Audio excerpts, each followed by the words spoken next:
Good evening and welcome everyone. It's a bit packed in here, I can see. So it might be helpful if I set out what the running order of this evening is going to be. So we have first of all some sort of preliminary business to carry out, and then we'll be looking at the agenda item about the release of money at Bethwin Road Adventure Playground. Now, hopefully that shouldn't take too long. When it comes to planning development control items, we will be taking the Elephant West site first. We will then be taking Bankside House, and then finally we'll be taking Ilderton Road. So if you are here for some of those later items on the agenda, you're welcome to stay here in the room if you wish to, but you may well wish to sort of sit outside. So we will be taking the elephant and castle item first of the three development management items, and so it's likely to be it will be at least probably about 8 o'clock before we get to Bankside House, for example, and possibly later than that. So just to forewarn you about that. So you are welcome to stay here and sit through the other items, but if you would rather go away, enjoy yourself, have a cup of tea or something else, and then return, then that's fine to do. Does that apply to members? That unfortunately does not apply to members of the committee, I'm afraid. You are expected to sit throughout it all and enjoy it.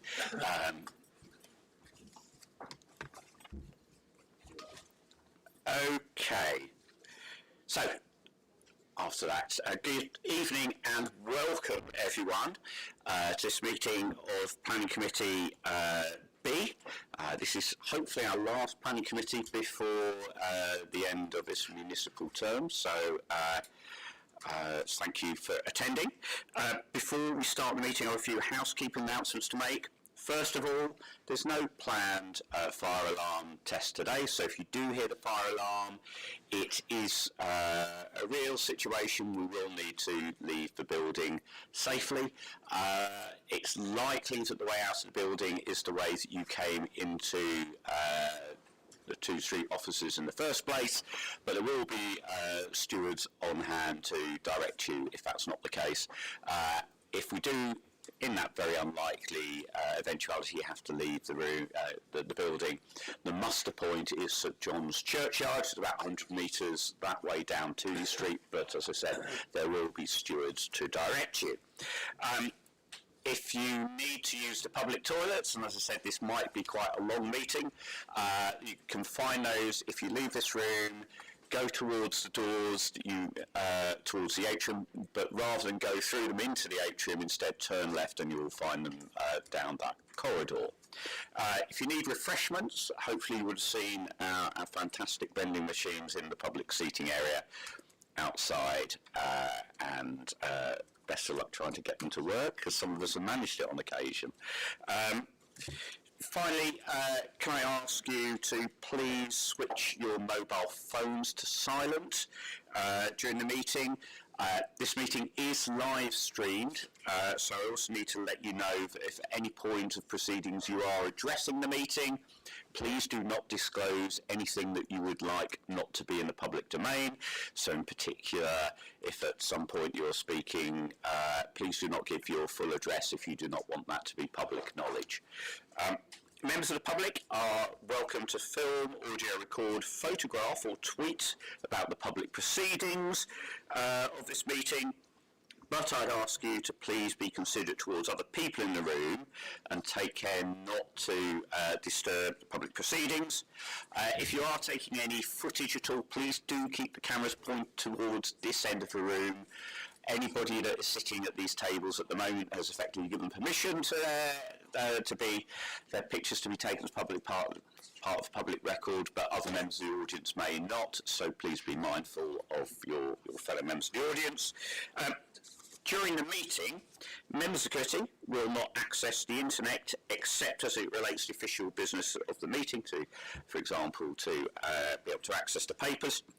They shouldn't send or receive emails, text messages or tweets concerning the business of the committee, and that's so that we have complete transparency about how we are making our decisions as a committee.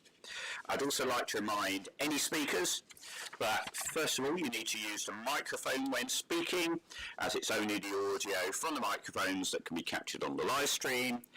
And secondly, if you are speaking at a microphone, please do not put a phone that is still switched on near the microphone, because it does tend to create interference, which makes things quite difficult to hear for everybody else in the room. Apologies of absence. I've not had any apologies, and we all appear to be here, so that's good news. Can we have confirmation of voting members? So if we could first raise your hands if you're a voting member, and then we'll ask people to introduce themselves. So first of all, I am Councillor Richard Livingstone. I'm chair of the committee, and I'm also a councillor of Old Kent Road Ward, and I will start with Councillor Roberts. Thank you, Chair. Councillor Bethwin Roberts, Rotherhithe. Councillor Sam Dalton, London Bridge and West Bermondsey Ward. Councillor Emily Tester, North Bermondsey Ward. Good evening, everyone. Councillor Joseph Amby, Chorley Ward. Good evening, Councillor Cleo Soames, Peckham Ward. Good evening, everyone. Councillor Martin Seaton, North Wales Ward. And importantly, Vice Chair of the committee. Indeed. Thank you. I'm also, so you, in case you're wondering who everybody else at the table is, I'm going to ask them to introduce themselves as well. Running from my left, so Greg. Hi, I'm the Constitutional Officer, I'm Greg Weaver. Michael Feeney, Legal Advisor. Colin Wilson, Assistant Director for Strategic Developments. Jacob Cutter from Clutton's Advisor on the Elephant Castle site on viability to the Council. Matt Harris, Transport Team Leader. Sharad Barvin, Planning Officer. Richard Craig, Design and Conservation Team. Neil Leipzig, Section 106 and Seoul Team Leader. Thank you. Notification of any items of business which the Chair deems urgent. We've had 2 supplemental packs. We've also had an addendum report that's in front of us today. And finally, we do have a members pack which shows the slides that we're going to go through, and I'm happy to accept all of those items. Disclosure of interest and dispensations. Does any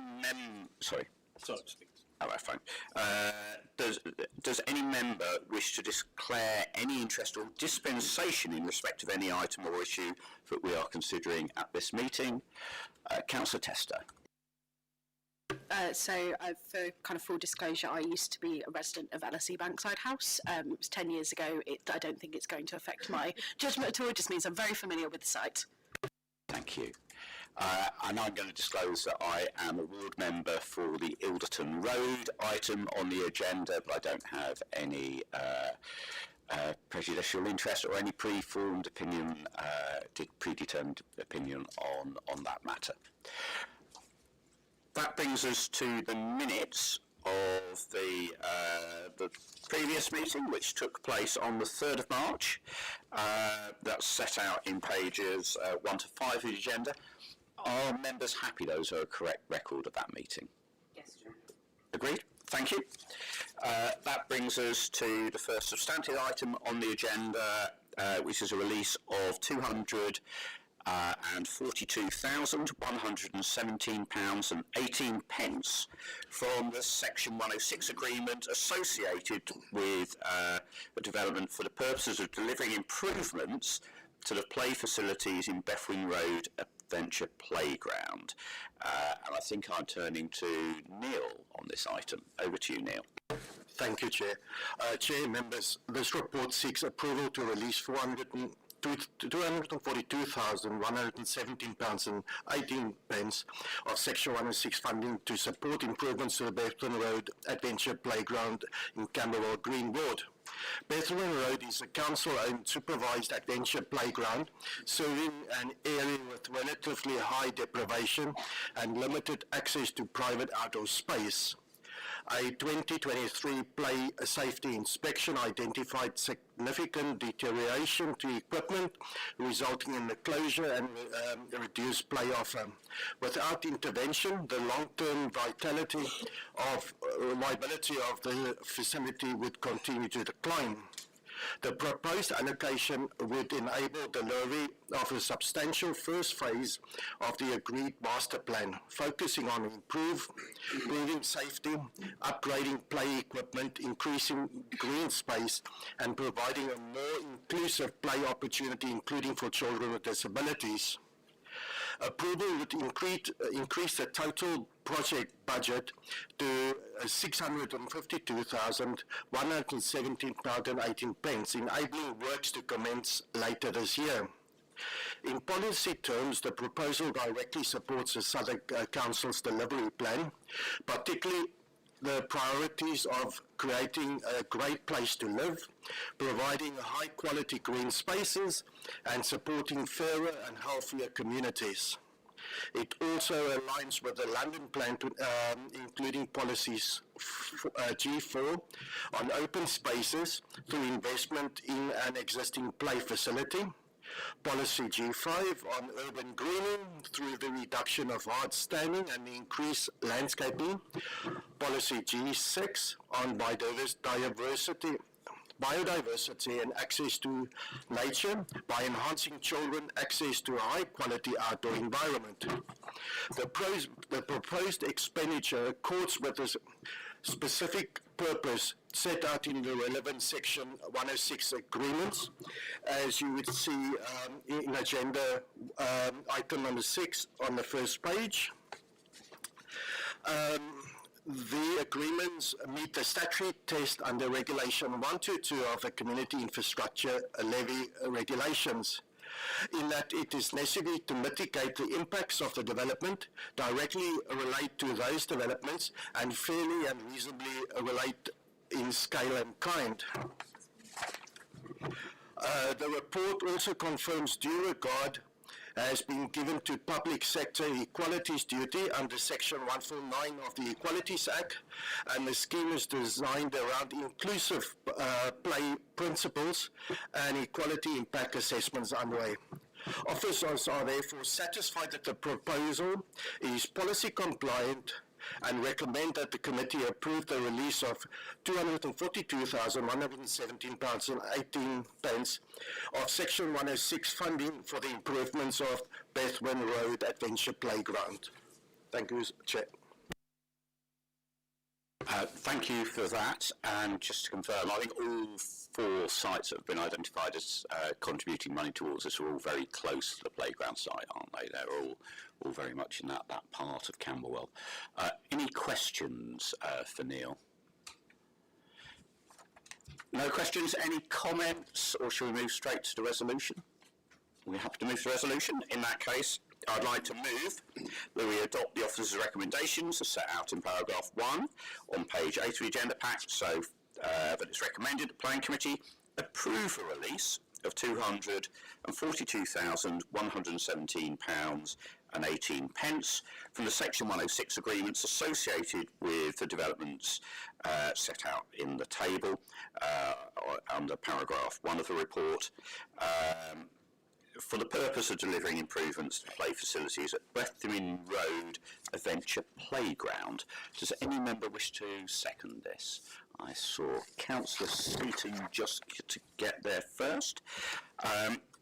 Councillor Seaton, how do you wish to vote on this item? For, Chair. Councillor Dalton. For, Chair. Councillor Soames. For, Chair. Councillor Roberts. For, Chair. Councillor Tester. For, Chair. And Councillor Vanby. For, Chair. And I'm also voting for that, so that motion is carried and that money is agreed. So Neil, you are welcome to stay here for the rest of the meeting. You may have other things that you wish to do. Thank you. Okay, that brings us to the meeting around development management. So the next item of business concerns how we determine planning applications. First of all, I'd like to remind everyone on the committee of the guidance of how we conduct our business. So first of all, officers will present the report, outline the recommendations and answer questions raised by the committee.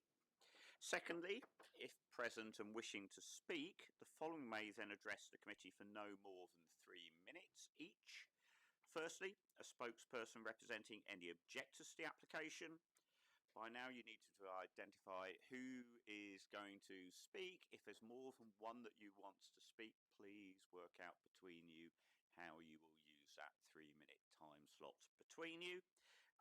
Next, we take the applicant or the applicant's agent. Thirdly, we take a spokesperson representing any supporters of the application who live within 100 metres of the development site. And fourthly, we take any ward councillors representing the area affected by the proposal. Those ward members in attendance wishing to speak and those nominated to speak on behalf of objectors, supporters and the applicants should sit as far forward in this room as they can. That is particularly important for the applicants, as we often find that we have questions which come up during the proceedings where we need to have further conversations, and so that eases the conversation if you are near the front of the room. However, just to let you know that the way we divide the time up is that we have people making the representations. As councillors, we may ask questions to them, but we don't give people the opportunity to cross-examine other participants in the meeting. Each speaker should restrict their comments to the planning aspects of the proposal and should avoid repeating information which is already in front of us. Just to be clear, the meeting is not a hearing where participants present evidence which is cross-examined by other participants.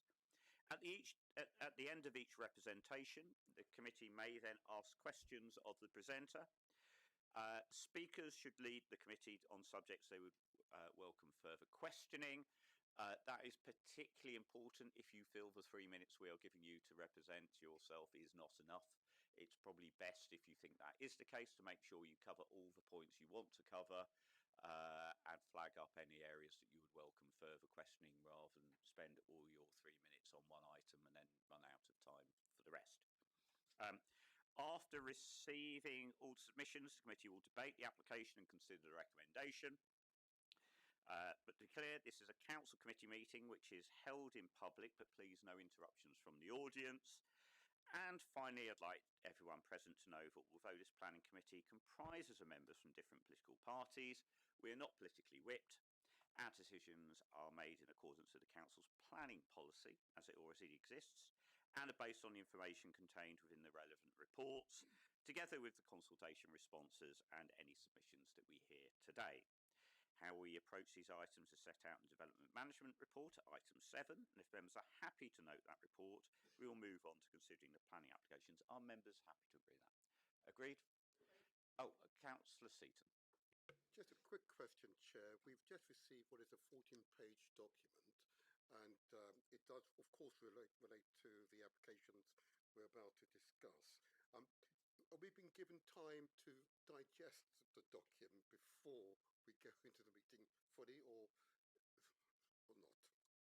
What I'm going to do is ask officers to make sure that you are covering the points in here as part of their presentations. So hopefully that gives people enough time to digest the key points, but clearly if you feel, after you've heard the officers' presentations, that you need further time, please do alert me and we can make sure that that is facilitated. Thank you. That brings us to our first item, which is, I have previously notified people, we are going to take item 7.3 first, which relates to London College of Printing and Graphic Art at Elephant and Castle, Southwark, SE1 6SB. And I'm going to turn to Colin Wilson to present the report. Over to you, Colin. Thank you, Chair. And I'll start off by addressing the addendum and going through the principal points which are raised in the addendum.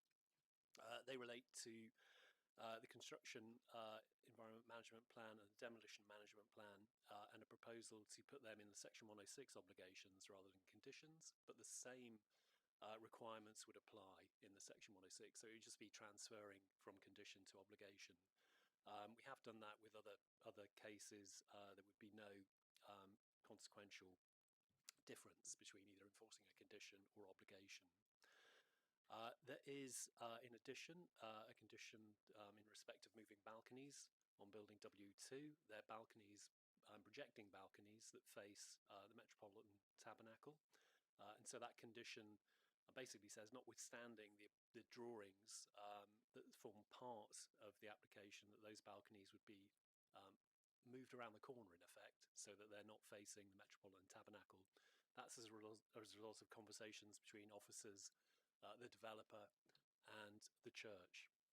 There are some other minor changes to conditions, and they include the timing of the outside terrace space at the cultural venue, limiting the use of that space from 7 o'clock to 11 o'clock at night. There is one additional condition which was placed on the draft decision notice, condition 64, that related to noise requirements on communal spaces, terrace spaces, and balcony spaces.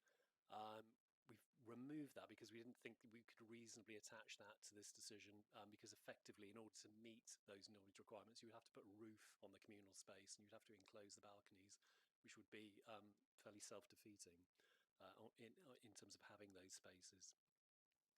There, the proposed changes to conditions. We had a number of late representations. These include from local residents, some of whom are here tonight, and they are concerns about traffic management and traffic pressure on the local streets. We've had an additional representation from the Metropolitan Tabernacle Church in respect to harms to heritage, particularly the listed church, arising from the height, mass and bulk of the scheme. The church do acknowledge there have been efforts to resolve these issues between officers, the developers and themselves, but they feel that those issues are still not resolved. We've had a letter of support from University of the Arts London in terms of the new premises they're being provided with, new affordable housing, which is proposed to be provided on the site, and the benefits to the town centre more generally.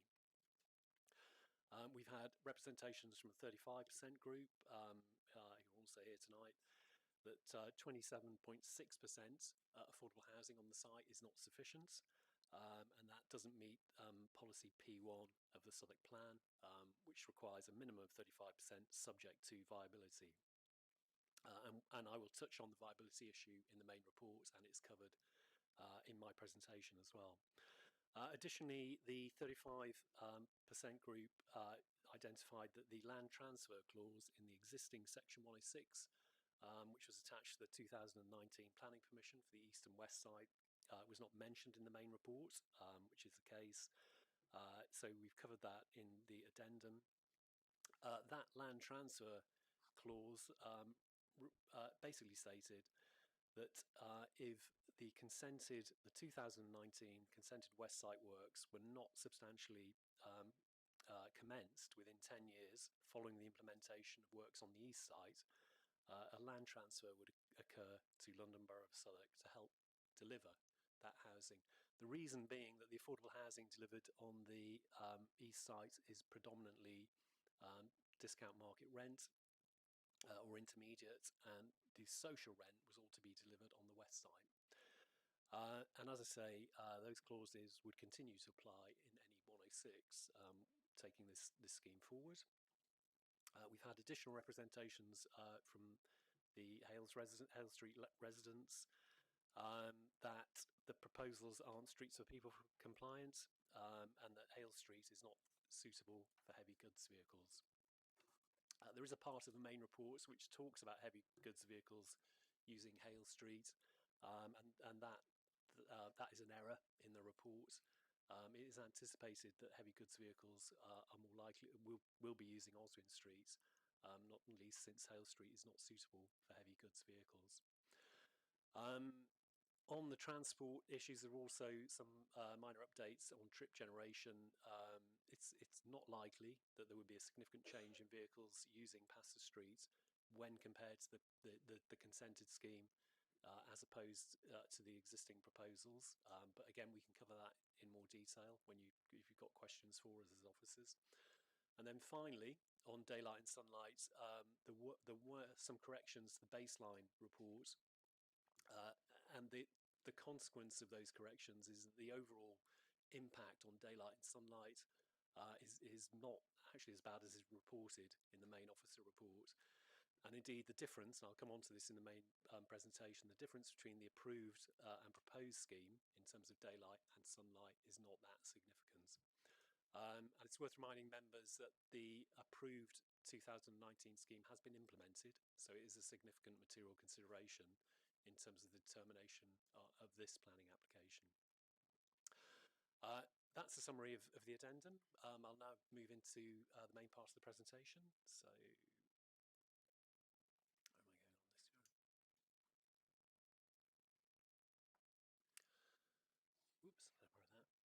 am I going on this? Oops, borrow that. So I've mentioned the 2019 planning permission for the east site. The east site, you will know, is nearing completion.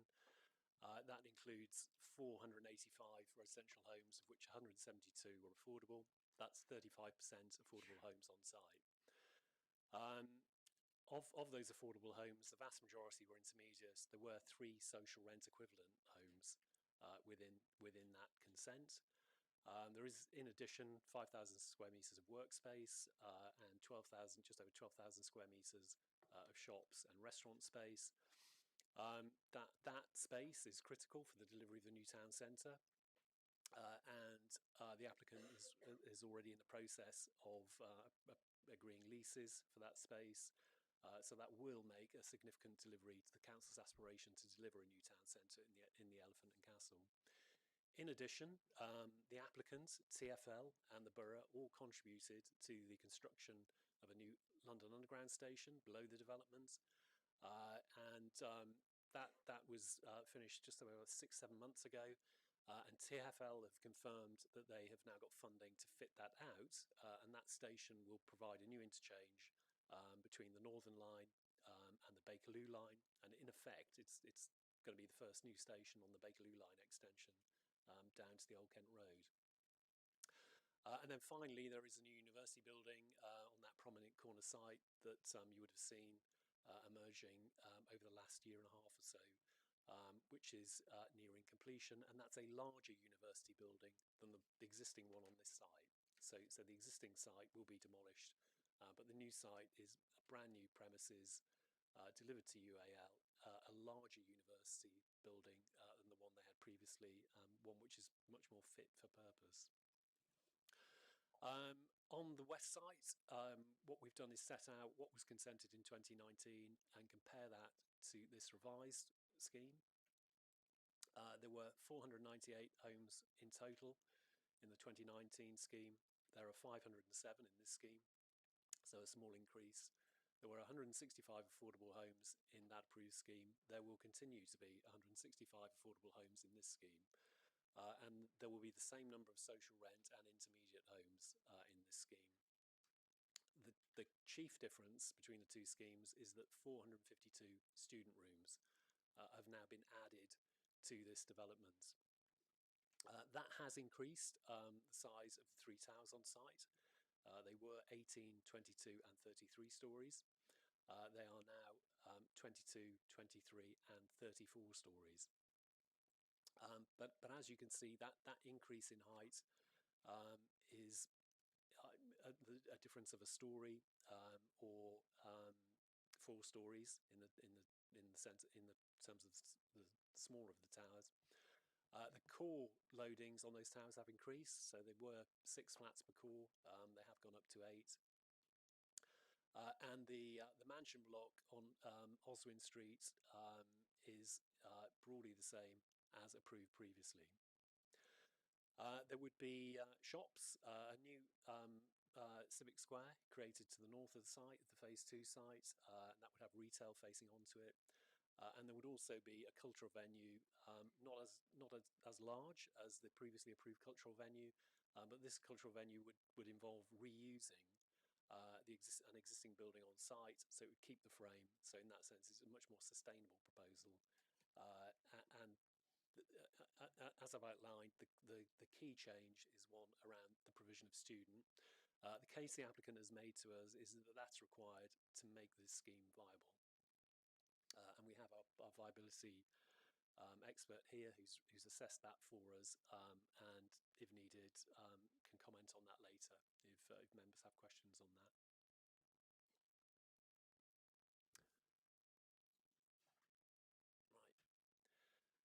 Right.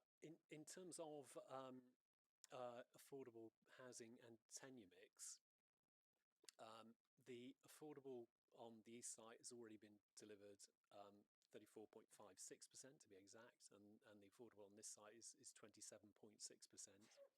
If you look at the bottom of the slide, what we've done is we've assessed that as what the combined affordable over both sites would be. In the approved scheme, it was 35%. In this scheme with student housing, the combined percentage is 30%. As I say, the affordable housing on this west side is not reducing in absolute numbers, but the percentage is dropping because of the student housing being introduced onto the site. In the 2019 scheme, the social rent element was 13.45%, and in the combined scheme, the social rent is 11.82%. The intermediate in the combined scheme, 21.5%, and in this scheme, 18.7%. So the absolute in absolute terms, the number of intermediate and social rented homes being delivered on this site is not changing, but in percentage terms it is, because you have the additional habitable rooms introduced from the student housing. And I think an important point here is that the social rent proposed on this site is 116 homes in a mix of 1, 2 and 3 bed flats, the intermediate 49. So as I mentioned earlier, the delivery of social housing was always anticipated to be on this west side.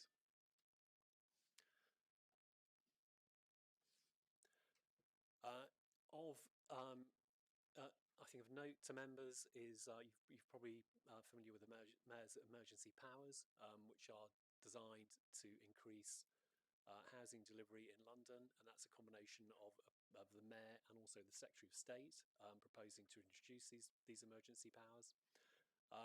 They've been consulted on, they haven't been adopted yet, but we believe that the Mayor will announce their adoption on Wednesday of this week. What the Mayor is proposing to do is to say that a fast track level of affordable housing in London for a period currently consulted on as up to the end of 2028 would be 20% affordable housing, and the split on that would be 11% social rent and the rest intermediate, and there would also be a 50% rebate on community infrastructure levy payments. And as I say, we believe that's probably going to be published on Wednesday before the pre-election period. Now, if you were to apply that to the west site without any student housing, that would result in a significant reduction in social rent housing. So the approved units are 116. That would reduce to 49. So it would reduce it by more than half.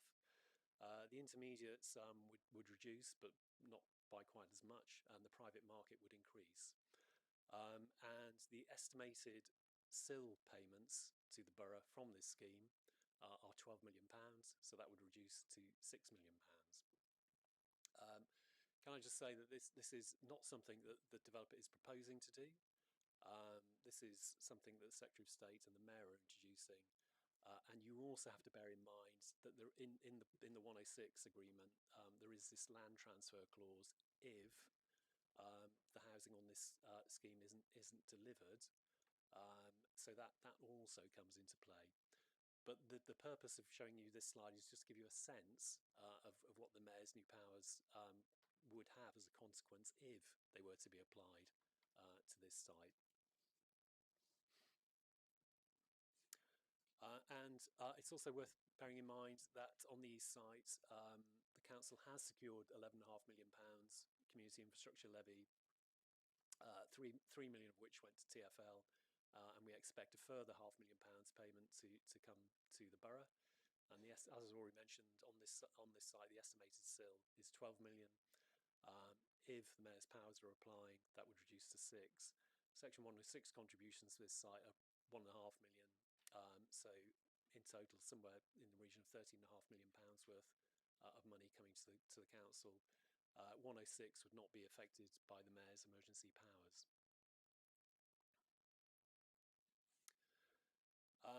A brief overview of the east side, the town centre, the university arts in here, large retail units in here, stations here, as you know, and then you're passing into the Elephant Park master plan, and the new station entrance would be here. So this is the element of the scheme which is nearing completion. Right, sharing, how do I get to you?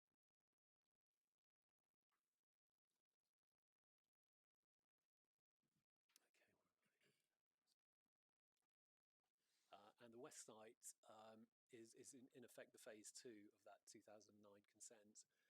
It's the existing college building which is demolished and entirely replaced on the neighbouring site. And what you have is the Metropolitan Tabernacle in here.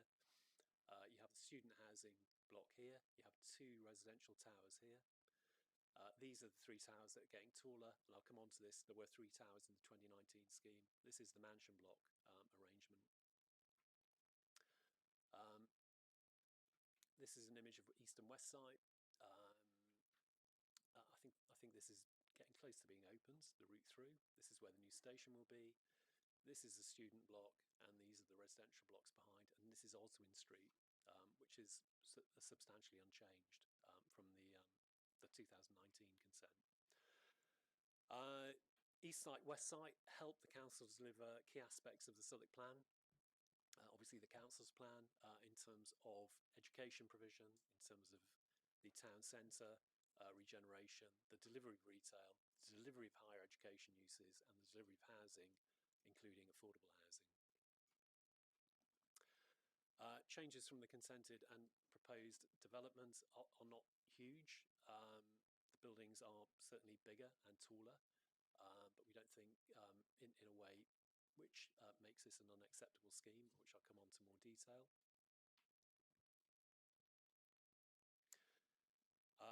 This is the comparator between the consented, and this is the proposed.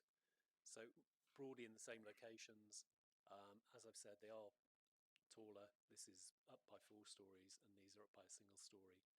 They are broader in profile. Some of the objectors have raised issues with the height, mass, and bulk, but these were already fairly large buildings, and they are broadly in a similar sort of arrangement to the ones which were consented.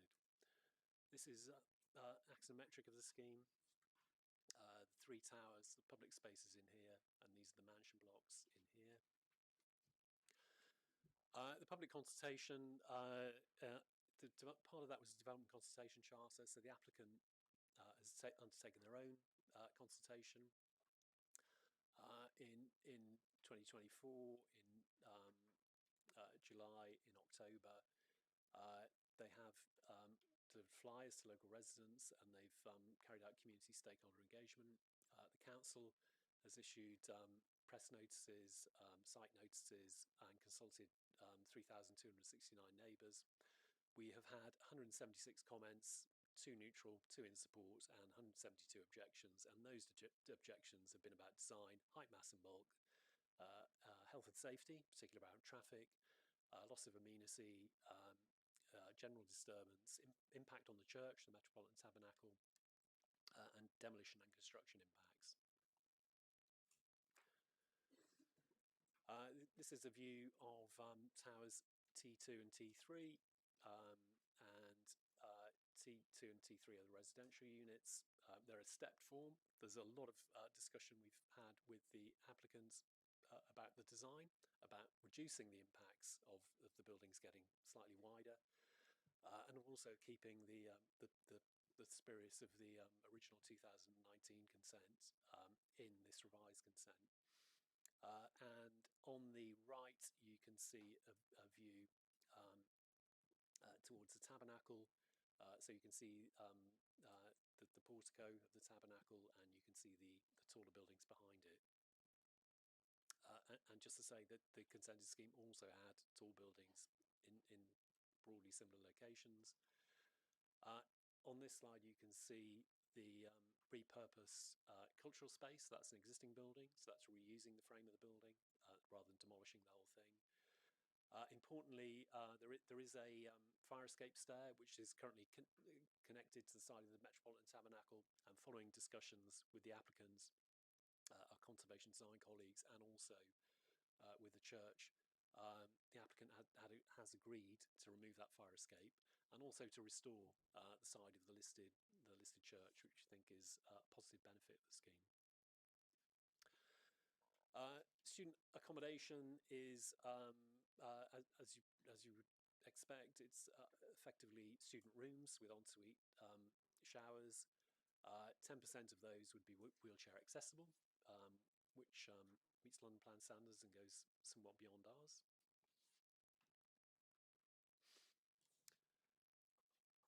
These are the plans for the mansion blocks.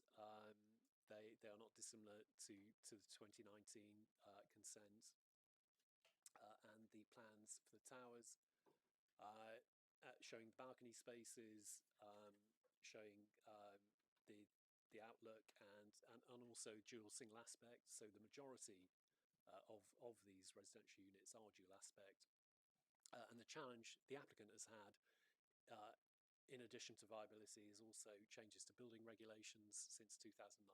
So that's involved installing a second stair core for all the residential developments to meet those changes in terms of fire safety, which has been a challenge to developers throughout London.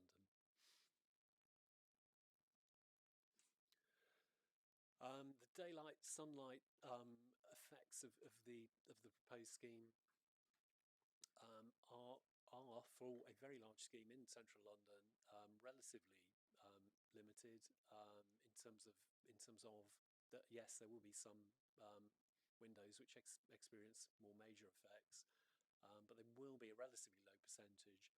And I think an important thing to bear in mind is the relative change from the 2019 consented scheme to this scheme is not great. In terms of overshadowing from tall buildings, given that the buildings are in broadly the same location, and it's an additional 4 stories on one and additional extra story on the other 2, what you can see in green at the top of the screen is the shadowing from the existing buildings. The consented scheme is in pink, and then in the blue colour you've got the current proposal. And what that shows is that the shadow that these buildings cast over neighbouring buildings is not greatly different to those of the consented and implemented scheme.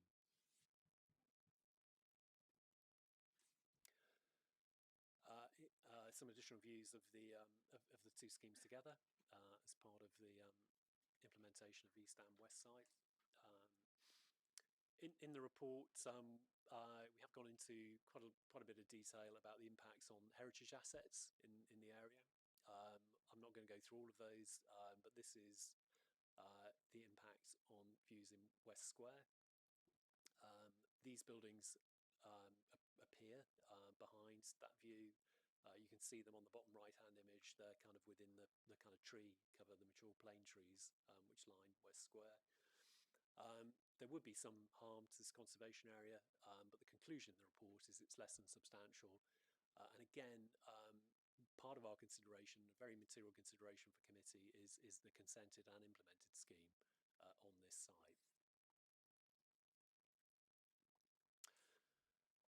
And this is a view from Hale Street. There are already, as you're well aware, tall buildings in the Elephant and Castle. These will be adding to them. but they will be adding to them broadly in a location where there is already a consented scheme for tall buildings. There are some harms to these conservation areas, but again, they're assessed as being less than substantial. And a very positive benefit of the scheme would be new public realm and square. The east site will be delivering that in due course, which will be a real lift to the area. This scheme and its public space also comes with retail units, which we think will add to the vitality of the area. And in terms of trees and greenery, existing trees are going to remain, so there will be no loss of trees. There will be additional trees planted, and compared to the 2019 scheme, there will be an additional 3 trees planted on the site. The urban greening factor is recommended in the London Plan to be 0.4. The applicant did achieve 0.4. It's currently at 0.39. The reason for that is in discussion with the Metropolitan Tabernacle and the applicants, we agreed that in order to secure better services, that some of the trees could be removed from past the street, and that's why this number has dropped slightly under 0.4 to 0.39.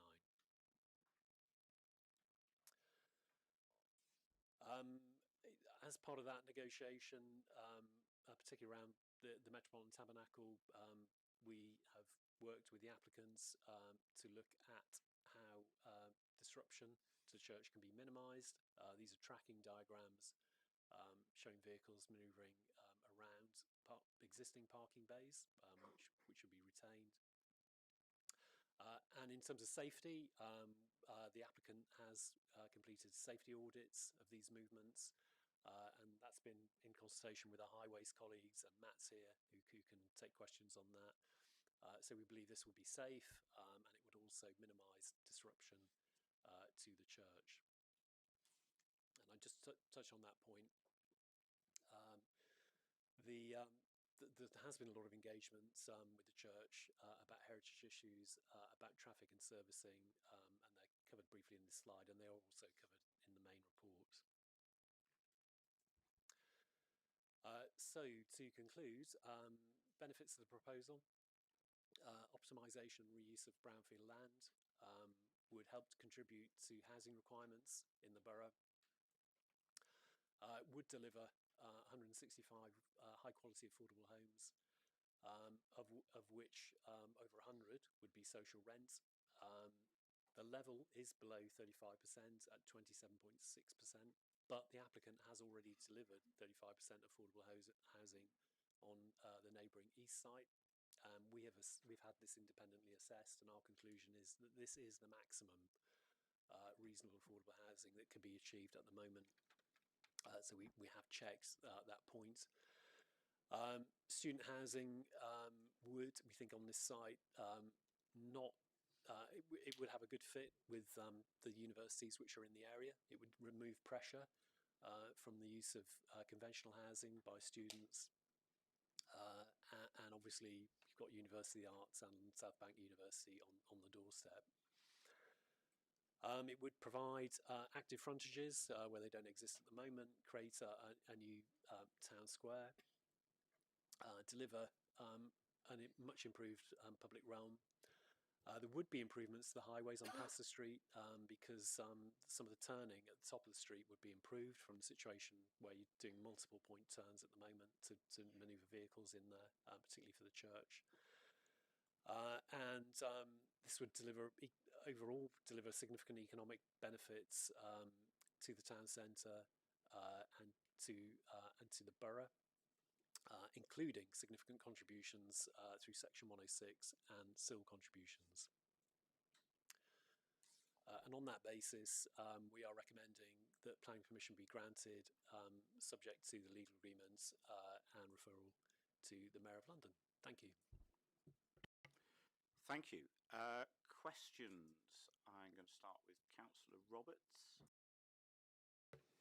Thank you, Chair.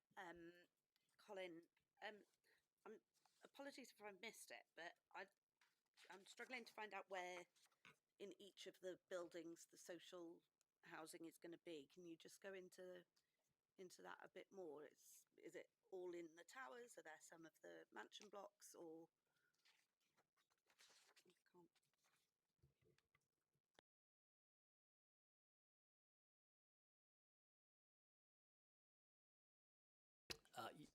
It's in the mansion blocks, Councillor Roberts. Yeah.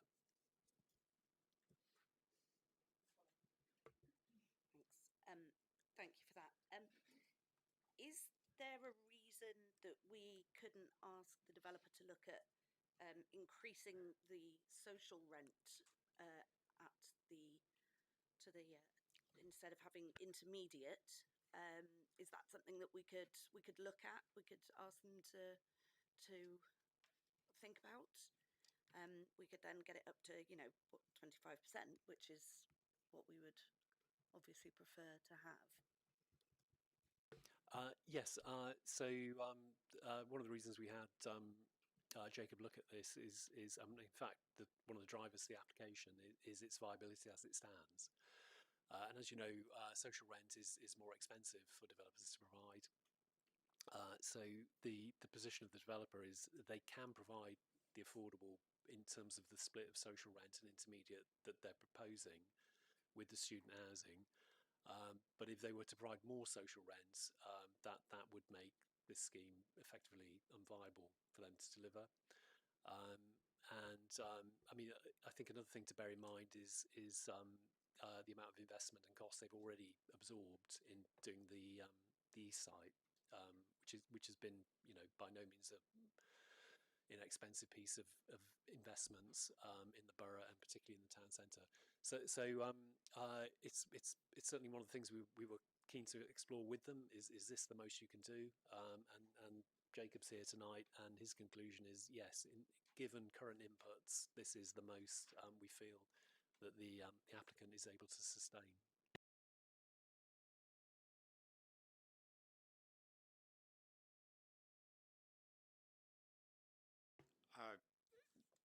I'm going to turn to, is it on this issue? Councillor Seaton, you had your hand up first. Is this on this issue or a different issue? Yeah. I'll turn to you first. Thank you, Chair. And this has been a bit of a journey, of course, for us. And I just want to turn to the question of viability again. So, of course, I'm familiar with the east side for obvious reasons. It is within my ward. But I'm aware, of course, that on the east side, that the applicant was able to fulfil the obligations under the original permission, and there was a remaining site which was subsequently sold, which we very recently made an approval on. It does imply, therefore, that the site has generated more profit than was otherwise anticipated. And I would invite my good colleague over there, who we've not seen for a few years, so this could be the usual, really to understand viability and how it is. If the applicant was able to deliver the number of homes that was in the original application, and that's therefore sufficient space for a site to be sold, H1 in this case, why are we not able therefore to generate additional social residents in the west side? Yeah, I think it's probably worth pointing out that H1 was not sold by the applicant, so H1 was Lendley's site. So that has nothing to do with this applicant. And in terms of the viability point, I think it's less that the applicant has been able to deliver and made a profit. It's I think more the case that the applicant has been able to deliver, but has not been able to meet the profit that they had anticipated. And I mean, Jacob may want to say more about the viability inputs, the financial viability assessment itself. But yeah, I mean, of course, we would know you would want that to be tested. We have tested it, and we think this is genuinely the most they can do. And I think I would add that clearly from 2019, to say the least, we've had a series of unfortunate events. We've had a whole raft of regulatory changes for very good reasons. We've had a war in Ukraine. And then just when you thought things might be turning a corner, we now have a war in the So yeah, it's not a happy time really for getting anything delivered. And our assessment is that this is the most that can be delivered at this point in time. Thank you. I saw a number of hands go up, so I'm going to go to Councillor Tester next. Thank you. I was just wondering if you can kind of clarify from your response to Councillor Roberts. So, looking at this one, so page number 70 of our report. So, you said that the social rent is all in the mansion blocks, so W3, and the student accommodation is in W1. What is in W2 in that case? Is that the discount, intermediate, London living rent, all of that bit? Yeah. So there is private private sale in here as well. So would tend to go into the tower block typologies, and for social rent, you would usually look to have that with its own entrance. So it's a viable offer to RP in terms of selling this to a registered provider, housing association to operate. Councillor Dalton. Just returning to the viability points, has it been explored around also the fact that obviously currently it gets to 27.6% affordable overall, and on a student housing scheme normally you'd kind of make up the difference with a payment in lieu. Obviously this scheme has actually managed to put forward a lot of on-site affordable in contrast to a lot of student housing, which is a very good thing. But in terms of that difference, 7.4% or whatever it is, was that discussed around making up the difference with a payment if it couldn't be delivered on site? Yes. I mean, had there been a surplus in this, either you could have potentially increased the affordable on site, or you could have taken a payment in lieu if it wasn't physically possible to fit those units on site for reasons of allocating intermediate or social rent to particular blocks. But it goes back to the fundamental issue about the overall scheme viability. And you're right. This is partly a student scheme. Affordable is being delivered on site. And I mean, this might be a moment for Jacob. Do you want to comment on the viability? Because I think that'd probably be helpful. Good evening. Probably just worth a quick point about context, because I was here dealing with it in 2019, as you did pick up. So I have dealt with the east side, although that's not on the agenda tonight. But of course, just to mention there is a late stage review on that. But since that scheme was consented and being built out, there's been an enormous increase in build costs, which will have, which will, I'm sure, be fully reflected in that late stage review. Their developer will have spent far more than they anticipated. So just to deal with that point. In terms of the west side, obviously I've looked at it today, as at today, for viability purposes.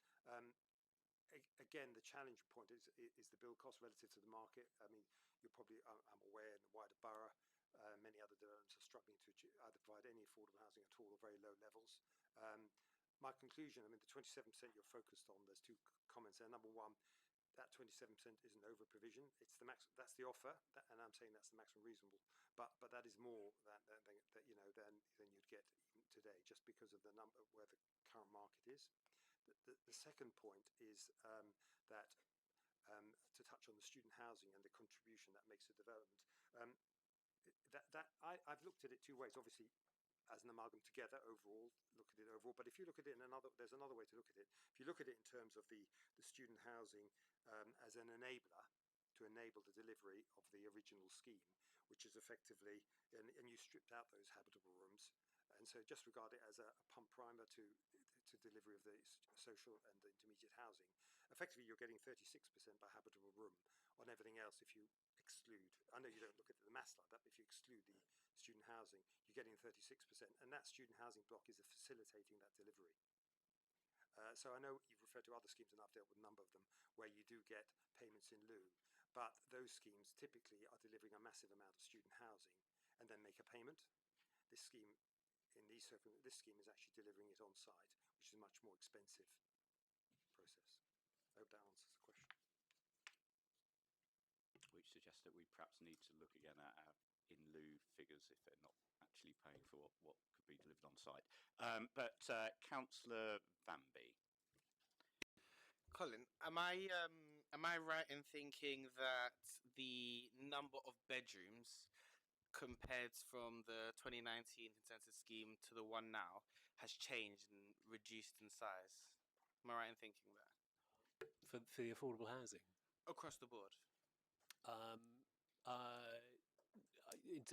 see. To make the numbers in terms of how many more homes are being delivered overall across the 3 sites, with just the increase in floor. And certainly in terms of 1 bed, 2 bed, 3 bed, the reason we calculate the affordable on a habitable room basis is to avoid what you're suggesting, that you have the same number of units but you have smaller units, so that isn't happening. No, I was more.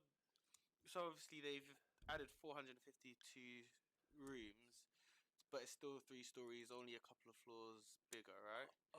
Yeah. I mean, in terms of how they've fitted that into the most northerly tower, because they are essentially, relatively compact student rooms with an ensuite shower. That's why you can get a lot of units in that particular tower. The other 2 residential towers have got somewhat bulkier, partly because of the 2 stair core, partly because they've got 8 flats and a core rather than 6. So in replanning the residential, they've managed to fit actually slightly more, as confirmed in the unit numbers, flats into the remaining 2 towers, even though the height has not increased significantly, by adding 2 or 3 flats per floor on some of the lower floors. That's why the design of the tower has this stepping on it. So for some of the lower floors, you've got 9 flats around the core, and then you've got 8, and then you've got 6. Previously, it was a maximum of 6. So that's how they've managed to get additional keep, if you like, the number of residential units the same as before. And in terms of the 3 to 1 bed mix, that is broadly the same as before, particularly for the affordable housing. So there hasn't been an increase in smaller units in that sense. They've just kind of rejigged the structure, making it bulky, etc. Okay, that still leads me on to kind of my main point, which was, if they could kind of rejig the blocks to kind of make the numbers work, why couldn't they look at the number of bedrooms in the social rent homes, etc., and rejig that to make it meet our conditions in terms of compliancy? Was that looked at, perhaps?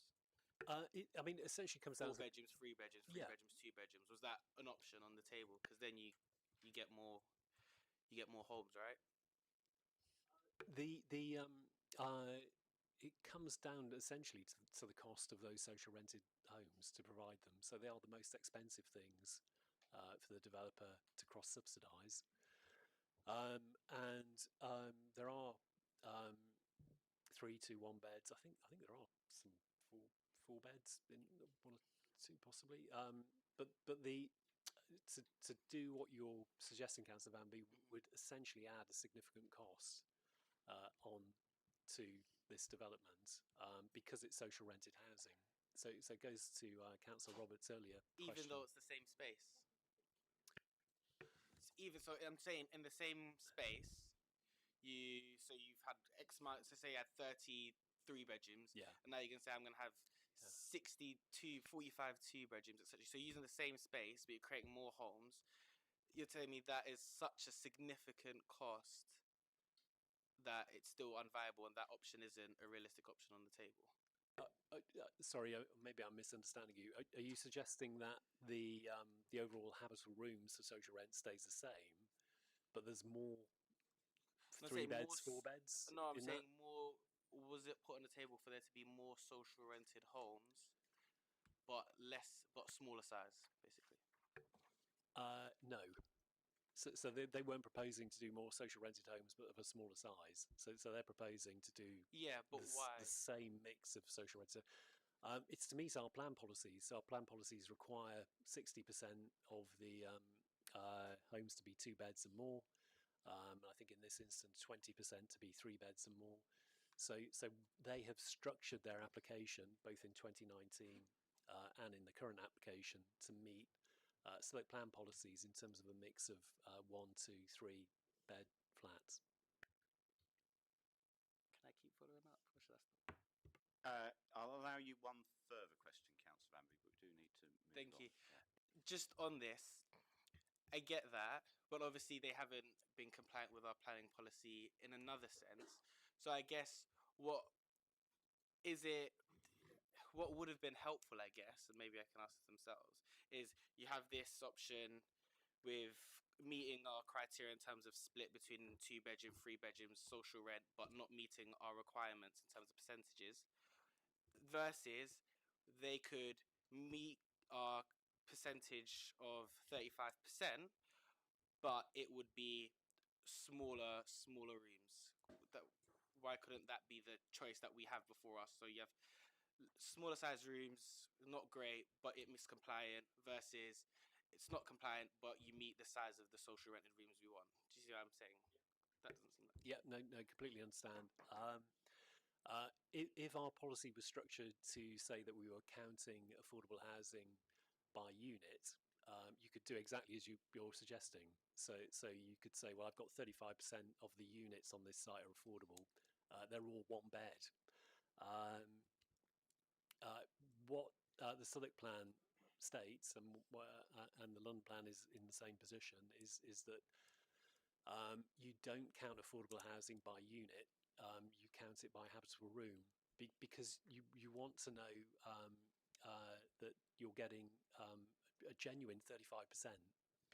So that's the 35% habitable rooms of the entirety of the development need to be affordable. In theory, they could all be 1 bed flats, but our plan policy doesn't ask for that. It asks for a mix of 1, 2, and 3 bed flats. And the reason we don't count by units is if you were doing 35% by unit and they're all 1 beds, you could end up in a situation where by area, by habitable rooms, you actually had less than 35% overall. The reason we do it by habitable rooms is to make sure we maximise, and there's an equity about the amount of affordable housing that we're achieving from developers.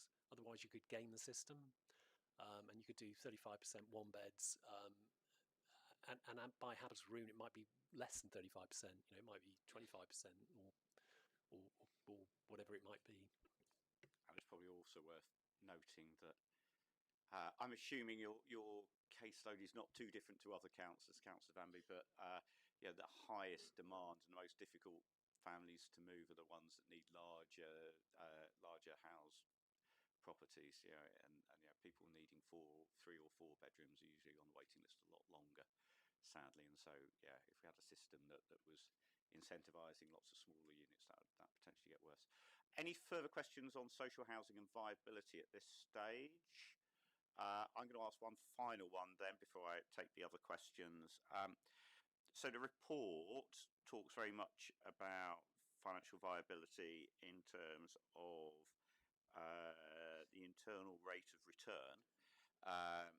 And I mean, for me, this is me being slightly, especially my personal opinion rather than a policy position, but I do sometimes think that just the whole term viability is very unhelpful.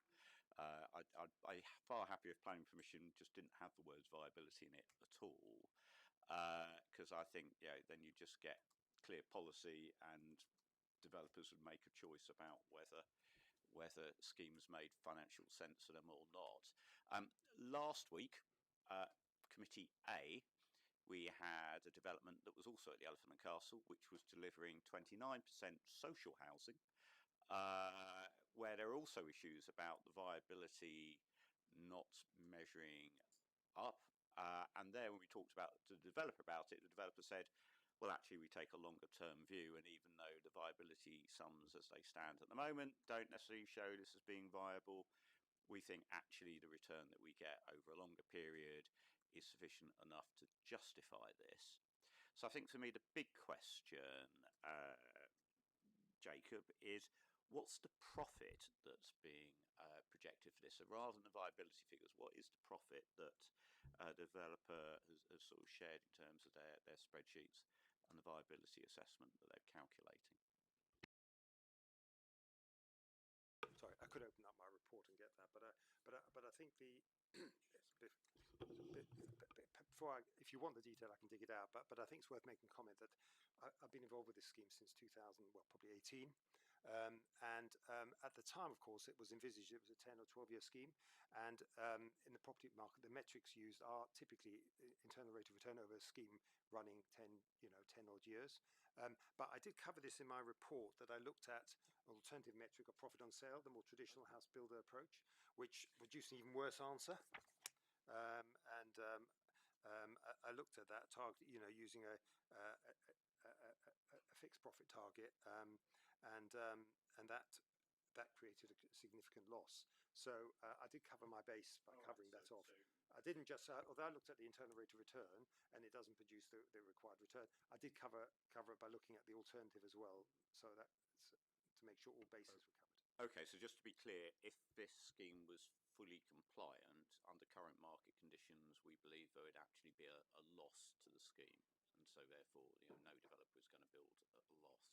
Is that a fair assessment? I'd have to open up the appraisal. I mean, I'm not. Well, let me open it up and then I can get it in front of me. When you say a loss measured as in terms of a return below what you require, or a loss cash? I mean a cash loss. I mean the amount it costs compared to the amount of return you get, which I accept is different to how viability is calculated. I will just. I'll leave you to that one. Actually, we'll perhaps come back to it while yeah. you're having a chance to look. So, but thank you. That's really helpful, Jacob.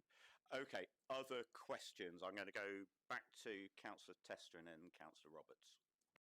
Thank you. I wanted to ask about affordable workspace, and I think I probably know the answer to this already. But obviously, this application is interrelated with the kind of previous consent, and at that point it was a different version of the Southwark Plan. I don't think we had the affordable workspace policy that we do today. Obviously, this is before my time as a councillor, but in my kind of reading of the policy, I think there doesn't. It seems to me that though this development is providing employment floor space of enough area, that it should be at least making some in lieu contribution of not doing affordable workspace on site. So I was just wondering if officers could kind of comment on that for me. Yes, thanks, Councillor Tester. The space on site comprises the cultural use, which the developer will be looking to come up with a programme for, which would be in Section 106. Given that it's aiming at a cultural use, we haven't required a kind of affordable workspace contribution for that.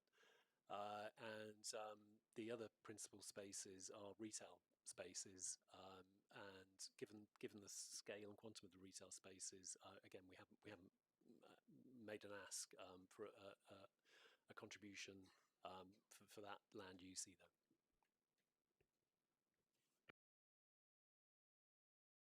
Okay, Councillor Roberts. My question's actually in a similar vein, and it's about the proportion of affordable student flats that are being proposed. Again, apologies if I've missed it, but I don't think that was covered in your presentation. Yes, so this is entirely direct let. So there are no nominations on this scheme. So the majority of student schemes that committee have seen are direct let. There are the only exceptions to that being the LSE, who we'll see a bit later in this committee. And that goes back again to the viability issue. So the direct let student housing is a commercial proposition, and it's essentially designed to help with the viability of this scheme, and to make it worthwhile for the developer to implement it and to deliver the affordable housing that is currently proposed. Thank you. Any further questions for officers at this stage? Okay, what we will now do is we will now move on to any objectors that we have for the development. And before we do that, I'll just be clear. So anybody wishing to speak in objections, if you'd like to come forward and sit at the front table. Just so that you're aware that this meeting is being live streamed and is the recording is available for the council's on the council's YouTube channel. So when you introduce yourselves, please do not disclose any information, in particular your exact address, if you would not like that being part of public knowledge. And I have a number of you that wish to speak, so I'm going to allow you to introduce yourselves. And then once you've had a chance to introduce yourselves, I will then give you the 3 minutes in which to present to us. So, yeah, over to you.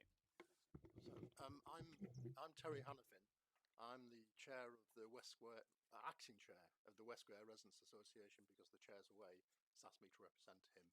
I'm actually not actually going to speak. I'm going to be able to answer questions because I've agreed with the Hales TRA that their chair will speak on our behalf as well. Hello, my name is Mark Dunhill and I am the chairperson of the Hales TRA. Hello, my name is Robert Sabuwaji and I'm representing the Metropolitan Tabernacle Church. Hello, I'm Jerry Flynn from the 35% campaign. Thank you. You have 3 minutes in which to present to us. The main concerns of the Metropolitan Tabernacle are as follows. First, serious planning harm inflicted on our world-famous heritage site by an overwhelming tower on our border. This contradicts all post-war efforts to avoid such crushing loss of scale, as was achieved by the present LCC College and number 1 The Elephant as recently as 2016. Secondly, the overdevelopment of the site. The maximum density recommended in the Southwark London plan is 1,100 habitable rooms per hectare. The west site's density exceeds 1,800. Thirdly, serious errors and non-compliances in the current submission, as well as the contested fallback scheme. One example of which, the developer's daylight consultants wrongly classified the church, thereby enabling major adverse impact to 92% of our windows to be ignored. Fourthly, findings and indications from the road safety audits are not being adequately addressed and significant safety risks remain. In closing, the proposed development has serious non-compliances and it leaves the tabernacle resembling a doll's house. Many thousands of South London residents passing the site daily and international visitors would for years come to wonder how such a beautiful historic asset could be so shamefully diminished. Our objections are as follows. The proposal states that during the 5-year demolition and construction phase, HGVs and other vehicles would exit the site via residential streets which are unsuitable and unsafe for this purpose. We urge imposing a condition requiring all construction traffic to only use the main Elephant and Castle arterial roads during this phase. Following completion, the delivery and servicing plan specifies routing traffic along Oswin Street, Elliots Row, Brook Drive and Hale Street. These are two-way streets, but they are so narrow due to parked cars that vehicles frequently have to mount the pavements to pass each other. They cannot safely accommodate more traffic and will put both pedestrians at risk as well as cyclists, including children who use the CS7 cycle route on Elliots Row. We further urge a condition that delivery and service plan is revised in consultation with residents, local councillors and Southwark and Lambeth councils to mitigate harmful effects, and that a report be submitted to the Planning Committee within 6 months. As it stands, the proposed traffic management for this development is based on inaccurate information and is inconsistent with Southwark Streets for People policy. We do not feel that sufficient thought has been given to the traffic management issues and that residents have not been adequately consulted as part of this development. Thank you. That's precisely 3 minutes, so well done in using that time very efficiently. Committee members, any questions? Councillor Roberts. Thank you all for coming this evening and for your presentations. You mentioned the traffic management plan.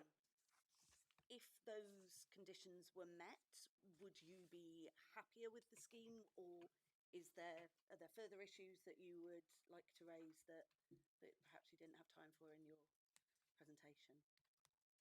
Well, I think the reason why we've asked for further consultation and review is because we think there is a better solution that will retain the safety of our streets and integrity of our streets, which are, after all, Victorian, ancient, old Victorian residential streets.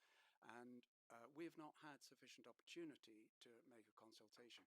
There is no easy solution. We understand that, but we do believe that there is a better solution than the one that has been proposed. And just on that point, before I come back to the other committee members, is this specifically during the construction phase or for the long-term future of the site? For the long-term future of the site. Thank you, that's very helpful. Definitely both. Thank you.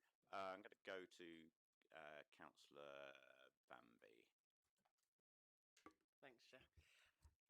I sympathise greatly with the traffic comments, so I look forward to hearing from officers or the applicant about potential solutions. You obviously outlined one in terms of using the main road, but yeah, Brook Drive, yeah, that would be a calamity, I think. On the other point about the tabernacle, obviously the difficulty, and I'm interested to hear your points on this. The difficulty is it was given planning permission in 2019, and there's not. So your comments are to do with the kind of everything overall, but because it was given planning permission in 2019, and this is a small difference in terms of structure of the building, it would be. You see what I mean? It's already got that permission for such a similar structure of site, and yet you're saying I'm against the site, but it was already given planning permission by a previous committee in 2019. So that's the complexity, although sometimes of your comments. But yeah, just keen to hear from you. We understand that if there are non-compliances and errors in the design parameters which are incorporated in the scheme, that can challenge the material fallback of the scheme. So if there are non-compliances in the consented scheme, is that scheme valid? We know that it can't be built because of the fire staircase issue, but are there other issues which make that scheme invalid? That's what we're saying. And we believe there are several issues which make that scheme non-compliant. So in our planning report, which was a production from our planning consultant, she identified multiple issues. She challenges the London plan, the policy D to the tall building plan, that the validity of that. She challenges it based on the Southwark P27 policy, overlooking places of education. We have our church is a very big church. We have 1,000 people who normally attend on a Sunday morning, adults, and 500 children who attend during the course of the day. Also on Fridays, and we're very busy during the week as well. So we're a very active community venture, if we put it that way. And to build an overlooking building 35 stories, 1.5 meters from the boundary is unacceptable in our view. So the tall building, part D, we believe that fails. That's in our report. P24, that fails. There are failed swept path analysis included in the submission. We could go on, have a long list here of things. There's various things which are categorically incorrect in the design parameters, which are incorporated in the historic scheme and in the present scheme as well. Is it on that point? Okay, I'm going to go to Councillor Roberts, unless Councillor Testrick's on the same point. Councillor Roberts. You said in your presentation that the church was incorrectly designated. Where do you think in what way was it incorrectly designated? Is it? So you'll note from the report, the officer's report, there is no mention of the Metropolitan Tabernacle on the daylight analysis, and we're the immediate neighbor to Tower 3, which is the tallest tower.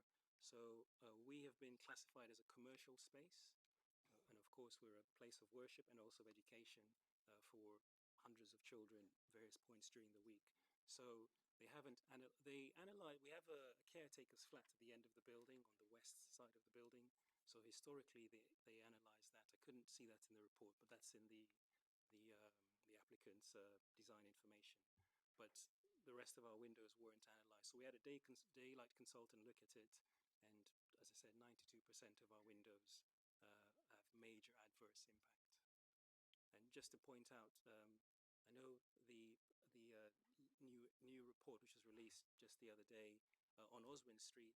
The vertical sky component goes down by 1,000% for the residents on Oswin Street. So even the mansion blocks cause Sorry, a lot of, sorry, it can't go down 1,000%. 4 times. Sorry, 10 times. Oh, right. Okay. Yeah. Okay. All right. Okay. We'll need to get some clarity on that. But Sorry, thank you. yeah. Thank you. Yeah. Councillor Tester. Thank you, Chair. I was actually going to ask, since we've had some discussion about viability, if Jerry's got anything sort of particular comments to add on that point. Yeah, thank you. Yes, well, there's already been a discussion on viability, and I think it raises some significant points, one of which was raised by the chair, which is simply because the scheme is not viable, it doesn't mean it's unprofitable. And I think it would be useful for these committees to get a cash figure for how much a scheme is going to make over the longer term. It does appear from what I'm reading in the report that this scheme with a policy compliant affordable housing would make a loss, would make a cash loss. But it's fair to say the paragraphs are pretty opaque. It's very difficult to understand really how much or how little this scheme will make. Also, viability need not be the determining factor in whether or not to approve this application. I think sometimes we come close to putting the cart before the horse. Are we simply approving a scheme because it's viable? And I noted that, I'm sorry, the gentleman, the viability expert, that said that the student housing was an enabler. Well, yeah, I can see how it's improving viability, but is that why we are building things? Because they enable us to build other things that we really need. And although we are getting these student homes, they are not getting us a policy compliant amount of affordable housing. They're only getting us 27%. And I think, yeah, can we get a little bit of more with this enabler to push us up to 35%, or at least 25% social rents? Yeah, thanks. Thank you. Any further questions for the objectors? Councillor Seaton. Thank you, Chair. I've taken note of a number of the key points you've made. If I may turn my attention to the tabernacle first of all, and you quoted a series of policies which I was interested in. I just picked one at random, the policy P24, I think it is. 27, thank you, yes. So that relates to World Heritage Sites. 24 is World Heritage Sites, 27 is education places. Thank you. And let's do 27. Let's do 27. Under our policies, so you're a tabernacle, and may would have been a question for the officer, but I'll ask you to clarify. Are you registered as a place of education or place of worship? We are a place of worship, but we have hundreds of children in our site multiple times a week. So the principles of the policy, which are that children should not be overlooked unnecessarily, that's what we're saying is broken. Fine. So you are a place of worship, right? Okay. Not an education institute. So you wouldn't be clarified. Just want to be clear about that, because we're trying to interpret policy. You see, so if you say you're a place for education, and policy recognise you as such, then the report would have to be modified. But if you're saying that you are actually a place of worship, and you are a significant place, you are grade two listed, that's acknowledged. Just for a policy point of view, just want to clarify that. Second point, if I may, just to understand the impact on your windows. Again, I'm going to use policy interpretation here. Typically, now, I'm sure officers will probably right if I get this wrong. Typically, the windows we are particularly concerned with, in terms of light, are those which are for living rooms, for example. Are any of your rooms equivalent to a living room that are adversely affected by these tall buildings adjacent to the structure? So there was the recent case of the Bevis Mark Synagogue. There was the recent case of the Bevis Marks Synagogue, whereby planning was refused on the basis of light being blocked to a place of worship.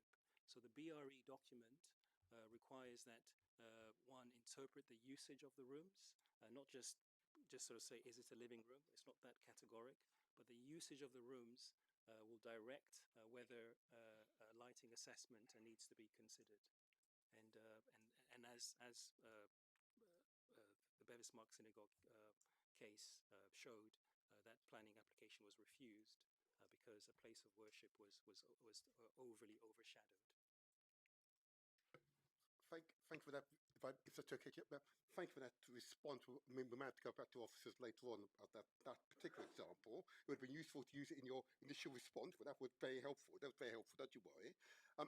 If I could follow through on that particular point, are you stating that the numbers of windows which are affected are a particular purpose, which is the base of which this Bevis Mark citing you've made is appropriate? Or what are your comparators between yourself and that Bevis Mark? I'm not quite sure the comparison, first of all. That case basically established that, well, it's in the BRE document anyways, that you need to look at the usage of the room before you discount it. And then this Bevis Mark Synagogue, which was last year, was just a very recent example of a planning application being refused because of inappropriate light or daylight and vertical sky coefficient. You're looking quizzical, Councillor Seaton. Just so I'm clear, I'll ask officers again on this Bevis Mark issue. Is it because the windows were related to open space of worship, or those windows which you're referring to for administrative purposes, for example? I believe the judgment was on the basis that a place of worship has, I don't want to use the term rights to light, I know that means something else, but a place of worship ought to be analysed. But yeah, if I put it that way. Okay, that's helpful. We can follow that one up later with officers. That seems an important point for us to consider further. Any further questions at this point for the objectors? Chair, there was a question asked about what's different from the 2019 approval, please. and we didn't really get to answer that. There are two main differences. First thing is that the number of residential units has increased considerably. So the original approval was just over 500. It's residential units. It's roughly the same, but there's another 450 student units now. So the scheme will generate more traffic. The other change is that in those years, since 2019, there's been an enormous increase in deliveries. If you think of what happened during COVID and since COVID, there's been a report published nationally, which my attention has been drawn to, which is said that the prediction is that will continue at about 11% a year increase. So we've already reached a point where Lambeth Council did a review of the Kennington Triangle, which some of which, 2/3 of which is in Lambeth, but a third is in Southwark. Southwark didn't take part in that, unfortunately. They left it to Lambeth. But basically, we raised the issues. Lambeth have pointed out that Brook Drive is unacceptable, and they proposed a filter on there, a traffic filter, barrier, because there's 1,488 vehicles a day. That's their measurement going down Brook Drive already, and they say that's unacceptable. This scheme, when it's completed, will add more traffic, and this approval will add more traffic over the 2019 scheme. So the two things, are the extra units and the change that's happened in, if you like, the current situation, what is out there at the moment, what's happening. And all we're asking for, we're not asking for the scheme to be turned down by you. All we're asking for is two conditions. One, that you do the same thing as happened with the east side, which is only allow during construction vehicles to go in and out from main arterial routes, not into the tiny little residential streets there. And secondly, what we want is over a period of the next few months, the applicant and the Southwark Transport Planners and the Southwark Highways, together with the Lambeth people, because they're involved as well, because they control a large part of Brook Drive, we want them to work together with residents and tenants and residents associations to try and come up with a solution that is reasonable for everybody. We know that what we don't want is one street to be hammered and murdered and other streets to be fine. What we think is it's got to be a fair solution so that things are mitigated, and we may even be able to reduce the traffic in the area through appropriate traffic filters, and then share the rest of the pain, if you like, out among the rest. So I think we can stop rat running and so on, probably. But that's what we're asking for, and we think there should be a report. That condition would say there should be a report back to this committee in 6 months' time. So we're not trying to stop the scheme, but we just want these, we think, of very reasonable things to be considered. That's very clear. Finally, yeah. So, do you want to make just to add to what Mr. Hannafin just said, our church offices just overlook Pastor Street and Brook Drive, with the elephant on the corner. So even without the church activities, we have a very, as I mentioned, thriving Sunday school. We've got 17 minibuses, children coming in and out Sundays and Fridays. But even without our church activities happening, that corner, that junction is hazardous. And they're proposing to put the basement exit ramp coming up to that precise location directly opposite the elephant car park exit, which seems extremely unwise. As I mentioned, there's failed vehicle swept path analysis in their documentation, and the road safety auditors, they didn't include this in their report, but there was a cover letter to the consultant where they said that things or the situation may not necessarily be compatible or conducive to operational highway safety. They caveated it just on Sundays, but as I said, just on Friday, I saw a little accident happen, just at this location. So it's busy enough without the tabernacle operating, and when we are operating with our church families, children walking in, etc., it's not great at all. Thank you. That's very helpful. That's given us lots of points that we will need to follow up later on. So thank you for that. I'd like to, what I always say to everybody who presents here, whether they're objectors, whether they're applicants, whether they're ward councillors or supporters, is it's always really useful to hear from you. So thank you very much for coming here and presenting to us and giving us some important points that we need to consider before we take a decision. I'm going to ask you to return to the public seating area. Before we move to the applicants, I'm going to say, can we have a 5-minute adjournment? Is that all right? Because it's quite warm in here, and so I want for people to perhaps have a little bit of time to. So we're going to take a 5-minute adjournment. So back here in 5 minutes, but please, you have that time to take a break if you need it.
I've got a couple of members that still need to return to their seats.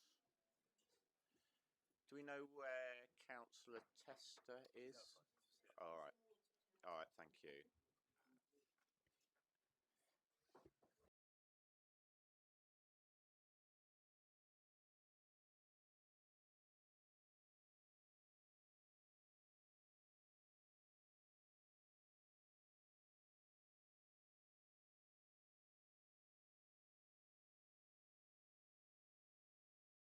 Okay, everyone, welcome back. I'd like to ask the applicants or the applicants' agents to come forward, please.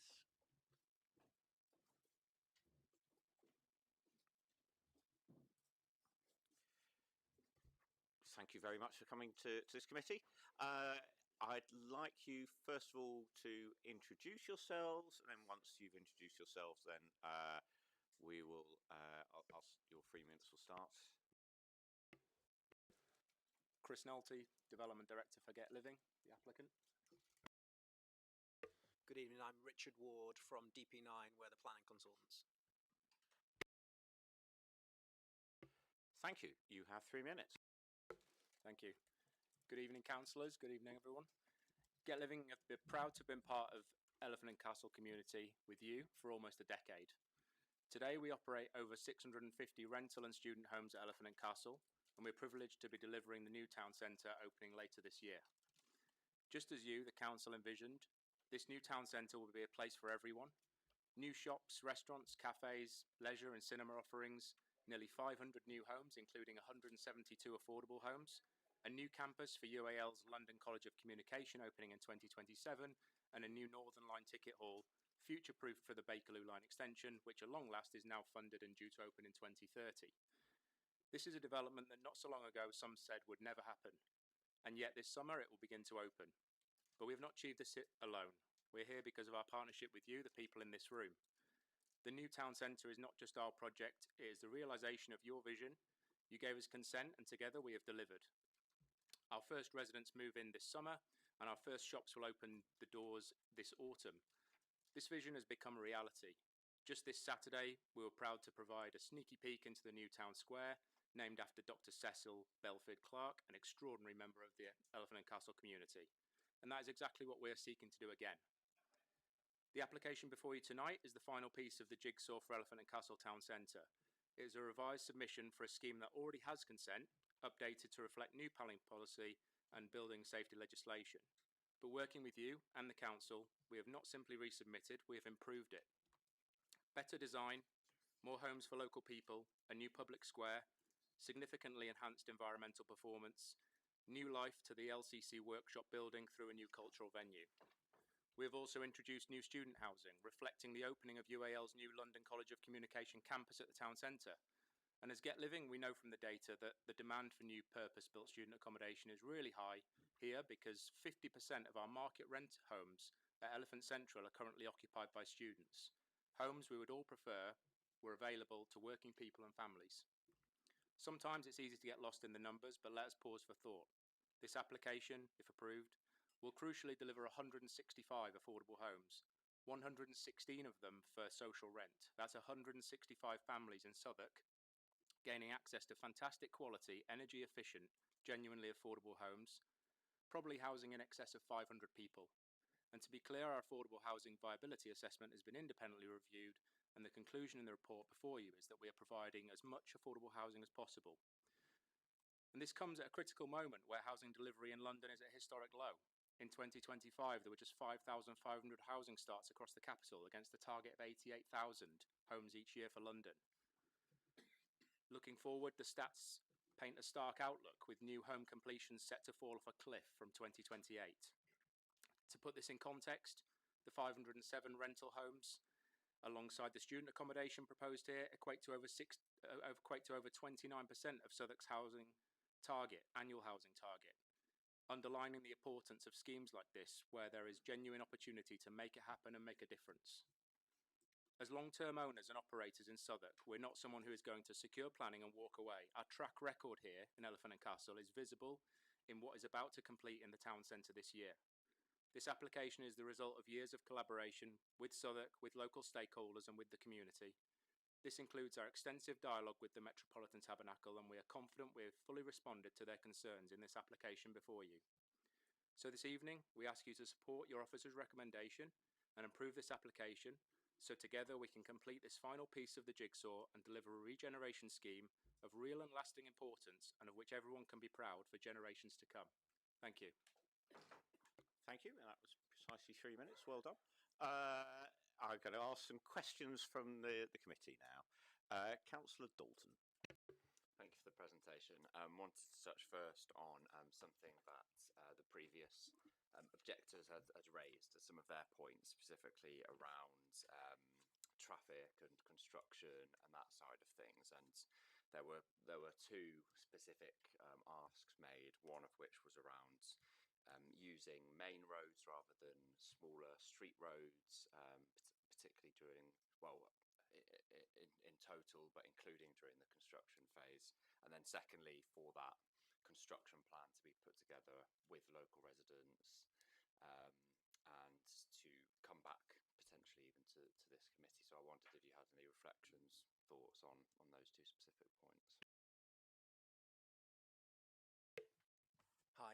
Yeah, we have got our transport consultant in the room with us this evening, but I might try and take it in the first instance. I mean, I completely understand the concerns of local residents, and we would want to try and ensure that as many vehicles access the site during construction from arterial roads as possible. So I think that's a definite. We have been working very closely with Southwark's transport officers to try and ensure that no individual road is subject to too much in the way of vehicular movements. We recognise that there are multiple roads to the west that can accommodate vehicles, and all I can say is that if you approve the scheme this evening, we will be welcome to continue that conversation both with officers and with local residents.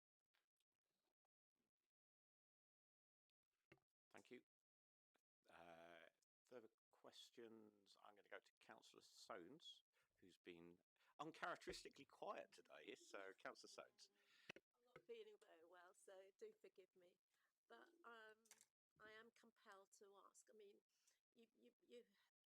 we're here for the objectors and their comments, particularly from the Metropolitan Tabernacle Church. You said in your own presentation that you felt that you had fully collaborated and worked with them to fulfil their asks, but you would have heard that the gentleman was clearly very disgruntled and felt that there were a lot of voids in your approach and in this application. I'd just like, particularly around the windows, sunlight, daylight aspects. Could you comment, please? Sure. For this, I'm actually going to call on my colleague Ailsa Turnbull, who's our project manager, who's actually led on our engagement with the Metropolitan Tabernacle over a long period of time.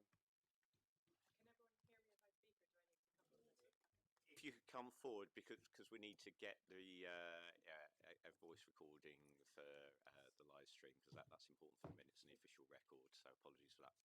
Yeah. Good evening, everyone. My engagement. Sorry, could you just again, just for the record, give your full name and role? Sorry. Ailsa Turnbull, project manager from Gardner and Theobald, representing the applicant.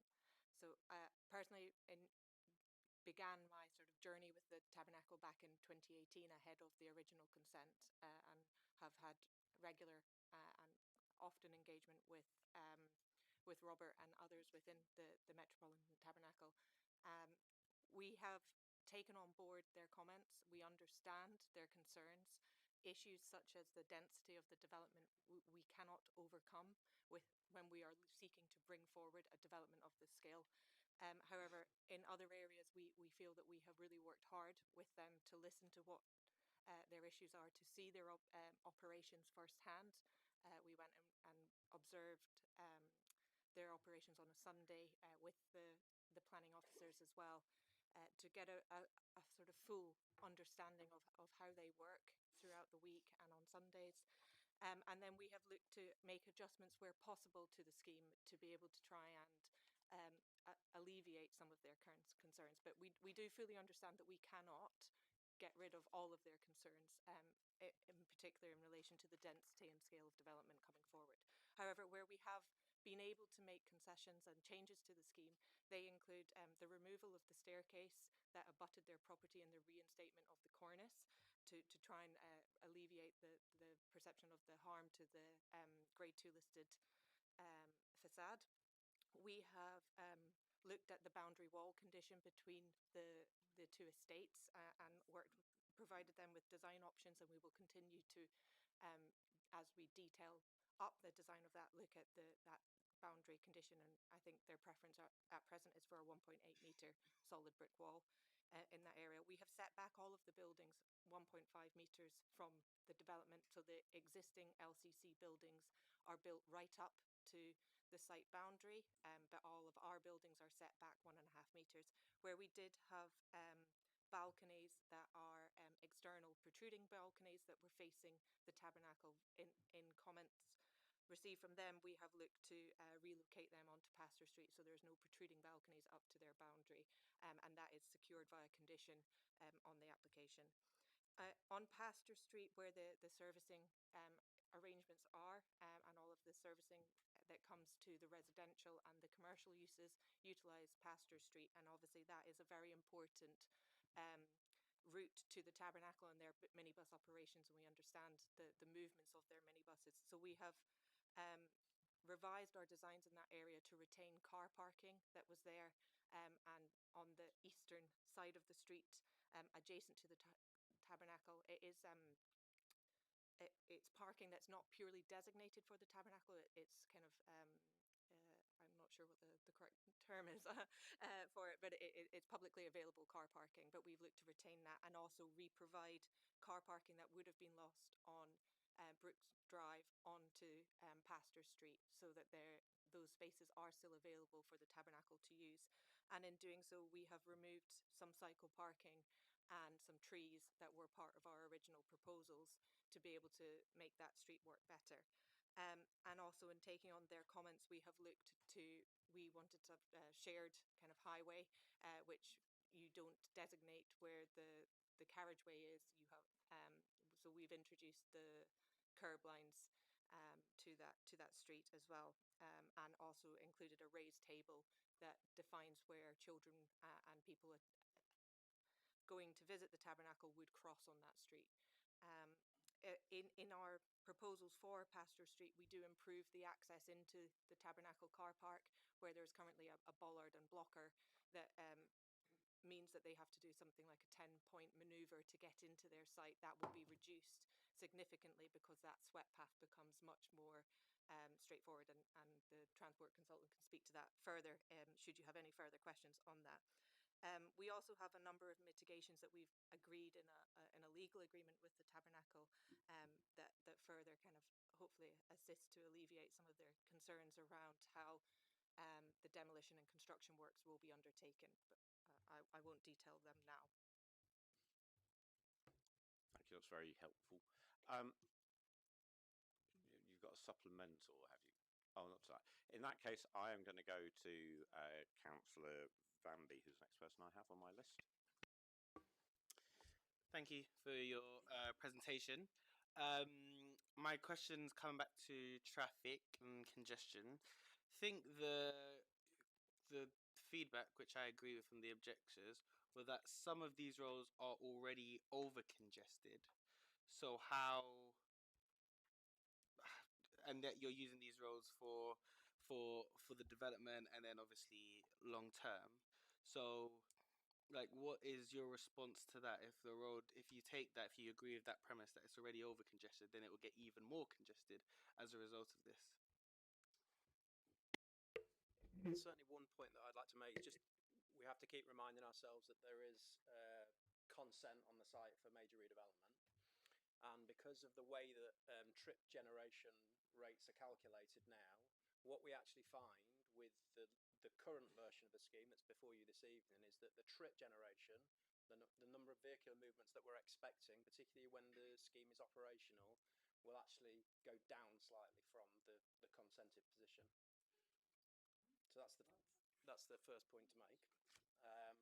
And then if I could also just call on our transport consultant, if that's all right. I want to make sure that the right people give you the full detail answers. That would be helpful. In particular, I think, some explanation of Applicant would be very helpful, because I think all of us are wondering a little bit, if you've got the same number of homes plus some new student homes, how the traffic numbers go down. So to understand that'd be helpful. Good evening. I am Ana Gonzalez from WSP, the transport consultant. So the comment that has just been made, essentially the way it works is from the consented scheme, we have looked at the trip rates that are applied to the development proposals. As has been picked out by the objectors, the servicing trip rates have increased in the past few years, so we have accounted and acknowledged that into our assessments. And the fact that when we run our assessments and we compare the proposals right now compared to the consented scheme, there is a minor net reduction of trips when you consider the again, comparing the proposals with the reduction. The way that that's been calculated is because, bear in mind that the proposals are not only for the residential elements, which, yes, we now have more PBSA, so the PBSA units, but also there is the commercial element that it plays a part into the calculations. Another element that has contributed to that is that the car parking spaces that were proposed on the consented scheme were 34 spaces, and now these proposals come down to 9 car parking spaces. So with that, you already have a reduction of the daily trips that you would have for the parking. So yeah, I don't know if you have any more detailed questions on that. Councillor Van Bee, I'm going to allow you to come back with just one, if that's Just all right. very quick. Understood if I take your assumptions, but you're comparing it with the previous application that was granted approval, and it could be the case that traffic in 2019, the traffic generated from this application wasn't taken into account as much as it should, and so therefore I don't like just the comparison, comparing it with a previous planning application. I'm just talking about traffic in the sense of, you're saying, oh, the traffic was going to happen like this anyway, so comparing it to what it would have been, etc. I understand that. But I'm thinking about it as just traffic generally on an already congested set of roads. This would add even more congestion. And I guess the point of the objectives is we should look at other roads, main routes, for this development, because it doesn't make sense to add more congestion onto already over congested roads. What options did you consider in terms of their objections and the possibility of using main routes? So to put things into context, putting aside the consented scheme, the fact that we have a low parking provision on site means that, putting aside the servicing trips, we are anticipating at peak hour 3 arrivals and 3 departures at peak hours for vehicles going onto the site, right? Putting aside servicing. When we look into servicing, and particularly on Pastor Street, it is one of the key comments being raised right now, our calculations and on discussions again as well with the Tabernacle has demonstrated that we will have up to 1 servicing vehicle every 4 minutes.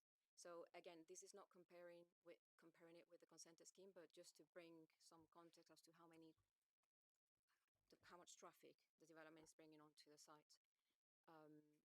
The routes to the sites, particularly for servicing, which is the higher element of the traffic generation of the site, have been kept equal to the consented scheme, so via Oswin Street, Brook Drive, and then Pastor Street, to a off-site servicing yard, which is in line with policy and the aspirations of policy to maintain movements for servicing away from the highway. But Oswin Street is essentially the only route that we have into the site. we are not, the strategy does not, is not relying on the other local streets for servicing, and therefore I think what the request has been made, which is to keep to the main street, is what we are aligning with, which is Oswin Street, Brook Drive, and Pastor Street. Thank you. Councillor Tester.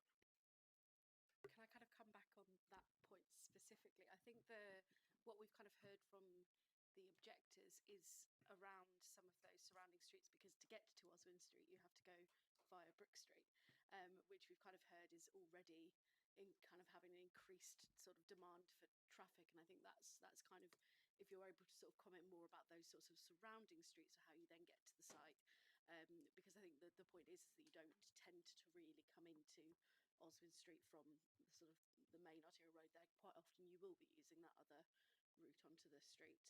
And then I do actually have a proper question as well. So our modeling of the traffic coming in, the distribution essentially coming into the site, is forecasting that the trips will come from St. George Road onto Oswin Street and Brook Drive and then Pastor Street. It is the amount of trips that may have gone towards the west of the Zion Brook Drive are very low, and our modeling doesn't show that that will be the main route at all. So it's Oswin Street. Okay, so traffic is coming off St George's Road St. onto George's Oswin Road. Street. Would it be helpful to have a both plan on screen directions. Yeah.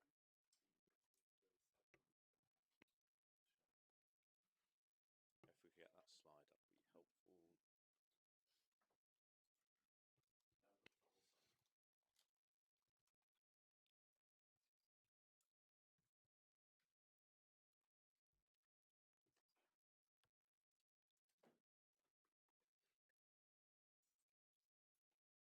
Just whilst we're okay, waiting for the waiting plan to come up. Here we go. Right. So the right hand picture. Yeah. Basically, the traffic is coming in, coming down Oswin Street. Correct. That's right. Yeah, go on. So the point that I'm trying to make is, so St George's Road is a one-way street, so you can only travel from east to west on St George's Road. So if you are a sort of servicing vehicle, you know, a delivery driver or something, wanting to come from the west, you then have to go down Brook Drive. Is my understanding correct on that? I think that's the point that the objectors are kind of coming to us with. Yeah, we also heard from, during this consultation that there is also the point of the Kennington Triangle proposals and how that's also being considered now for implementation, and that would prevent the through traffic on Brook Drive, which then, I guess, would go pro what the concerns are to satisfy those So concerns. to answer Councillor Tester's point, I'm guessing then, and I'm just going to reflect this to see if this makes sense, that they have to go Westminster Bridge Road, round the Crosby roundabout, and then down London Road onto the Elephant, and then onto St George's Road that way. So everything basically comes from the Elephant to St George's Road to Oswin, and the traffic from the west has to go via London Road to get there. Is that correct? Yes. London Road,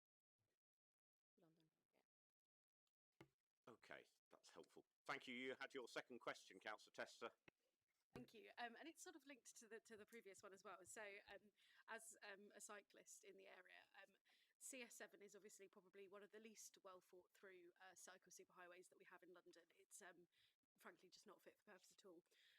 But CS7 goes through the immediate area via Elliot's Road, but actually in reality by far most people who will cycle north to south will actually use Oswin Street, because it's a more direct way to get to Princess Street and to go through that way. So I was just wondering if you could kind of comment on but both during construction and also when the site is operational, how you envisage kind of cycle traffic through the area being managed, because I think, as is heard from objectors, it is a very narrow two-way road with cars on one side, and actually as a cyclist I've had to hop onto the pavement a few times because there's been cars coming down at some pace. So I was wondering if you can kind of talk to that a little bit.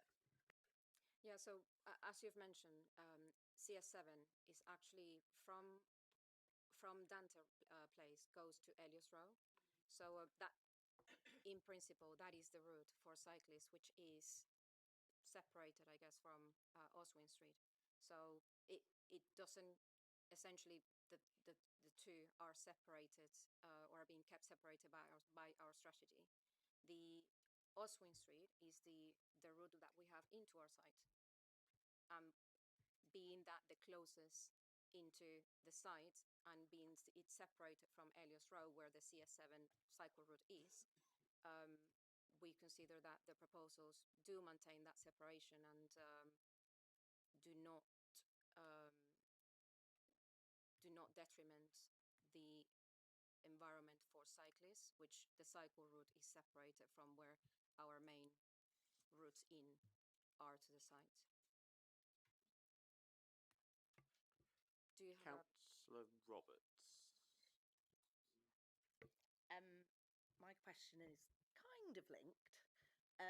We've all seen the huge increase in the use of hire bikes across London, and as I'm sure all of our inboxes are full of people complaining about hire bikes left strewn across roads and open spaces.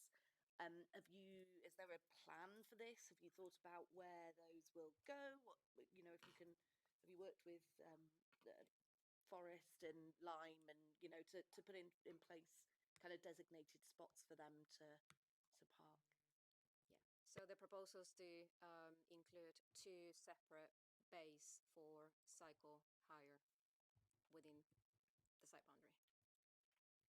I think we should point out as well that, you know, even if we get an approval this evening, it's actually going to be a long time before the scheme is operational. And I think already we're seeing these kind of bike hires as becoming more sophisticated.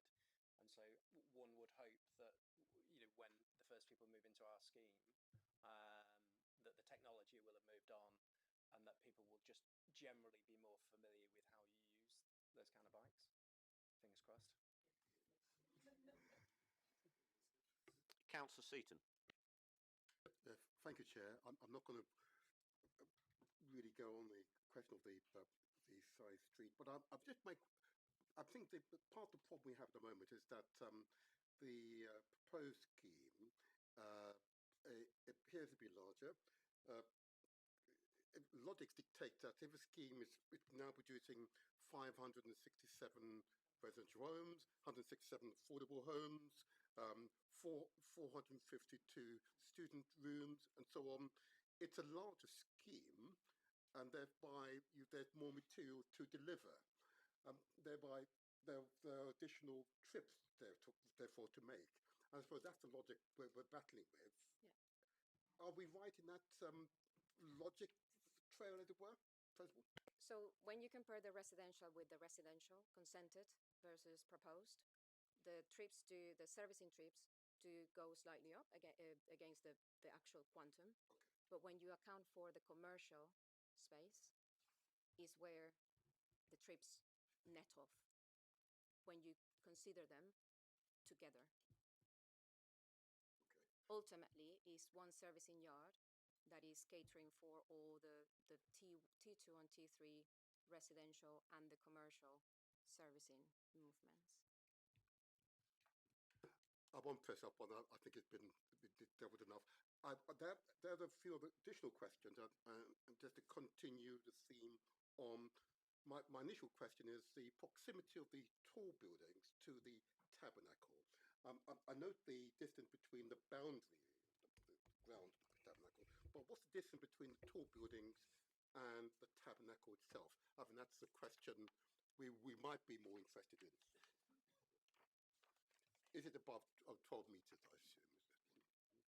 I think it is, but I wouldn't mind just checking with our architect.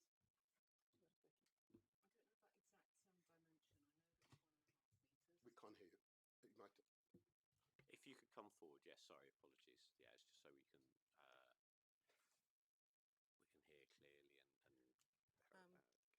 Thornton, Allies and Morrison. So the dimension from the previous building to the new proposed building is 1.5, and that's the movement. But the actual building itself is about 7 metres back from that.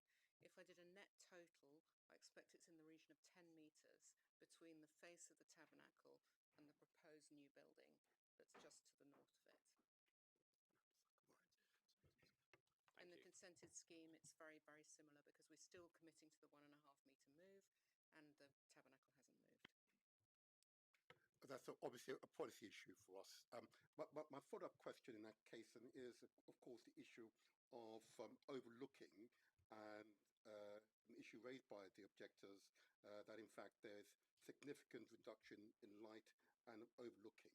Can someone respond to that objection, please? Do you want to take my place? Good evening. My name is Paolo Capellacci from GIA, the Light Salary Consultant.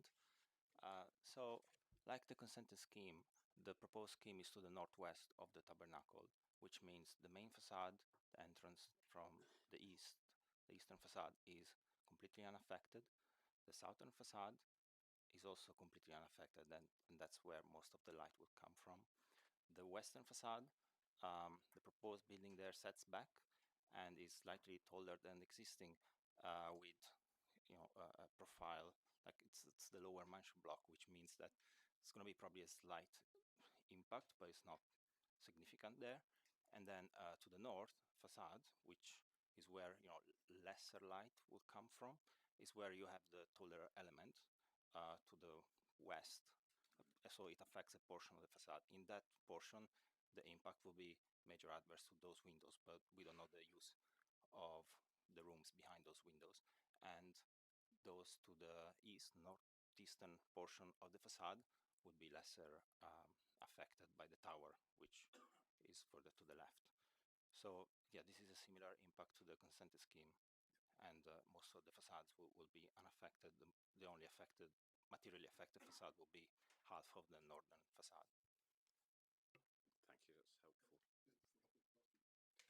Thank you, Chair. Just thank you for that response. That does help somewhat. I'm just conscious this is a Grade 2 listed building. I did do a quick scan to see where in London, where you have a Grade 1 or 2 listed building, the proximity of a tall building to it. This building is within not quite policy compliant in terms of distance at the moment, but you may wish to answer this question as you wish, but clearly, notwithstanding the officer advice that the harm isn't substantial, it does appear to be quite substantial at first sight, if I may say so, that you have a very tall building alongside, within the boundaries of a Grade 2 listed building, does appear to be quite some significant harm being done to that Grade 2 listed building. Okay, get the full team out here. Our Townscape and Heritage consultant is also here this evening. Louise, this is your...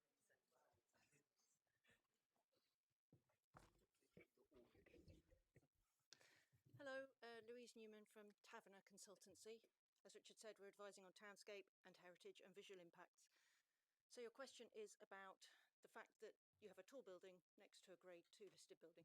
That's very common in London. Think of the City of London, for example. You have Grade 1 listed churches right next to much taller buildings than we're talking about here. And in Southwark, lots of examples. For example, at St George's Circus, new tall building there, very close to a conservation area and listed buildings. At the northern end of Blackfriars Road, another good example there of tall buildings consented next to Grade 2 listed buildings. The visibility or the presence of a tall building next to a listed building is not inherently harmful in NPPF terms, which is what we have to judge this against. It's a change to the setting, but it's not necessarily harmful in that sense. Particularly Elephant and Castle, we've got an established tall building cluster. That tabernacle already has a setting that includes lots of tall buildings.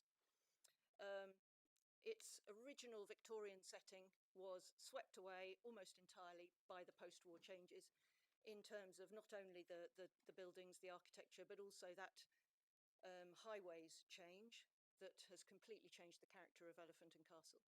So in this area, there's been a huge amount of change in the post-war period, and that has been consolidated more recently by more and more tall buildings. So I go back also to the consented scheme, where 3 tall buildings have been consented to the north of the tabernacle in a very similar arrangement, and as Vicky has said, the same distance, not materially different distance from the northern side of the tabernacle, set behind a slightly lower shoulder, or a much lower shoulder on the junction itself. So that arrangement has already been consented. The tall buildings closest to the tabernacle are the ones that have least changed in their height. And we actually, when we provided more information to Southwark during the course of after the application had been submitted, we actually presented a view that showed the relationship of that tallest building closest to the tabernacle compared with what had been consented, and it is exactly the same. So I think it's important to go back to that existing consent.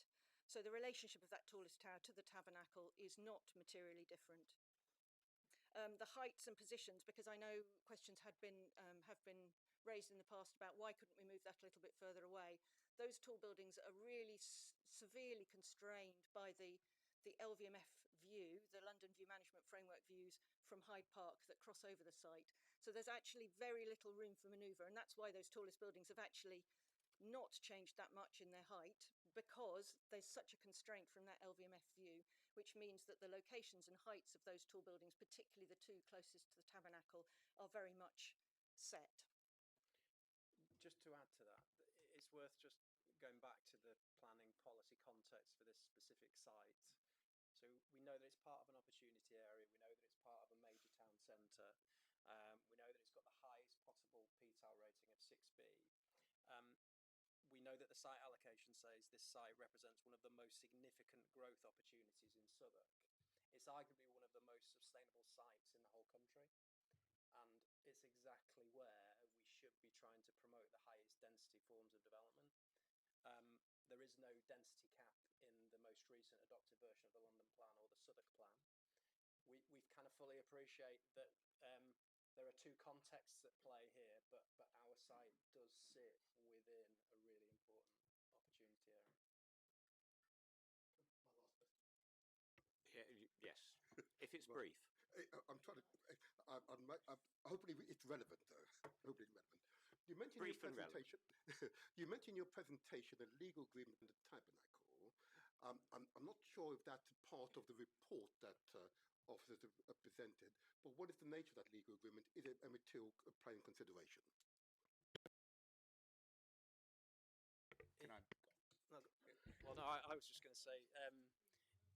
It sits outside of the planning process, so it isn't something that was submitted as part of this planning application.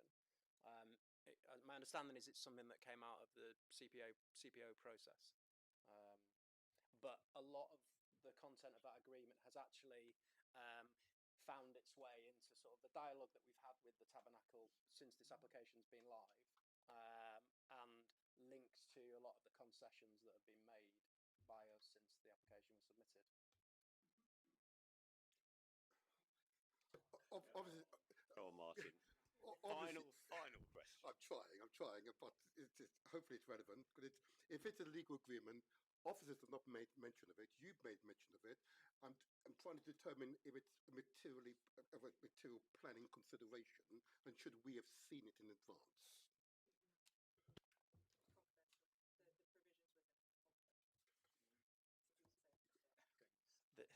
The provisions of the agreement are private and confidential.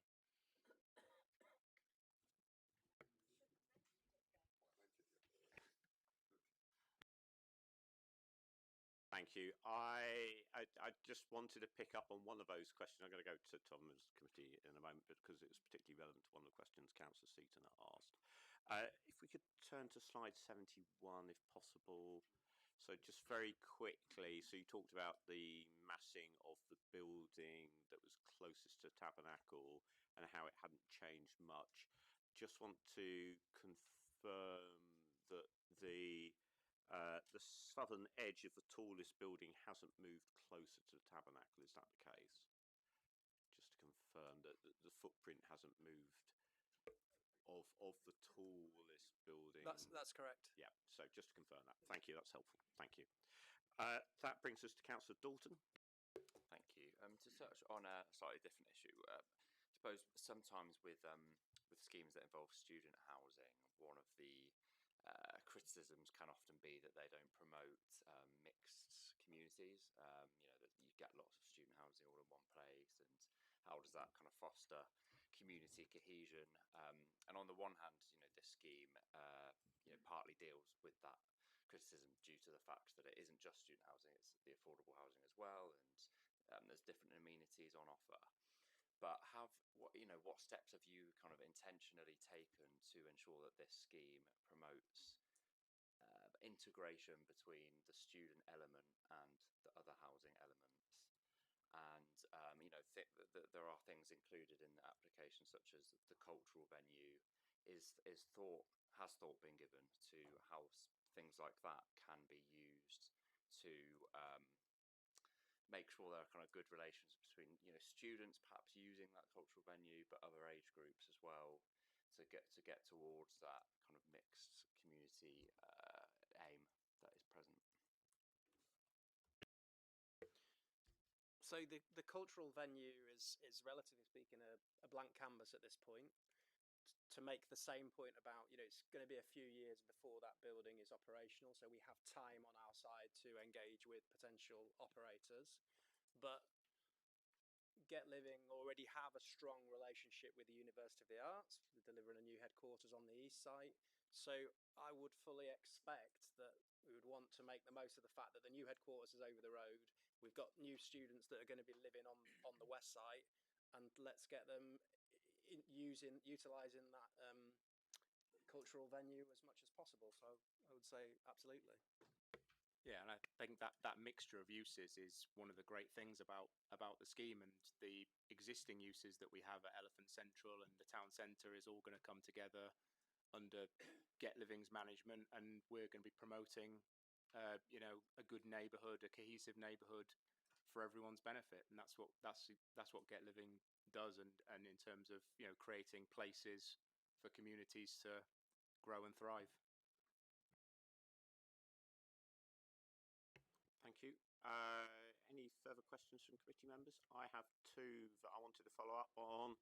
So you've heard that the residents of both Hale Street TR Residents Association and West Square Residents Association have asked various questions about consultation about construction management plan and also transport, and asked whether we might consider having a condition that those come back to committee with consultation. So I just wanted to get whether you would be happy with that if that was a condition that we agreed as part of this process. Obviously not stating what the outcome of all of that would be, and obviously you've got to work within what's possible, but are you happy for that to be a condition if we were to make it?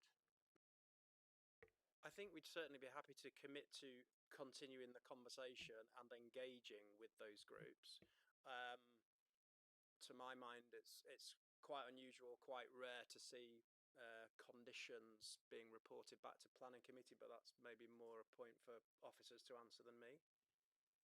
Sorry, I'm seeing Colin sort of shaking his head, so just... Chair, you will recollect over the last year we have had a couple of schemes where we have said we would bring that back to committee, particularly to give residents the kind of greater certainty that there is a level of scrutiny of the eventually negotiated position about development construction management. I mean, we've had others where we've just made it a condition that residents are consulted on and are engaged in that process. So there are different ways of doing it. One way is, as residents have suggested, is that they are more involved in that process. So it isn't just a discussion between the applicant and their experts and our highways team, but the residents are also involved in that. So that could be one way of doing it. In this instance, you might feel that you would like to see it back at committee, but you could, in theory, do it either way. Thank you. So, having heard that precedent, would that be something you're happy to consider now? Happy to consider, yeah. Thank you. And the other question I had is, you had the question I asked to Jacob earlier. So Jacob's obviously been beavering away at the figures, but maybe to save us some time, we've heard that the current development, if it was to be fully compliant, would make a loss. And that's obviously been part of your viability calculations. So just to understand what the size of that loss would be, and similarly, if you could let us know what the profit of the application you've put forward will be.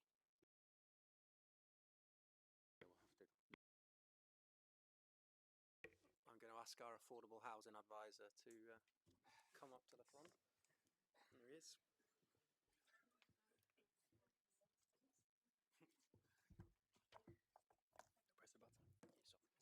Press the button. Good evening all. Liam Janus, partner at DS2. So we advise on affordable housing and viability related matters. So DS2 submitted an affordable housing viability assessment in support of the planning application. Policy and guidance dictates that this should be based upon current day cost and values. Now, in light of current market circumstances in terms of rising interest rates, inflation, build costs, regulatory changes, Gateway 2, Gateway 3, which is kind of prolonging kind of development timeframes, on a current day basis, based upon the provision of 165 affordable homes, total development costs exceed development value. So there is a loss of circa 60 million on a current day basis. However, kind of applicants look at this on kind of a long-term basis, and obviously the market is very challenging at the moment. They've made the commercial decision to commit to the previous consented affordable housing provision of 165 homes. They are of the view that over the next 4 or 5 years that the market will improve, so i.e. values go up, costs will hopefully kind of remain flatline, probably won't go down, based upon kind of a developer return on a kind of ungeared IRR target of 11%. The projected kind of profit is circa 150 million. I would note that that is obviously based upon kind of forecast. Anything can change between over the next 2, 3, 4 years. What I would kind of like to emphasize is, clearly if the viability of the scheme does improve, there are 2 review mechanisms that will be within the Section 106. There will be an early stage review should the developer not substantially implement within X, I think it's 24 or 36 months from the date of the signing of the Section 106 agreement. The more important one is there will be a late stage review, and it's worth noting that it will reassess all costs and values with the exception of benchmark land value and developer return. So the council potentially, if the market does improve over the next 4 or 5 years and our kind of estimates as agreed with Clutton's are kind of wrong, there is an ability for the council to kind of get additional kind of affordable housing. And presumably, because given the nature of what we're agreeing, that would be presumably an in lieu payment, would it be, rather than redesigning the scheme to fit that housing into the development? I believe kind of that's still to be discussed as kind of part of the Section 106 discussions, but it's potentially kind of either an in lieu payment, or there's the ability to provide kind of intermediate homes within T2 and T3. So it can also be on-site provision, but it would be intermediate and not social rent, because it kind of requires separate core and within the kind of the mansion box. Right, okay, that's clear, that's helpful, thank you. Okay, that's helpful clarification, so thank you for that. Any further questions from committee? I'm going to thank you all. That's been really helpful, your contributions and the answers you've given. That's been sort of, I think, very full and straightforward. So thank you. If you'd like to return to public seating area. We're next going to ask, are there any supporters of the scheme that live within 100 metres of the development site? I'm not seeing anyone, but if you are here, please do wave your hand now. Otherwise, we will move on. In that case, do we have a ward councillor, or ward councillors indeed, that wish to address the committee? Thank you both. So, as is standard, I will ask you both to give your names for the record, even though I know who you are, and then I will give you 3 minutes in which to address the meeting. Thank you, Chair. My name is Councillor Maria Linforth Hall, and I'm Councillor for St George's Ward. Thank you, Maria. Councillor Graham Neal, Councillor for St George's Ward. You have 3 minutes. Good evening, Chair and members. We're speaking as the ward councillors for this area and on behalf of residents who will be directly affected by the redevelopment of the LCC site and surrounding Elephant and Castle area, including the impacts on the Metropolitan Tabernacle. Affordable housing top priority. 165 affordable homes are delivered. The proportion by habitable rooms fall to 27.6%, down from 35% due to the introduction of student housing. As ward councillors, we are deeply concerned that this reduces the long-term benefit for local families and risk altering the social mix of our community. This must be addressed before any approval is granted. Daylight, sunlight, overshadowing and heritage. Tower W1 is now larger than the original permission, causing additional overshadowing and loss of daylight for properties along Oswin Street, Elliot's Row and the West Square Conservation Area. These impacts are serious and cumulative. I cannot simply be outweighed by public benefits. The partial demolition and changes to Grade 2 listed Metropolitan Tabernacle and surrounding conservation areas risk harm to historic character, sidelights and local amenity. Traffic servicing and safety. During the 5-year demolition and construction phase, HGVs will exit by small residential streets which are unsuitable and unsafe. We urge conditions require all construction traffic to only use the main Elephant and Castle arterial roads. Post-completion, the delivery and servicing plan routes traffic along Oswin Street, Elliot Row, Brook Drive and Hale Street. These narrow streets cannot safely accommodate extra traffic, putting pedestrians and cyclists, including children, and cycle Superhighway 7 at risk. We further urge a condition that the delivery and services plan be revised in consultation with residents, local councillors and both SADC and Lambeth councils to mitigate harmful effects, and that the reports be submitted to the Planning Committee within 6 months. Thank you. In conclusion, Chair and members, while the scheme has merits, both we and our residents face unacceptable impacts on housing, daylight and sunlight, heritage and mostly traffic safely. We urge the committee to address the reduction in proportion of affordable housing to ensure long-term community benefit. 2. Impose a condition that construction traffic uses the main arterial roads. 3. Impose a condition that delivery and servicing plan be revised in consultation with residents and others and report back within 6 months. And finally, ensure mitigation of harm to conservation areas, daylight and sunlight.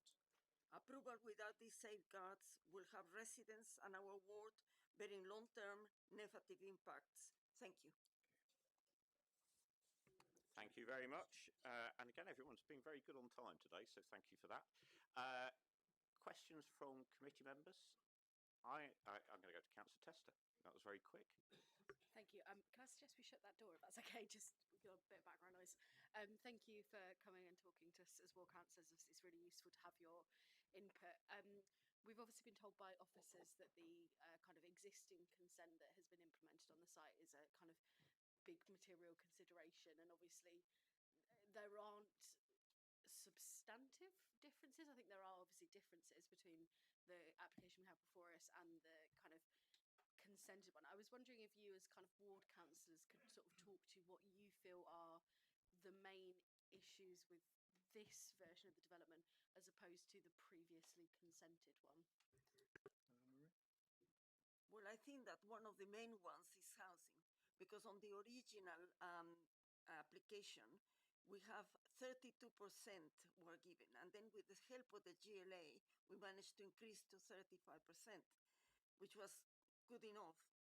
But now we are 27.6% on the west side, and I think that is unacceptable, because it's going to drive the families away, and that is again unacceptable. if I may, so since 2019, obviously there's been some tragedies both in London and nationally. There was reference to international wars earlier. And I'm reminded of the phrase, never let a crisis go to waste. We've the single staircase blocks, it was decided, and quite rightly, are no longer suitable for modern living. And so the developer has been forced to introduce a second staircase, and at the same time has brought in hundreds of students into the block, which has proportionately reduced the amount of affordable housing. So that's one fundamental change which I'm aware of. But yeah, I would echo what Maria's just said as well. Thank you. I had a question. I mean, thank you. It was a really helpful presentation. Thank you for coming here. Graham, at the end of your speech, you set out 4 areas that you wanted us to look at in terms of conditions. So I think 2 and 3, which is one about construction management, and secondly about sort of permanent traffic in terms of servicing, things like that. I think that's clear what conditions like that would look at. One, in terms of social housing, is obviously, and affordable housing is obviously something that we need to consider and talk about a little bit, but is really kind of a yes/no question for us. The final one is the one that I was sort of trying to struggle a little bit about what we could do as a condition, which was you talking about the impacts on daylight and sunlight, because I'm not sure how we can condition that. I mean, it's because yeah, the buildings and the application we have is the application that we've got. We can't really, as a condition, ask them to move buildings or make them shorter or do away with them. So just to really understand what it was that you were seeking on that. Well, I think that needs to be seen in the round, and I don't think that residents are asking for a redesign at this stage. Officers have worked for a long time with the to get this up, to finalise these designs. So I think that needs to be seen in the round, that the developers are benefiting from the support of our planning department, but we really would want to push on site traffic. You've got to remember the cycle super highway runs cheek by jowl with this, and that itself was designed to take cyclists away from the A3, the Elephant and Castle, the 8-lane dual carriageway, which we know as the Elephant Castle. So you've got a cycle highway which was designed to protect cycle traffic and cyclists. And so really during construction, but also afterwards, residents are going to be affected in no small in a massive way by traffic to and from this site. Okay, that's helpful. Thank you. Any further questions from members of the committee? Councillor Tester. Thank you. And I think when you're sort of talking about the cyclist superhighway, you're sort of coming into the point that I was raising earlier, that actually a lot of people do use Oswin Street rather than using Elliott's Row as that they're meant to do. I was wondering if there was anything you thought specifically we as a committee, if we were minded to approve this application, that was there anything that we specifically could do to try and protect cyclists both during construction and once the development has actually been completed? I was wondering if you as ward councillors had any ideas on that. We've got some great concerns about traffic in this part of St George's Ward, at the sort of back of the elephant, as it were. We heard earlier how well it was being managed on the east side, and I fear that this has just sort of been an add-on, really. And I've got real concerns for these Victorian terrace streets, Hale Street, Elliott's Row, and Oswin Street. The developers seem to have worked very well with the Tabernacle. Obviously, it's a listed building, but they seem to spend a lot of time speaking to them and about the traffic demands of the way that the Tabernacle uses minibuses to bring their congregation from across the borough and beyond, especially on Sundays and Sunday afternoons. I wonder how hard they've worked with local residents to hear the concerns. We've got Lambeth are designing a low traffic neighbourhood scheme for this part of St George's Ward, and as a result, the local councillors and residents haven't really been sat at the table while that's been designed, and now we've got to overlay this on top of that. and there are concerns that Lambeth Traffic Division isn't speaking to Southwark's Traffic Division, isn't speaking to the Planning Department, and we've got this unholy mess. We've got a fear of an unholy mess, and nobody really knows what's going to happen and what it's going to look like, and understandably, residents are filling our inboxes with concerns and fears about that. Sorry, does that answer your question, or did you just hear a series of worries there? Thank you. Very important worries for us to consider before we make a decision, so thank you for that. Any further questions? Oh, sorry. Would it be okay for me to add something just on the Healthy Neighbourhoods scheme that's come up a few times? Yes, sure. Yeah. What I'm going to do actually this stage is I'm going to say thank you to the ward councillors and ask you to return to public area. It is, as other people have said, it's always really useful hearing from ward councillors and getting your perspective. So, sorry, Graham, you're going to make a final point. Can I just pay tribute to my ward colleague Maria? I think this may be finally her final appearance here in Southwark Council with her councillor hat on, and I'd like to thank her for her diligence over the last few years. Thank you. I would agree with that, and I think we've all very much valued Maria's contribution to the council over her time here, so thank you. A point well made. Thank you. Okay, Matt, do you wanted to go on? Yeah, come back on some of the transport issues. Yeah, so just firstly to say apologies to the Hells and West Square residents for the error in the committee report that was revised in the addendum. The delivery and servicing route is meant to be down Oswin Street, Brook Drive, Pastor Street. There will of course be some vehicles that are doing rounds, let's call them. So there will be Amazon, DPD, Every. They will be assigned SE11, and they will do rounds within SE11, and the sat-nav will take them certain routes to their next destination. So there will be quite a lot of trips that are coming to this site that are already on the network. They're not new trips necessarily, but we have to consider them as new trips because they cross that boundary. Just in terms of the healthy neighbourhoods, I believe there has been some communication issues between Lambeth Transport and Southwark Highways. There's also then been communication difficulties between Southwark Highways and ourselves because we're in different departments. So that's a failing on our side. So we admit that, but there has been a lot of communication the last couple of months. We are now much more aware of the scheme, and we're also aware that the planning for the scheme has in effect stopped. There's traffic monitoring work that's going on right now. And if a scheme does come forward, it will be a joint Lambeth and Southwark scheme that comes forward. So that's quite a big shift. So hopefully the residents will feel a lot more engaged and involved in that in the future. And we have had assurances that both of the TLRAs will be involved in that process. That's helpful more generally. But yeah, that's very helpful background. That's really useful. Thank you. Okay, we have heard a lot of representations there. Useful to pick up any questions arising from those of officers. So I wanted to very quickly tackle some of the issues that the Tabernacle raised in terms of daylight and whether we've assessed it properly, given the use of that building. So they pointed out their use as both a religious building and an educational building.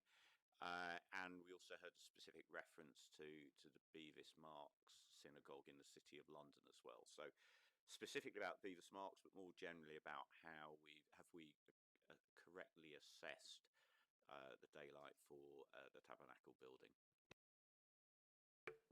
Yes, thanks, Chair. And it is the case that BRA guidelines can be applied to places of worship, as was pointed out. And that guidance says they can be applied and they can be applied flexibly, but are dependent on context as to whether or not you do apply them or how you apply them. In this instance, there hasn't been a testing of daylight effects on the church. And in the 2019 consent, there was some testing of the caretaker's flat, but not on the church more generally. I think it's useful that the Bevis Marks case has been raised. We've had a chance to have a look at that. It's in the City of London. It's a Grade 1 listed synagogue. And the reason for refusal was impact on heritage, but also impact on overshadowing of a courtyard in the synagogue. So it wasn't about space within the synagogue, it was about the courtyard of the synagogue. And the scheme which was affecting it was 48 stories tall, and it was due south of the synagogue. If Shirag gets up the shadowing diagrams that we showed earlier, which show the overshadowing created by this scheme. The three towers in this scheme, the two residential and the student towers, are all due north of the Metropolitan Tabernacle. And if you look at the shadowing in this diagram, you can see the Metropolitan Tabernacle in the kind of lower right-hand section of the images. And neither the consented scheme 2019 or this scheme overshadow the Metropolitan Tabernacle. It is overshadowed by existing tall buildings in the Elephant and Castle at some points in the day, but they are buildings which are there already. So in that context, and context is important here in the application of BRE guidelines and looking at daylight, sunlight, and also looking at general overshadowing, we feel as officers that there wouldn't be a significant impact on the Metropolitan Tabernacle. Thank you. I'm going to turn to Jacob. So I gave you some homework to do, but thankfully, the applicants gave us their version just to clarify that those seem about right from what you understand and that work you're beavering away at, Jacob. Thank you. Inevitably, I mean, I reviewed their report, and we do look at it on current day, current cost basis, and obviously some of my figures are different. But so that on the basis I looked at it, there was a profit of 20.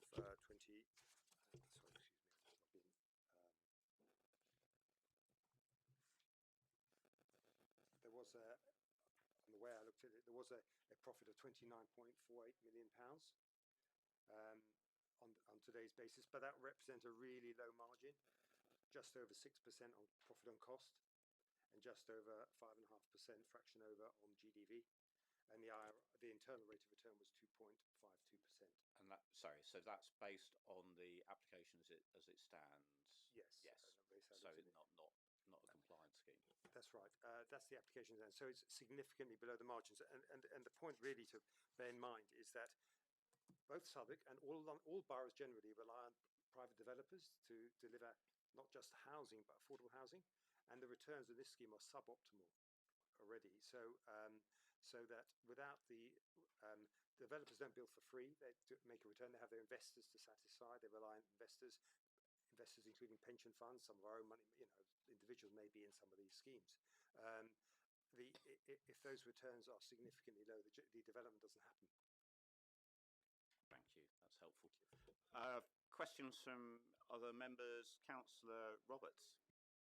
Thank you, Chair.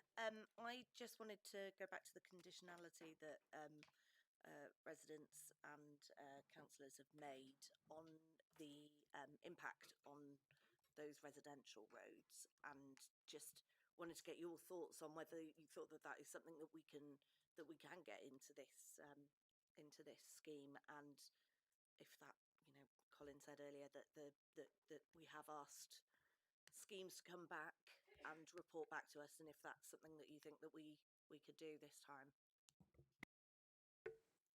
Yeah, I mean, yes, it's certainly something that you can ask for, and we have done before. And looking towards the applicants, and I think they're nodding. So yes, that's something we could do. And it goes to Matt's point about engaging with the local residents, and I can understand why they found it a bit frustrating lately. But there's an opportunity with also the work that we're going to be doing with Lambeth to kind of make these things hopefully get into some form of synchronicity. Thank you. Yeah, Matt.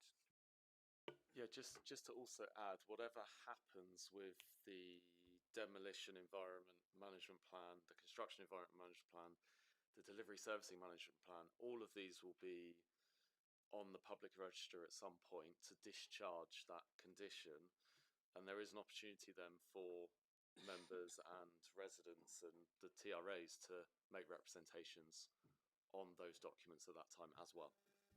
Thank you. And just for clarity, because we talked about precedent, we've definitely had examples where we brought construction management plans back to committee and consultation. We haven't about delivery service management plans. So just to touch on reasonableness of what that might look like if that was to be a condition. I mean, again, Chair, I mean, you could opt for the delivery service management plan to be something that was done in consultation with residents, but doesn't necessarily have to come back to committee. It's, you know, a choice committee might want to take.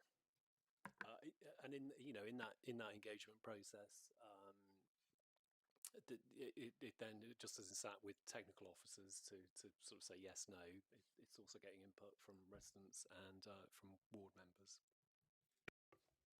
Thank you. Any further questions? Any views we have about this application? I think we're drawing things to a close now. Any views that anybody wishes to express at this point on the application? I'm going to take Councillor Vanby, Councillor Tester, Councillor Roberts. I like that final comment from Colin about traffic solutions being worked up with residents, and think we should attach that to the planning condition. Councillor Tester. Thank you. I was expecting a more fulsome speech. I would certainly agree with that suggestion from Councillor Van Bay. I think that's a very sensible suggestion. I think with regards to the application as a whole, it's very difficult, because I think sometimes when we have these meetings talking about student accommodation, it's very much sort of presented to us as, well, this is contributing to your housing numbers, this is, you know, taking pressure off the private rental market, all of which things I do kind of agree with. And I mean, certainly this seems like a more sensible location for student accommodation than the Old Kent Road. But I do also think, you know, it seems that on the one hand we talk about student accommodation in one way, and on the other hand we talk about student accommodation as an enabler of all of these other things that we want to have as well. And I think both things are true, and I think it's just a sort of reflection of the system in which we decide planning applications on, that, you know, we ultimately need to go with what the developer is willing to bring forward, what they are prepared to put risk on, and frankly what is viable. I absolutely accept Jerry's points that, you know, as a kind of councillors, we are unfortunately often resolved to voting for whatever is the most viable scheme that a developer is willing to bring forward, and is not maybe necessarily what we would actually want to see developed on a site. I do think, notwithstanding obviously the points that Colin raised about the existing consent being a very material consideration for this, I think that, you know, I accept that the ward councillors have sort of said that there is obviously one big notable difference between the two schemes, but I think overall, in terms of kind of height, density, it is broadly in line with the existing consent. It is also a very, very central London location that already does have a tall building on the site, and, you know, arguably the tall buildings proposed are of slightly better design quality, one might argue. So I think overall I am probably minded to vote in favour of the application, if not enthusiastically, then probably willingly. I think overall, thank you, Chair. Thank you. Councillor Roberts. I think Councillor Tester has summed up my feelings on this quite well as well. It is obviously very disappointing when we get to a situation where we're not fulfilling our 35% affordable policy, but we do also have to deal in reality. And, you know, we've heard the evidence from the applicants and from our expert about the viability of these schemes. And, you know, in an ideal world we would not have to worry about viability, but we are where we are. And yeah, for the same reasons as Councillor Tester, I think, and with the conditions that we've discussed on that, I will be voting in favour. Thank you. Councillor Seaton. Yeah, thank you, Chair. I think I'm inclined to agree with my colleagues. I'm very conscious, of course, that if we were not to accept the application and the recommendation put forward, that the next outing would be dramatically different. And that's our unfortunate reality. But I think on balance, though, the scheme is a very good scheme. It does appear to respond to many of the local needs, notwithstanding the comments from the Tabernacle. And I'm hoping that the private legal agreement is suitable for this Tabernacle. And of course, the agreement we've made here that the Tabernacle and indeed the community with the developers will work closely on the traffic management scheme, but I think it could be quite critical to ensure that the scheme is a good neighbour to yourselves. I think my only last comment here, of course, is this drive, of course, and I understand our realities, as Councillor Roberts has said, that there's a significant number of schemes which are student-centric. And we accept why. We've got a wonderful university, and I believe the officers are here from that university, a wonderful university. But I do wonder if the number of student accommodation within a half-a-mile radius is unusually high, and most certainly was not the original intention of the central activity zone, which of course was about commercial activities and stimulating economic growth in the area, which of course student accommodation does not achieve. But setting all that aside, because we are in our world, it's the art of compromise, and it's the lesser of the, not evil, of course, but nevertheless the evils. I want to think of on the. I'm sorry. I want to think about the heightens of the good, as it were. This is a better scheme than I anticipated 5 or 10 years ago. I think that's my real conclusion. And whilst I absolutely would want to achieve 35% absolute minimum, which would be my chant, as you would realise, I accept in our reality that this is the best scheme we can obtain at this time and in this date. Thank you. Thank you. Councillor Dalton. Thank you. Yeah, not loads to add in terms of the overall scheme. Likewise, I would be in favour of it, and recognising that we've not met the 35%. I think, based on the information we've presented in terms of levels of affordability we can achieve with this, it's we are where we are, and it will still, with the affordable housing that will be provided, have a massively positive impact on many hundreds of families.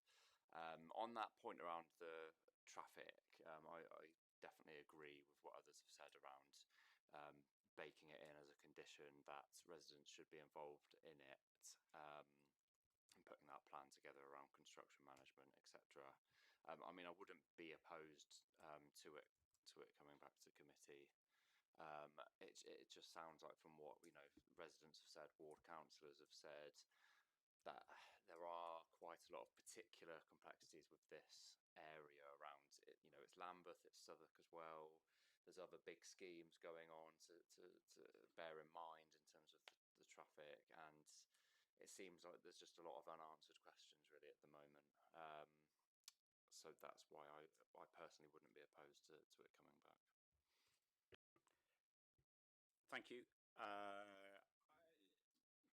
Councillor Soames, up to you whether you say anything or not. You don't have to if you don't want to. Well, no, I mean, colleagues have said it on balance. I was quite sceptical at the beginning, but I think ultimately on balance, it's a good scheme, and with the conditions in place, especially the collaboration with residents, that's going to be really, really important. And similarly to Councillor Dalton, I wouldn't object to it coming back to just be absolutely satisfied that all their needs have been met. Thank you. That's very helpful. Okay. So we talked about two conditions. First of all, I'll just sort of set those out again. First of all, that the construction management plan, as we've done in a couple of other cases, that comes back to committee for final approval, and that gives an opportunity to consult further the local community on that. And also, I'm not going to say that this comes back to committee, but I do think there needs to be further work, and we'll put this as a condition, about the delivery service management plan. In terms of the application overall, this is one, I have to say, that I've been torn over. I recognise that we've got a substantive scheme that has been implemented.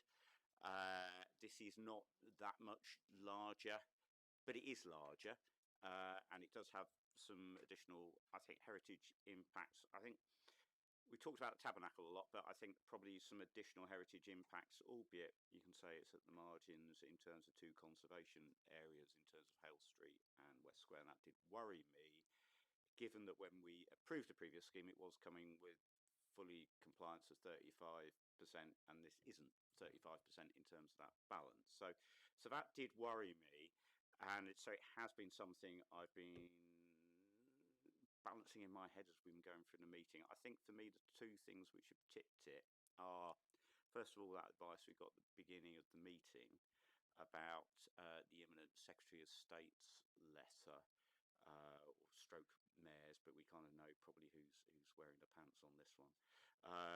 But the fact that we are expecting that on Wednesday. We're expecting that on Wednesday, and that could mean that we have, if we were to refuse this, the applicant would come back with something which delivers significantly lower levels of affordable housing. If we were putting the applicant in a position where they had to come back with a fresh application. So that does weigh heavily on my mind. And the second actually is something that the applicants said, which I thought was actually quite useful in terms of not only actually the sort of margin they're looking at in terms of all of this, in terms of actually what they're looking for, that 5% figure that Jacob confirmed in terms of profitability, which suggests they are kind of fairly close to the margin, but also that late stage review mechanism if actually the profit ends up being higher, which means that there's some scope for remedy if that does become the case. And I think those 2 bits is probably what should just about push me over the line in terms of approval, but it was a near wrong thing, as a number of officers around this table who were discussing this with me at the briefing will know. So, but I think given that, I'd like to recommend with those, Joseph. Just ask one question quickly, please. It's back to the social rent thing and our exchange. Just one quick thing. So you said it's about the space, and that's why 1 bedrooms, etc., to bump up the figures could be deceiving. Flipping that on its head, then, I'm so sorry to come back to this, but it's just been in my mind. Flipping that on its head, then, why couldn't we? Because like the chair said, we obviously prioritize 3-4 bedroom size because we have high demands from it. Why couldn't there be the option to reduce the number of social rent homes and increase the number of 3-bedroom and 4-bedroom homes using the same geography space? So flipping it on its head. Okay, Councillor Bamby, if we'd had this discussion earlier, I think we would have had this debate. However, I think we're now at a stage, and with the application is the application. We have to deal with it as it is. I'll keep it as a private question. It's definitely a question to have in the future, but I kind of think where we've got to at the stage of the meeting, I'd rather we move forward if that's all right with you. Fine. Okay, so given that, I would like to move that we adopt the officer's recommendations as set out in paragraphs 1 to 5 of the report on pages 201 of supplement pack 1, and the points that are in the addendum. Firstly, the planning permission be granted subject to conditions. So that includes those additional conditions we talked about with the construction management plan coming back for final approval as committee. And secondly, the condition about consultation on the delivery service management plan.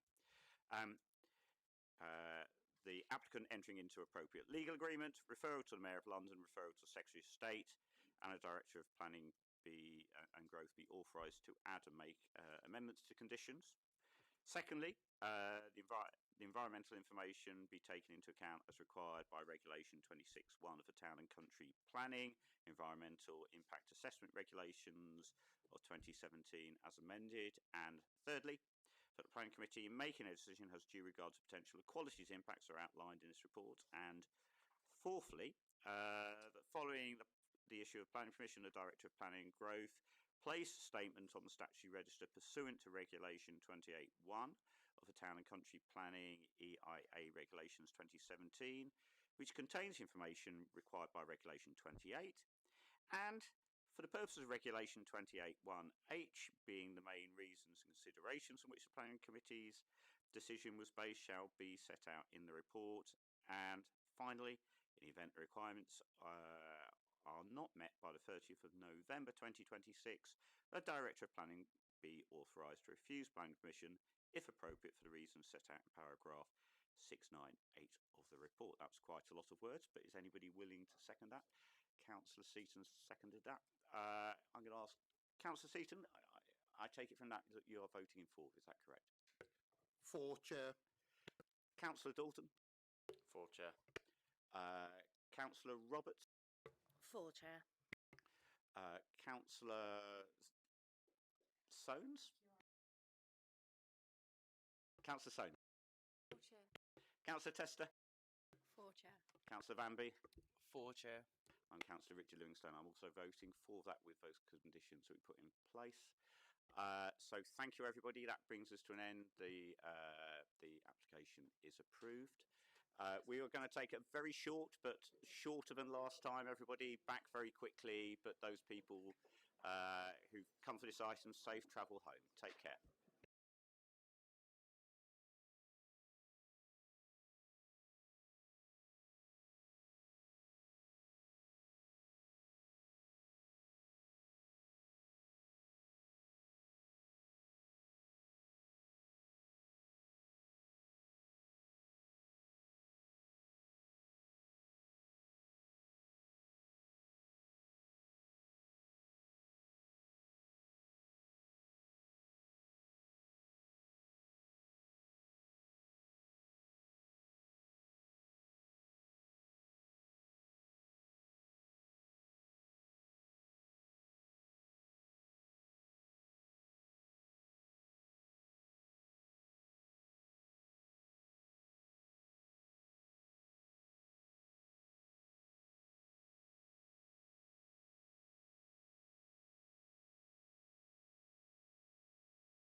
Okay, everybody, can we return to order?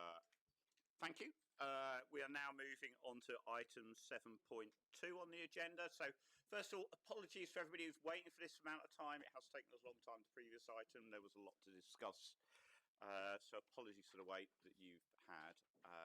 But we're now moving on to item 7.2, which is the development for Bankside House at 24 Sumner Street, London SE1 9JA. And I'm going to turn to Dipesh Patel to present this item. Thank you, Chair. So item 7.2 is redevelopment of Bankside House to a mixed-use building with 3 distinct built forms over a pavilion to provide principally student accommodation for the LSC with mixed uses on the lower floors, but also one of the towers would be a hotel during the summer months. I draw members' attention at this point to the addendum report. So in that we have included comments from the GLA in response to this application. They mention points such as the amount of affordable student housing, which I'll cover in the presentation. They say the development would have less than substantial harm on the setting of listed buildings, view we agree with, and they also comment on cycle parking. Tate Modern have also, we've been in correspondence with Tate Modern initially. They sent in an objection because of the impact the development and the development process would have upon them. We have discussed with them, and they're content with the condition you can see in italics on pages 2 and 3 regarding vibration, and also around construction management, which would need to be done in consultation with the Tate to make sure that their deliveries are not significantly impacted. We've had late objections also from Conservation Area Action Group, which are detailed there, and Living Bankside. Those points are covered in the main report itself, and then following that, some further late representations following publication of the reports. Again, all of those points are covered in the report. On pages 4 and 5, there are just some updates, so some corrections to floor spaces. Paragraph 15, the affordable percentages on 16, and just an update to the heads of terms. So onto the presentation itself. So the site is just south of the River Thames, to the south of the Tate Modern, and north of Bankside 1, 2 and 3. This was the former offices for the power station where the Tate Modern is currently. I think it was converted around 1994 to student halls for the LSC, and a couple of slides on the screen showing the site as it is. I'll come on to these views in a moment, but an important point to note is the view on the left, which is the view from the Millennium Bridge. That's a protected local view, and the policy around this talks about maintaining the primacy of the chimney at the Tate Modern, and on the bottom right is just a view of the existing site itself from the Tate Modern looking south. On the left of that picture you can see the triptych development, which I'll mention when we talk about daylight and sunlight. So in terms of heritage assets nearby, there are locally listed buildings nearby, including the Tate Modern itself. To the east are the conservation areas, Bear Lane, the conservation area that goes slightly into the river itself, and Thrale Street's the one that's further to the east. So this is a proposed scheme in front of you. 1,873 student bedrooms. Some of those are twin rooms, so the total number of bed spaces is 1,945. There'd also be retail, cafe use on ground floor, community hub and classrooms, and as I mentioned, hotel and summer school in non-term time. The site at the moment operates a sort of summer school rental model during non-term time. The the three towers themselves are 22, 24, and 26 stories. In terms of the ground floor use, good amount of the site itself would be publicly accessible. The site would cover a large part of the building would cover a large part of the site. So the entrance pavilion or the entrance area would be publicly accessible, as would the community hub, which is to the north at the top of the slide, and the classrooms, which are to the right or the east, with the retail offer on the west. So I should also mention here that the halls would be catered. This is one of the LSC's more successful halls in terms of mental health for the residents, and principally because of that catering and the ability that provides for students to socialise with each other. The halls would also, the catering would also be on the first floor. And on the top left of the slide is a auditorium, which again would be accessible to members of the public for certain events. So a number of different types of student bed spaces would be offered, including twins, truly twins in terms of two beds, and then 2 beds with shared facilities, and then single en suites. For external amenity space, that would be provided principally on the podium roof garden between the houses, as they are referred to, and also some quite impressive views at the top of the building from the roof terraces looking over the Thames. So the scheme is shown there on the elevation. So this is the northern elevation from Sumner Street, and the proposed scheme as it would look looking southwest from the Tate Modern itself. Another view on the page, on the picture of the aerial view. As you can see, this view, the architect has developed the scheme itself, and in this particular view, we feel it as officers it works well in building up to the chimney itself, with the extension of the Bethwin building on the right. And the protected view I mentioned before, which is this view from the Millennium Bridge. Our view is that this would lead to some degree of harm, but a very low level of less than substantial harm.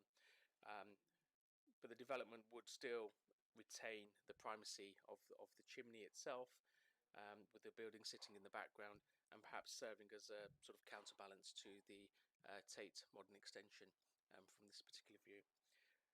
The image on the right is from Park Street. And then in terms of the proposed use itself, building House B in the middle would be the building itself that would be used as a hotel during non-term times. It would be for 14 weeks, as we've detailed in the addendum, and the other 2 houses, 2 buildings, would be summer school use.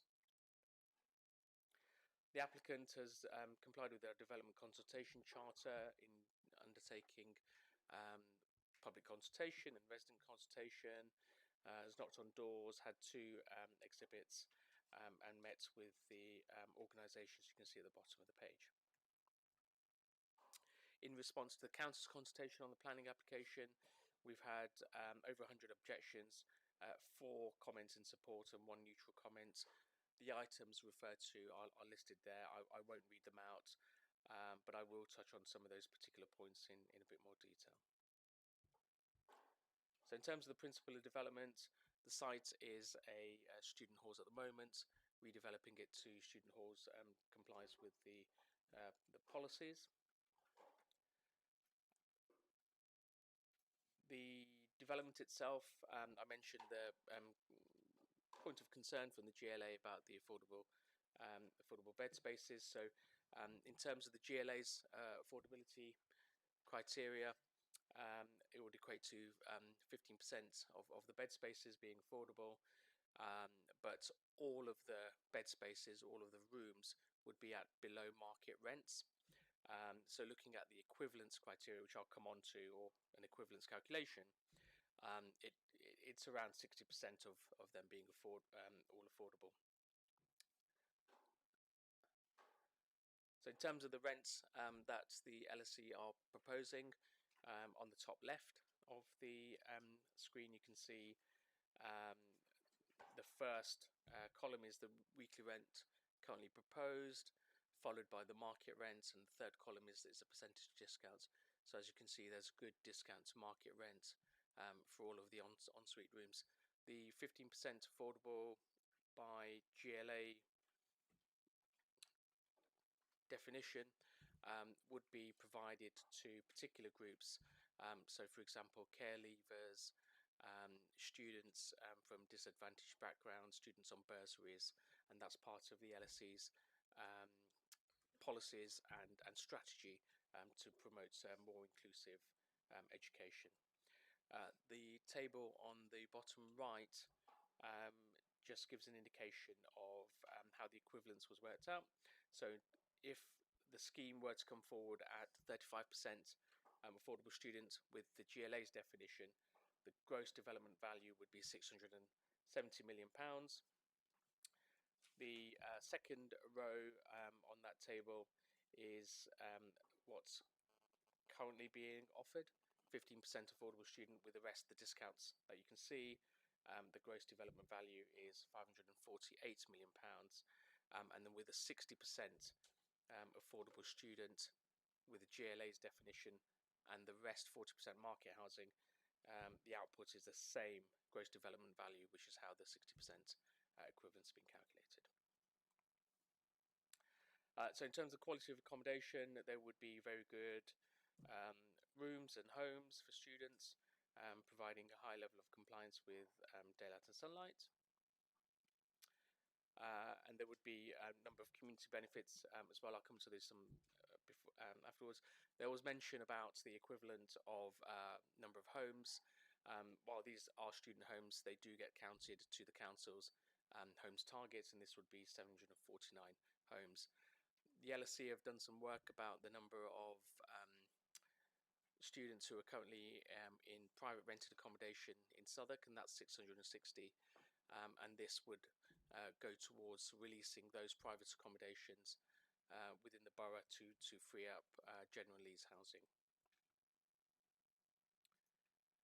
I mentioned the view of the view south from the Millennium Bridge. I won't go over that again. This is an LVMF view from Southwark Bridge. The Y line you can see behind Bethwin House is a proposed scheme. We don't think there's a huge amount of harm here. There is some harm. I'll see if I can zoom in. So the scheme itself, this is the view from Alexandra Palace of St Paul's, and the scheme is the bits you can just about see in blue. It's zoomed in on my screen, but not on the screen that's been on display. There is again a very low level of less than substantial harm in this. It wouldn't really be noticeable, and it certainly wouldn't affect the appreciation of St Paul's. Yes.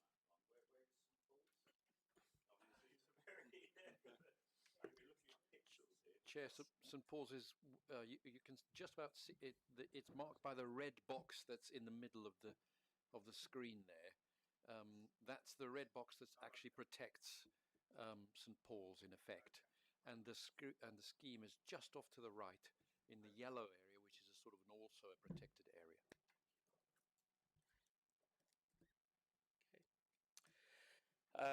View from looking east of Blackfriars Road, again just showing the townscape, which we think sits comfortably. In terms of impacts on daylight and sunlight, this is the proposed massing. The principal impacts are on buildings to the west, so to the right of the screen you can see Triptych. There's also the Peabody and Sumner buildings to the bottom of the page here. Just a slide, this is in the report as well, showing the properties that were assessed, and they include some of the non-residential schemes to the south of the site itself. So in terms of the impacts, the daylight and sunlight showed that there would be significant impacts above the BRE guidance of no more than 20% reduction, principally on triptych, but also some impacts on Peabody. This is from VSC. Apologies.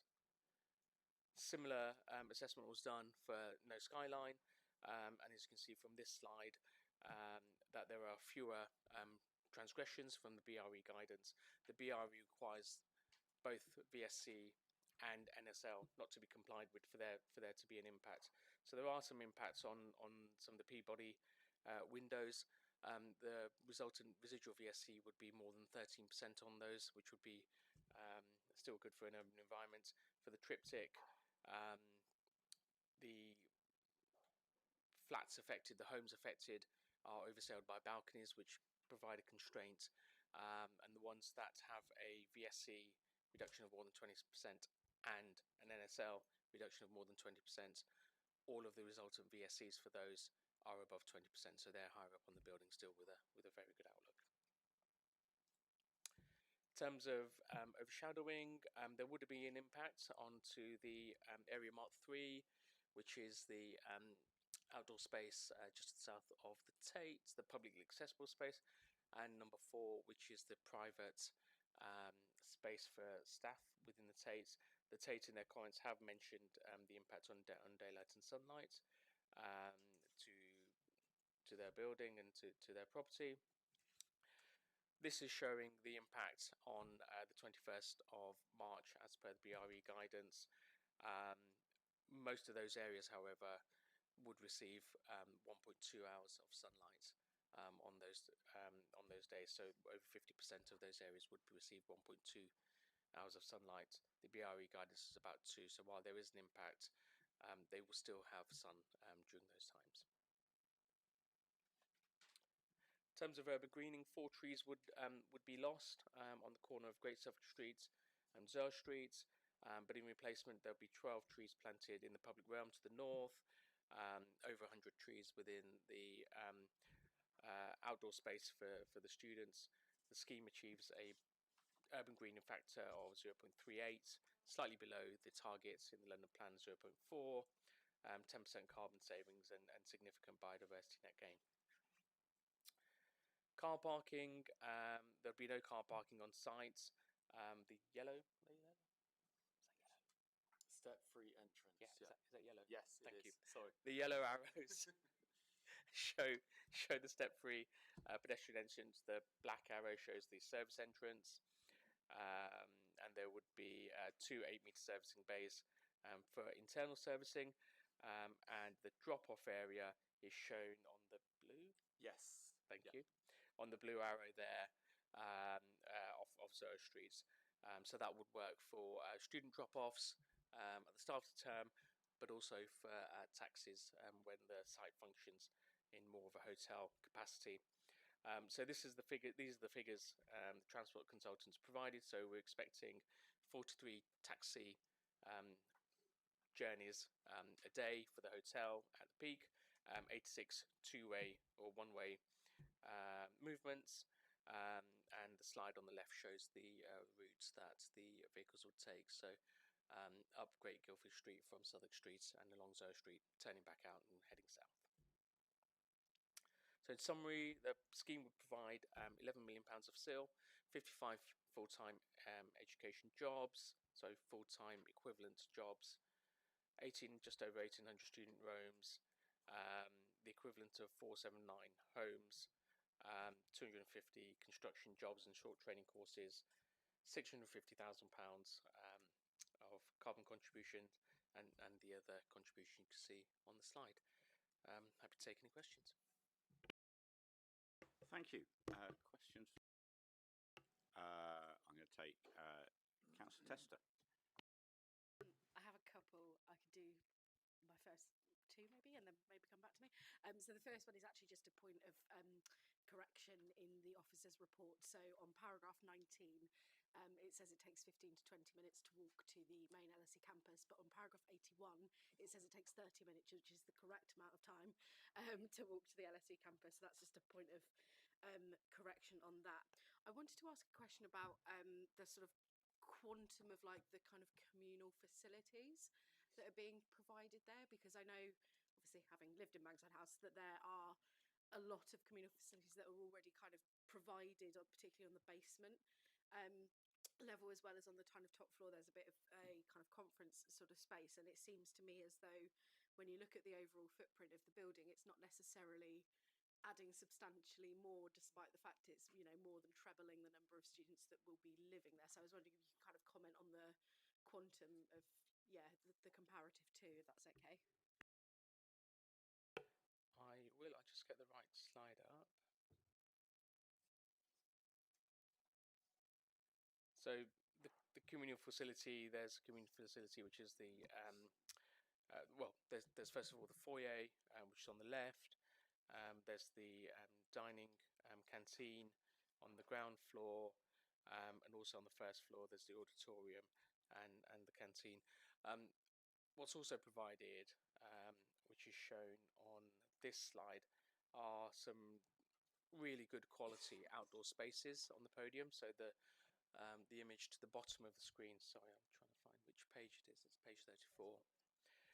So those are outdoor spaces. They'd be greened and provide a really high quality outdoor space that I don't think there currently are there for the students, and also those rooftop outdoor amenity spaces.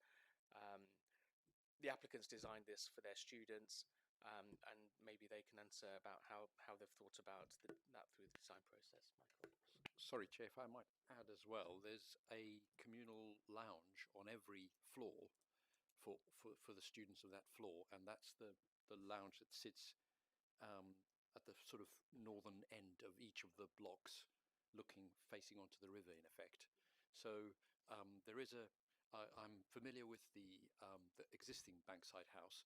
Yes, it has a sort of a collection of community spaces on the ground, in the ground area, but this has got like a distribution of community spaces, communal spaces for students, but also most importantly the lobby, the hallway is a public space which also has community facilities in that area too.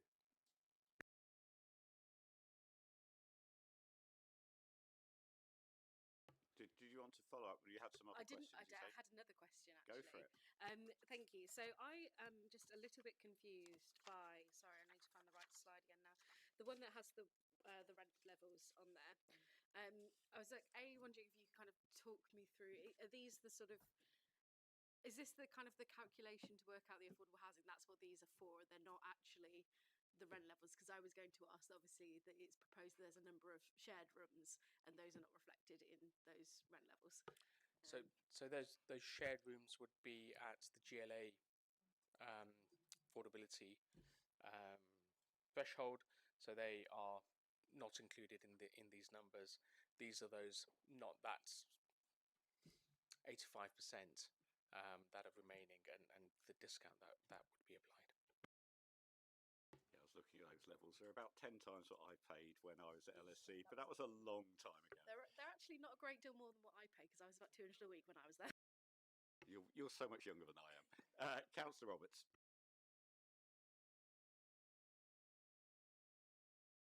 Sorry.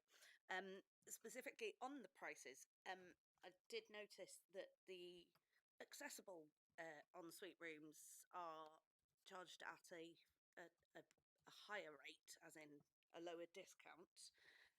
But also, I'm not sure that all the calculations are entirely correct. 437 for the premium ensuite is not a 2% discount, it's a 14% discount. But my original point was, you know, obviously people can't help if they need an accessible ensuite. So is there a reason for that, or is it just? It's the proposal from the applicant. We get accessible homes on market homes, but yeah, it might be something for them to answer. I had a question on the room layouts. The twin room that showed looked very cosy to me. I guess depends how well the people knew each other, but from my recollections of student days, that looked quite tight for two people to be sharing. The twin ensuite. Those beds are not a long way apart from each other.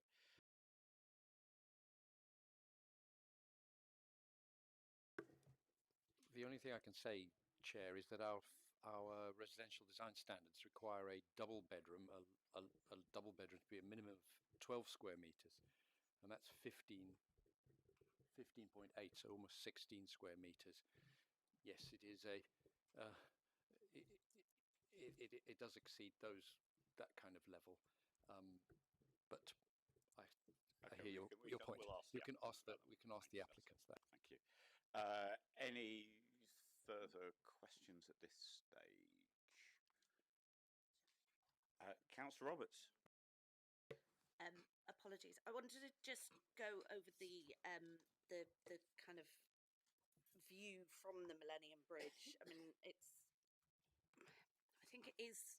You say there is an impact on there, but it gives rise to a low level of less than substantial harm. I tend to disagree with that. I think it is quite substantial harm, and there was another picture, wherever it is here, the one from the North Bank east of Blackfriars Rail Bridge, which I think is probably even more impacted.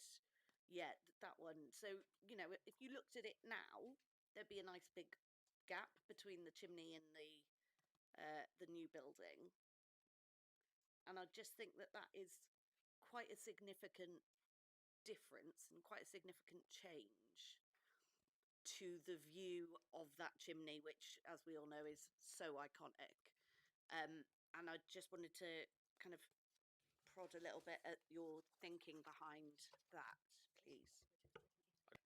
I'll hand over to Michael in a moment, but just to say that the view on the page at the moment is not a protected view. The view looking south from Millennium Bridge is, but I'll hand over to Michael. Thank you, Chair. The view from Millennium Bridge has been the strongest sort of debating point of this whole proposal, and what we wanted to do here was to understand what the impact would be on the silhouette of Tate, which is obviously immediate. It is also we feel that this is a sort of a civic kind of axis. It connects, if you turn around through 180 degrees, you're looking straight at St. Paul's on axis. And so this is a sort of London axis that we're terminating here at this end with this proposal. We've gone through various different versions through it. The key thing that we've tried to do is to make sure that there's gaps between the buildings, that they have a sort of clear stance in terms of their height progression. We wanted it to progress away from the chimney, and we didn't want the tallest one in the middle on being the axis. We wanted it to defer, if you like, to St. Paul's and to the chimney. So this is something that our design review panel had a view on as well. Yes, you're right. This is the one thing that will break that silhouette of Tate. The only other thing that breaks that silhouette is a little bit of Bankside, but obviously Tate extension. So it's a very carefully sort of curated composition. We feel we've struck the right balance here. There is a point at which further on down the Millennium Bridge where they literally disappear from view as you cross onto Southwark and you approach the gallery. So we are satisfied that this is an acceptable and a good resolution to it. As to the sort of not less than substantial or substantial, these are terms that are set out by the National Planning Policy Framework, and substantial means the whole significance of the view would be completely destroyed, and I don't think we're in that order here. We are there's no doubt that you can see Tate Modern. There's no doubt that you can appreciate it. You are crossing over a significant crossing of the river, and like other buildings, this will make this will be a sort of be part of the backdrop of the gallery. Yes, it is something that we looked at very carefully. We do think there is some harm, but we don't think that it goes to substantial harm. It is in the less than substantial harm level, but yes, it is harm that we need to consider, and that's been presented to you, and the rationale for that assessment is incorporated in the report. Thank you. And I just want, because it's a substantial growth in terms of the scale of the current building. So just to understand fully the rationale for that, almost 2,000 students living there. I mean, again, going back in time when I was the LSE, that would be almost all the students that were there at the time. Now, I appreciate the LSE has naturally sort of developed a long time since my day, but it does feel like it's a very large number of students to be accommodating in one location. Shall I just so this is part of the LSE's program to offer first year students, all first year students, a place in halls, and they've got a requirement of about 6,000 bed spaces. So this is one part of that program. I'm sure the LSE can talk a bit more about that program, but the impacts on local residents, local businesses on the area are set out in the report, including transport trips, which I've also touched on in the presentation. Thank you. Any further questions at this stage? No. In that case, I'm going to we'll move forward to representations. Does anyone present wish to speak in objection to the application? Would you like to come forward, one or both of you? That is fine, and obviously anybody else as well. Okay, just to run you through how we do these things. You have a maximum of 3 minutes to address us. I will ask you before that 3 minutes starts for you just to very briefly introduce yourselves and say roughly how this impacts on where you live and how it impacts. Introduce yourselves, say where you live, but don't give your full address is kind of what I need to say. Sure. Because we don't want you disclosing private information in this committee because it is recorded and a matter of public record. So I'll ask you to introduce yourselves and then I'll give you 3 minutes in which to address the committee. Chair, just before you start the clock, can I ask one question of your colleague on the planning office? No, I'm afraid It's to do not. with what his report. So right. If you've got a point to raise, if you can do it in your presentation, that'd be very helpful. And we can okay, I'll start off with it. Okay. So sorry, can I just take your names first? Sorry. I'm Stephen Coates. Thank you, Stephen. Okay. And Helen Benavides. Thank you. You have 3 minutes.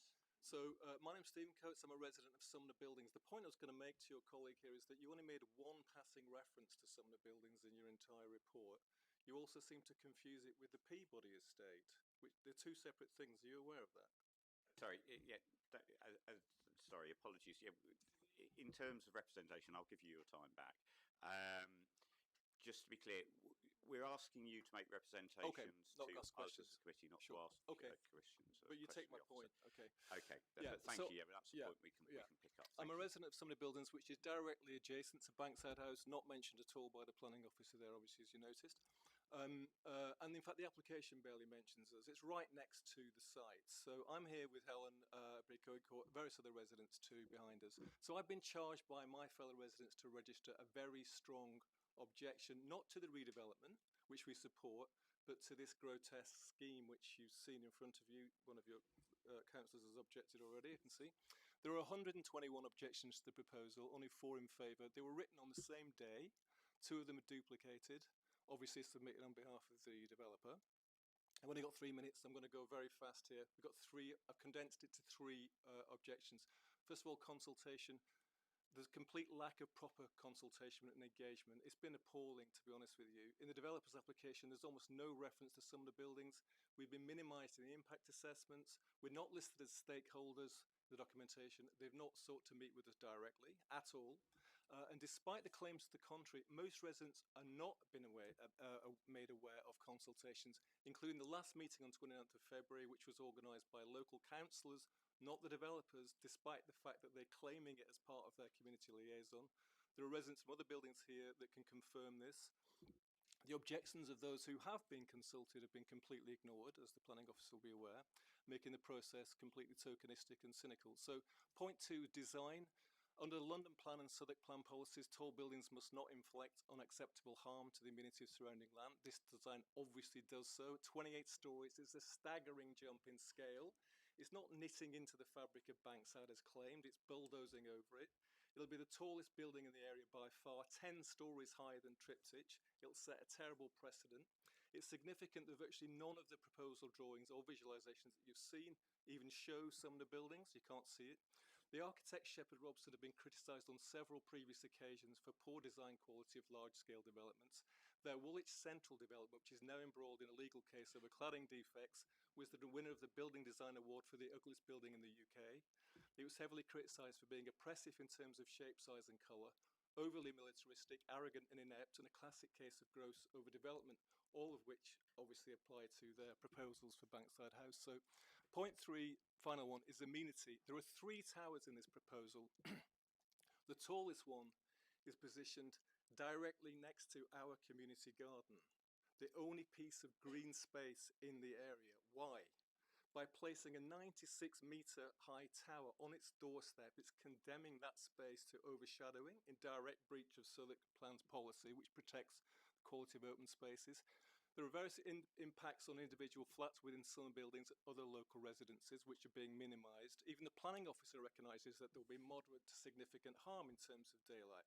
We're very surprised that the planning officer had stated that this proposal is of exceptional quality and has a good fit with its context. I actually thought he was from the architects when he started talking. Sorry, that's the end of your 3 minutes, but I'm sure you'll get a question or two from the committee. We've got many other Sorry. objections, but I'd be happy to take Councillor questions. Roberts. Yeah. Was there anything else you'd like to add to your presentation? Yeah, thank you. Yeah. Just basically to say that it's a 28-storey, 98-metre building next to a community garden, 5-storey block. The other objections which we're very concerned about, the view you mentioned yourself. It's not a serious proposal, it's a land grab. We know that, the owners know that, the developer knows that, the architects know that. No, you know that, right? Also, in terms of, think about it, 2,000 students, right? Think about the impact that's going to have in terms of traffic, okay? Drop-off day, or leaving day, okay? Moving in day, moving out day, all the delivery vehicles that will be required, all the bikes that are going to be in the area, right? The servicing required of a building of that size on these tiny roads. Okay, so I would like to draw attention to that kind of harm that's going to be impacted as well as all the other developments in the area. Okay, I think traffic is a major thing, but I've got a colleague here who can maybe talk about that for us. But we're very, very concerned. But I think our main objection is the fact that we've been completely ignored, as you're aware. We're not mentioning the report. Your planning officer seems to get us confused with the Peabody estate, which is a completely separate estate. They've ignored us, the developer has ignored us, so I think that's our main point. The consultation's been terrible. I suggest to you that you send them back to the drawing board. We're not against the redevelopment, we're actually in favour of it, but at an appropriate scale which doesn't harm Bankside, doesn't have a majorly negative impact on the area and on us. Thank you. Go on, Amir. Yeah, go on. I wasn't going to speak, but I just was listening to everything. So the first few things I wanted to say was just as Stephen was saying, and this is reflecting on Living Bankside's views here. We also support the principle of redevelopment here and the uplift, or somewhat an uplift in the development and the bed spaces for students. My father went to LSE and family members went to LSE, so I'm very proud of the stuff that LSE does. However, I think it would be remiss of me not to say this. Living Bankside has engaged with the applicant, but in recent weeks, and I would have mug written on my forehead if I didn't say this, there's been no response or no engagement or no return of an email as to the requests that have been made to mitigate or add conditions or make any minor changes to this development. So that's one thing that I just wanted to say, because it echoes what other residents have said in terms of the lack of or proper meaningful consultation, which is a major part of Southwark's planning policy in terms of the consultation development charter, and I don't feel that's been fulfilled here. And the second, two other quick points I want to make. One is Living Bankside is an organisation which does and has supported planning applications in the past, and it only ever objects to planning applications when it has to. And on this occasion, it is doing so because, as the committee, you will be deciding on, do the harms outweigh the benefits, or do the benefits outweigh the harms? And in terms of the report and the way that this has been presented, you would assume that the benefits are so significant and the harms are absolutely minimal. But it doesn't do it justice. It isn't being prepared properly, and that isn't to say that the officers don't work hard or they don't do a great job. But it's just pointing out on this planning application, this is a significant change to the townscape. This is a significant impact on heritage and amenity in this area. You're talking about the impact on the Tate Modern, for example, and it's almost as if it's a subjective view, it seems, and there isn't a view that's taken that is that correlates or is uniform across different developments. In one case, you have a development where a slight bulge sticking out affecting a locally listed or a listed asset is almost unreasonable, and there must be something done. But then when you have a building like the Tate Modern, it can be not significant. And I think it just, for residents and for local people, I think having some consistency would help.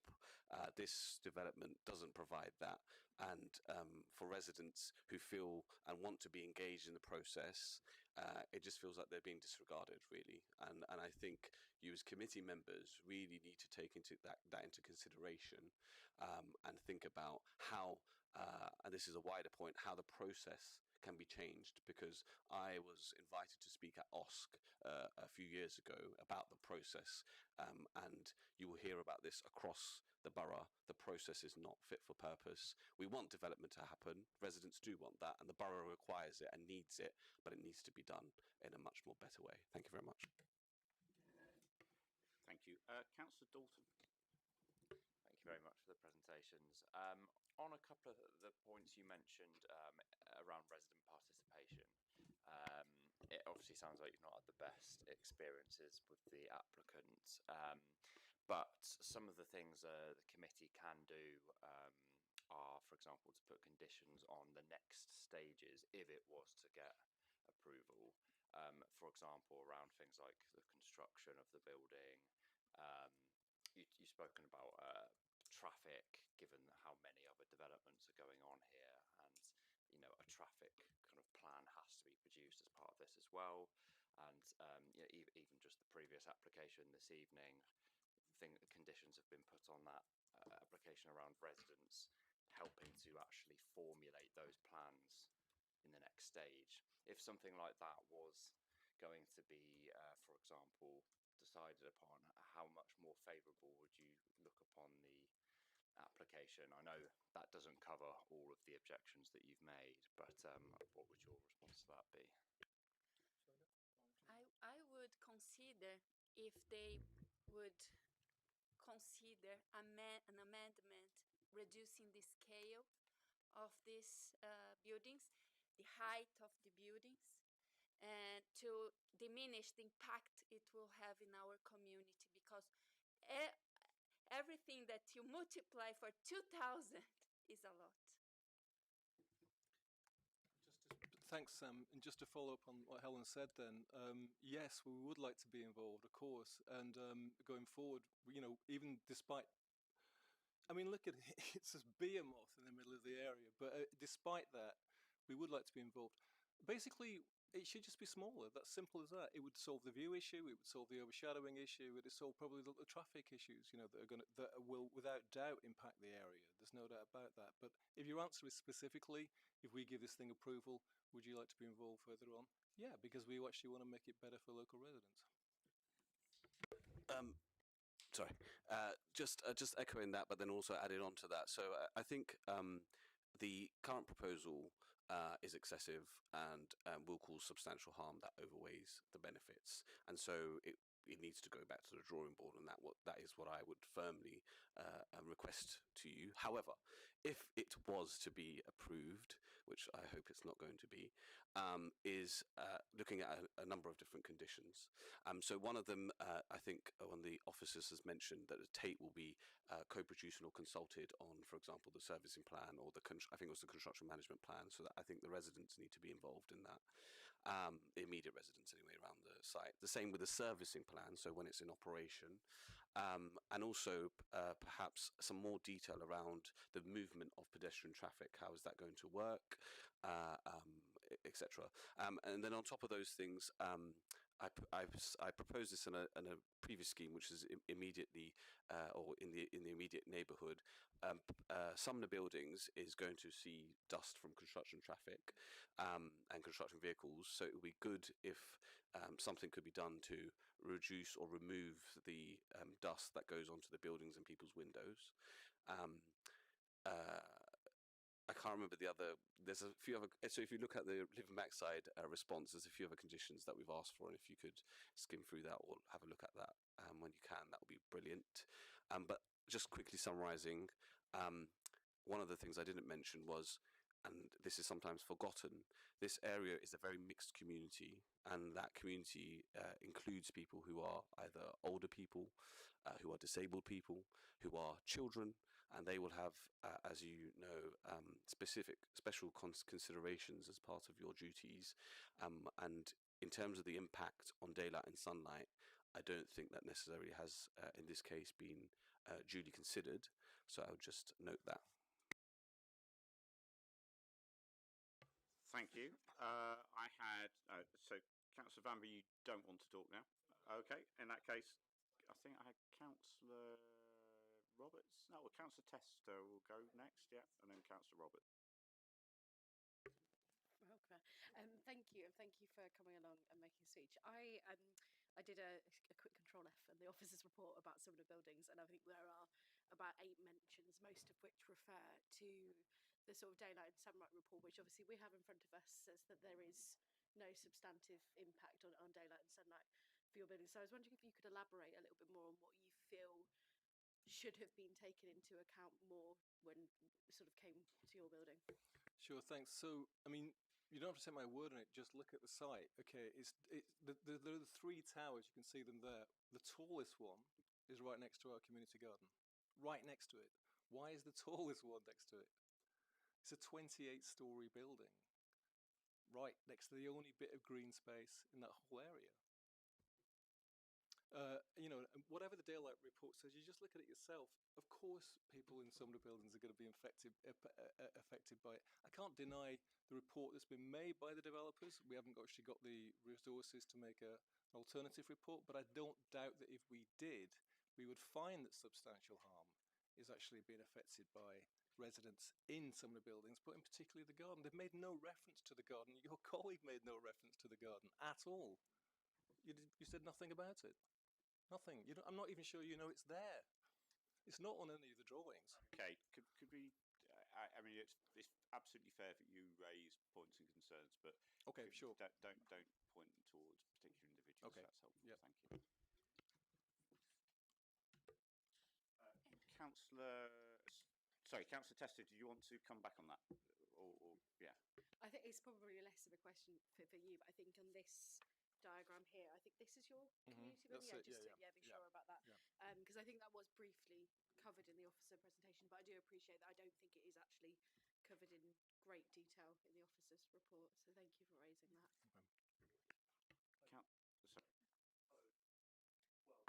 Just to say that plan's at page 83 of the officer report. Yeah, and it's also also on slide 55 in terms of seeing the impact. But yeah, I think the point about how the words in the report is important to note. Councillor Roberts. Thank you, Chair. So I noticed, and this might be a question for the developers when they come up, but it does say on here. So if we're considering 6 is your garden, your communal garden, it says receiving more than 2 hours of sun on March the 21st. I think I'd be very interested in knowing, is it 2 hours and 4 minutes, or is it 4 hours and Right. I just think that we need perhaps a bit more detail on that. If, as you're saying, it's your communal space and it's the only green space that you have. But you are right there. You're living next to the site. I have every sympathy with you. Would you be happier with a lower height? Would you be what kind of where's your red line sort of thing is what I'm trying to get at, is what are you Sure.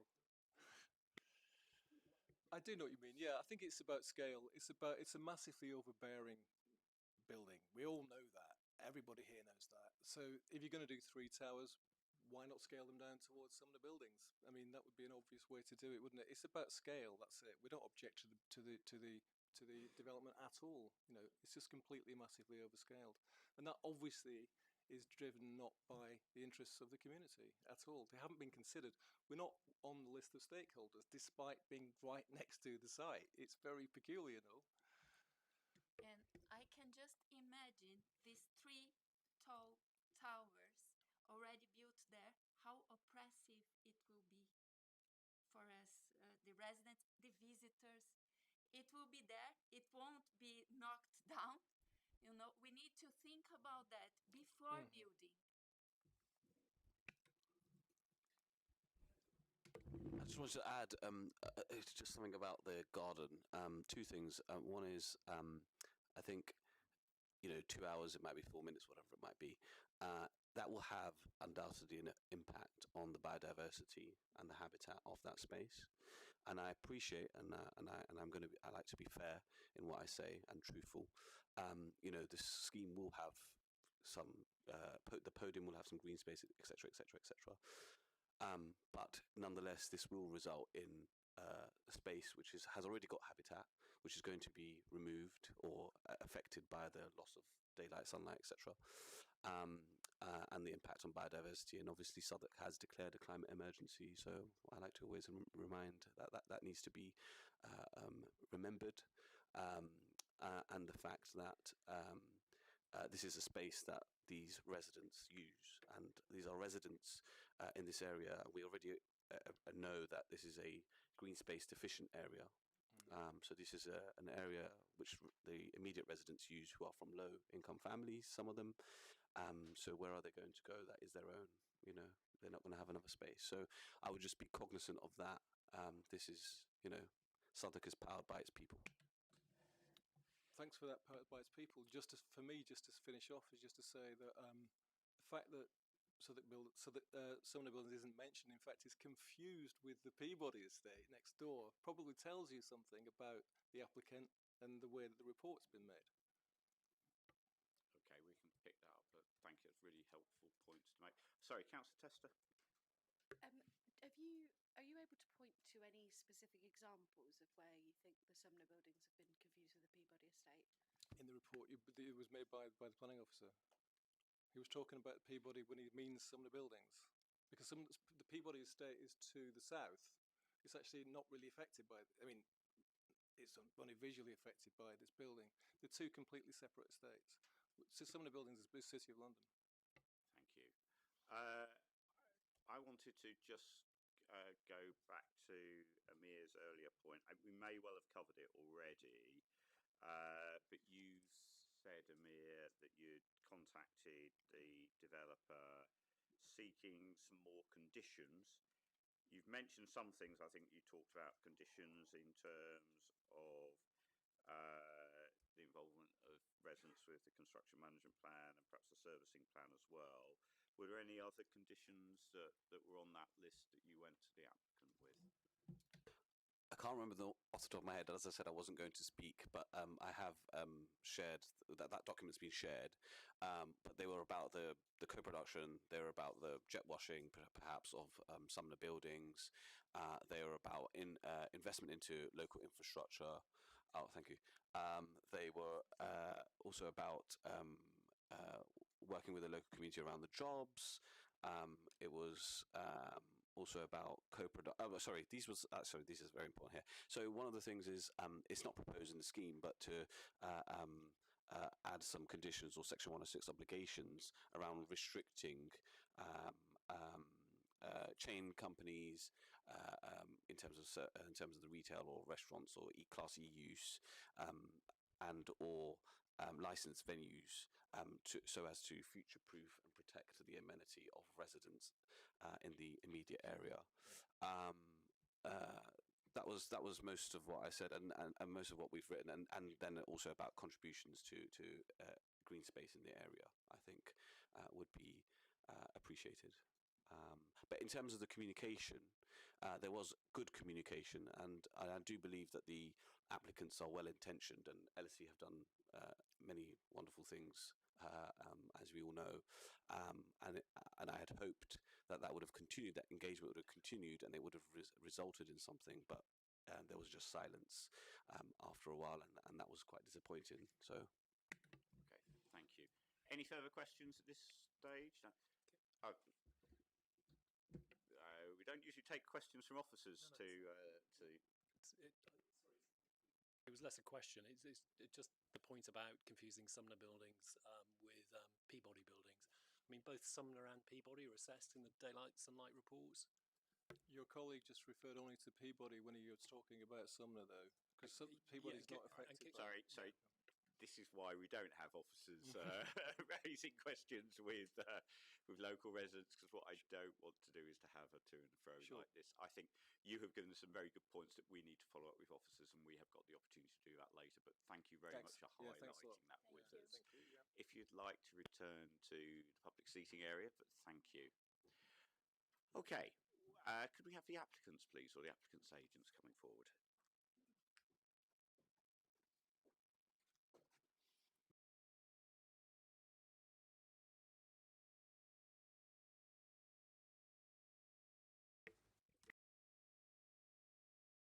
Okay, I'll just run through how we do these things again. So I'm going to ask you to just briefly say who you are and your role, and then I'll give you 3 minutes between you in which to present to committee. I'm going to start at the I'm Rowan Seaford. I'm a director at Carmody Gvork. We are the architects alongside Shepherd Robson designing the scheme. I'm Anna Harry, an associate at Montague Evans. We're the planning consultants.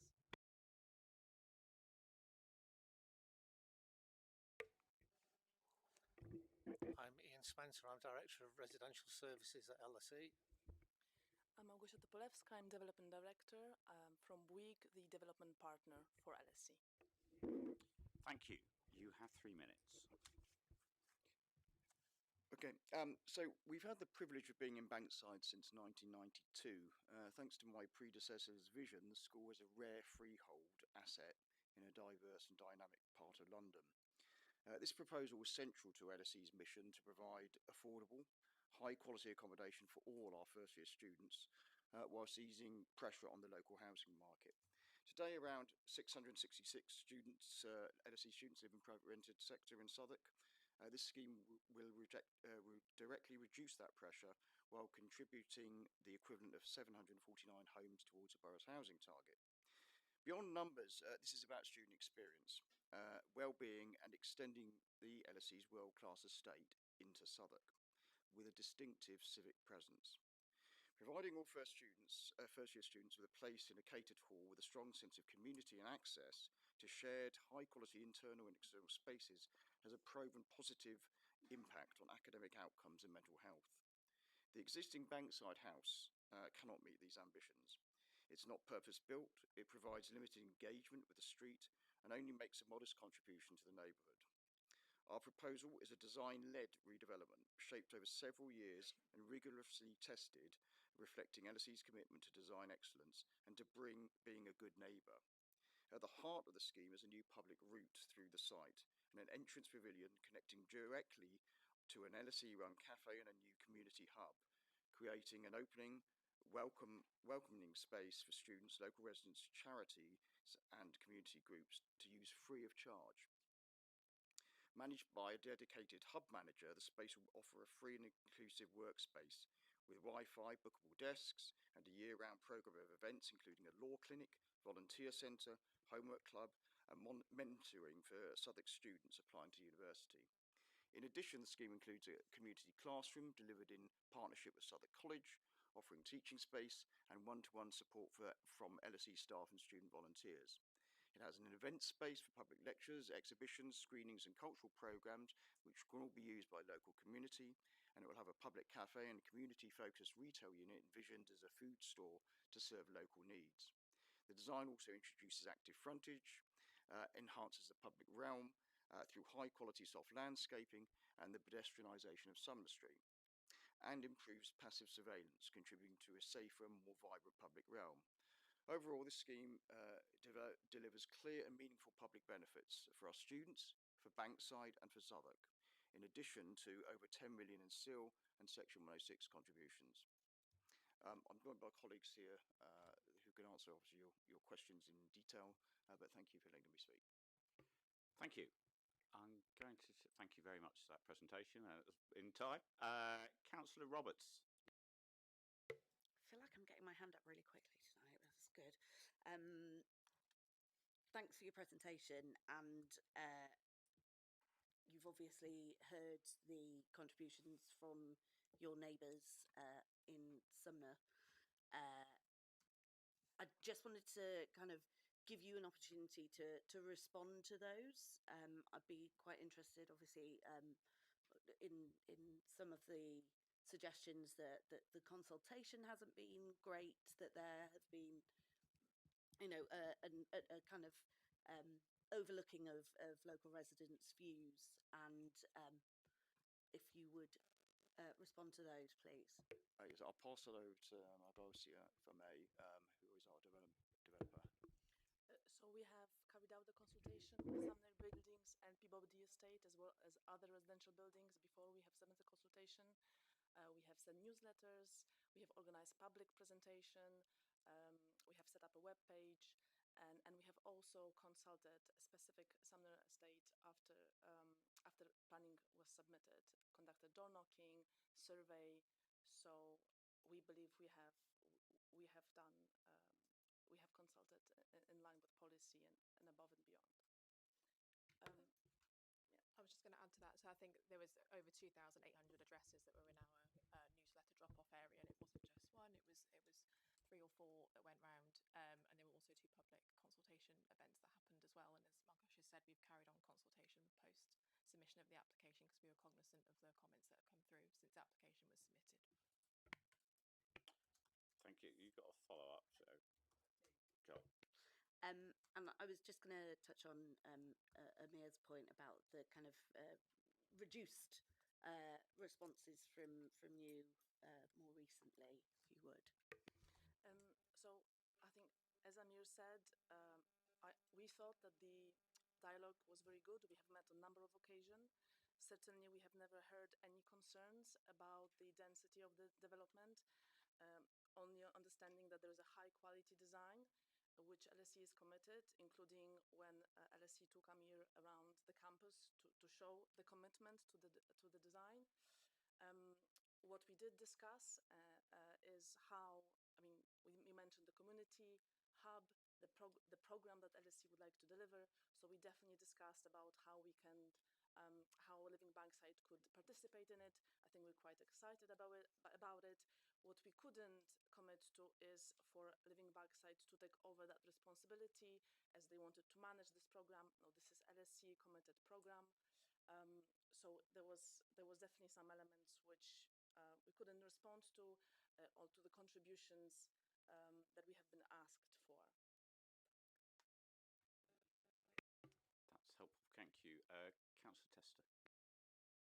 picking up specifically on the point around Sumner buildings, I don't know if you've got someone from Daylight and Sunlight here that could kind of talk to this question, but I was wondering if you could pick up on the objectors' kind of, I think, query about why Sumner buildings is less impacted by losses of daylight and sunlight compared to the Peabody estate, given the sort of distance that the Peabody estate is compared to Sumner buildings. Thank you. Jonathan Lonergan, Director of EB7, and we produce the Daylight Sunlight Report. Sumner Buildings itself obviously sits to the east of the site, and you'll have seen from the diagrams, it might be useful if we could pull up the shading diagram. The main elevations of Sumner Buildings effectively face north and south, so they don't have windows facing the Bankside House proposal, so there's no impact to direct daylight and sunlight to the residential units themselves. You can see from here, I think it's 6 and 7 on that plan of the community gardens, and actually just to the south of the community gardens there's also a ball court which sits on the edge of the Peabody estate. Effectively, that whole run is open to the south along Great Guildford Street. So what you get is sunlight, all morning sunlight throughout the middle of the day up Great Guildford Street, and then across into the evening. I mean, the main constraint to the south is actually the existing Bankside commercial building that you see there to the southwest of those community gardens. So they are getting lots of sunlight on that March 21st assessment date, which is specified in the BRE guidance. Obviously, that's also the start of the growing season. As you move towards summer, then you will get even more sunlight into those spaces as the sun gets higher in the sky. So it has been considered, it's been part of our considerations, our analysis all the way through, and it is well sunlit, well in excess of the BRE guidance. Can I ask, just following up on that, it's one of the things the objectors raised that I kind of thought, well, that was an interesting and fair point, was why is it the towers increase in height closer to where people live in terms of some of the buildings and Peabody, rather than sloping in the other direction in terms of height? So we tested a number of different massing hierarchies for this site, and actually I think it's important to note that since we first started engagement conversations with officers pre-application, we've actually reduced the height of the proposals overall.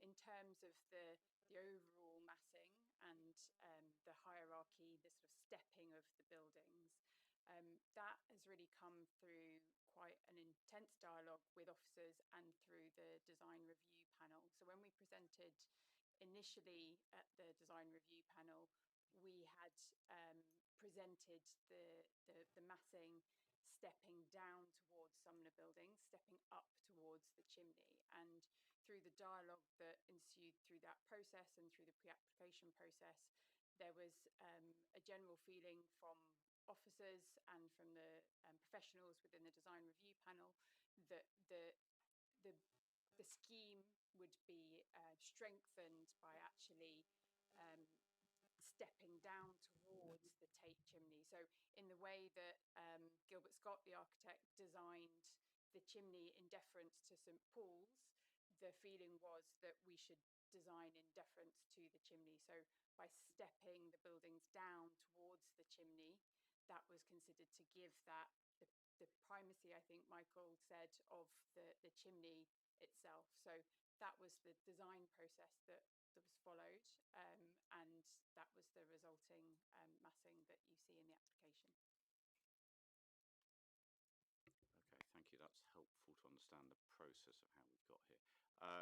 Councillor Roberts. It was just on that point, actually. It was about the height of the buildings. You said that you'd reduce them. What was the original proposal, and how did you end up at these heights? And if I may, sorry, is there a reason they're stepped? I mean, could they not just be all one height? Indeed, that was one of the other options that we tested in those sort of initial testing studies was 3 equal height buildings.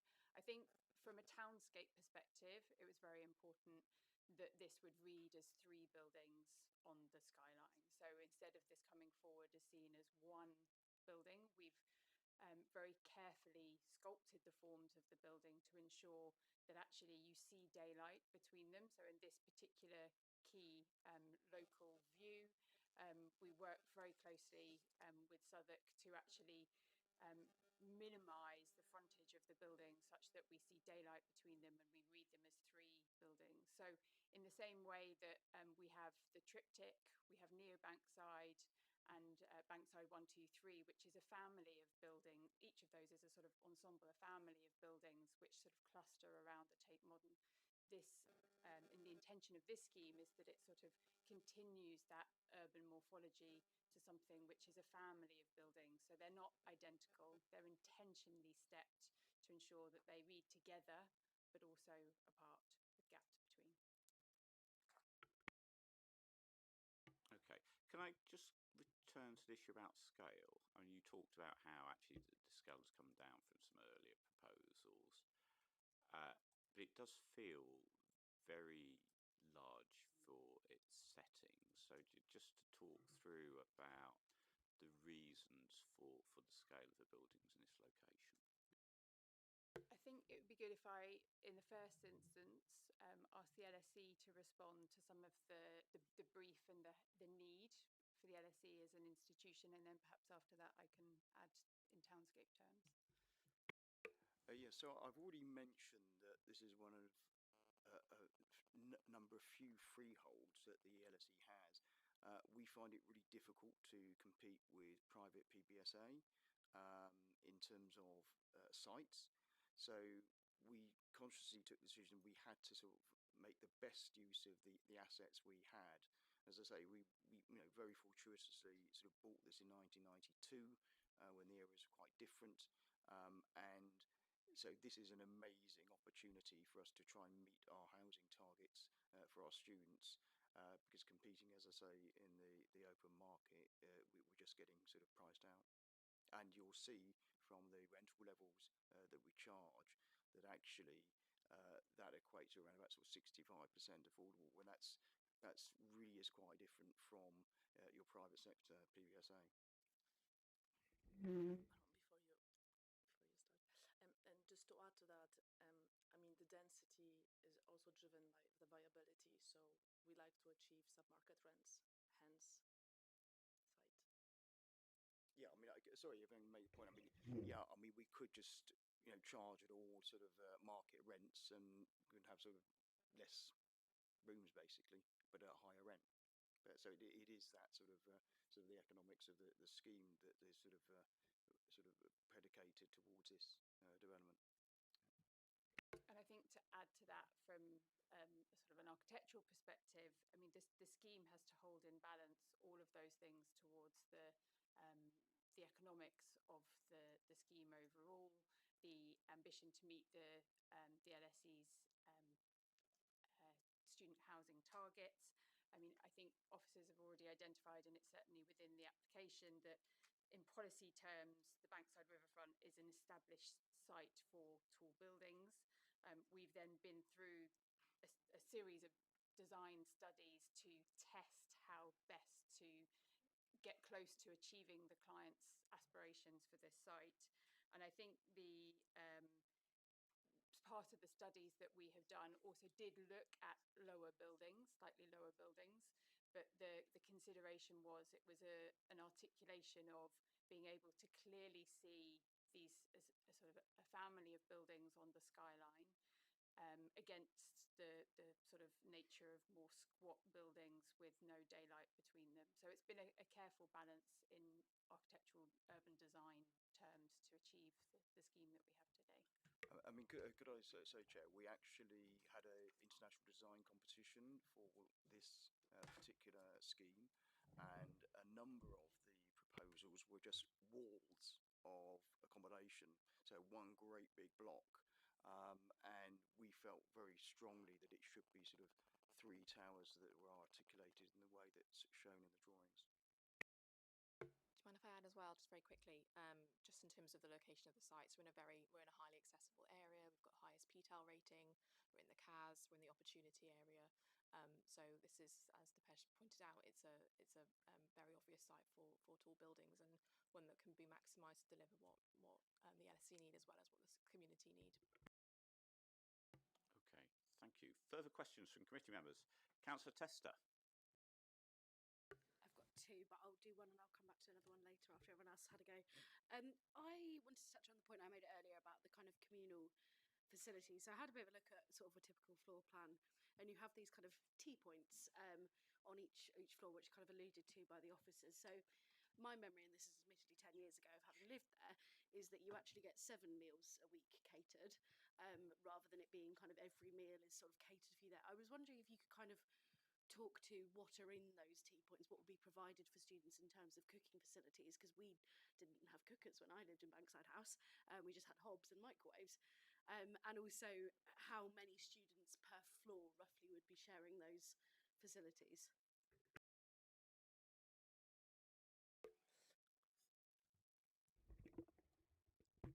So just to go back to all the amenities, so because it gives a better perspective. So there's a tea point on every floor. There is a top floor amenity in addition, which is bookable and has also a bookable kitchen. There are external terraces, as it was mentioned, and there are lounge, gym, study spaces on the lower levels. So this is a catered hall. There is also a dining, a ground floor dining, a first floor dining, designed as a quite flexible space. So outside of the meal times, the students will be able to use it, which currently, as you may know, is not the case. But again, it's a catered hall. So the tea points, which are not providing a kitchen itself, but rather to heat up the meal, to prepare a breakfast, to prepare a supper. There is, however, at each house, at the top level, a bookable kitchen that if they choose to cook, they can also book that space and cook it. But the idea is that it is a catered hall, that they have a joint dinner once a day. And the scale of the building also allows us to provide breakfast if we want. So we could well be that the catering operation does breakfast, dinner, and an evening meal as well. In terms of your experience at Bankside House, it's not a purpose-built halls of residence. A lot of the kitchens there don't have natural light, so it's a completely different setup that we'll have in the new hall. But essentially, it is a tea point where you can, as Malgosia says, you can make a drink or microwave, but you can't cook a 3-course dinner in the tea point. That is the bookable room at the top. And our experience from Robeson House, this committee granted a couple of years back, is that the bookable kitchen there is very, very popular. So having 3 of them within the residence will be a fantastic addition.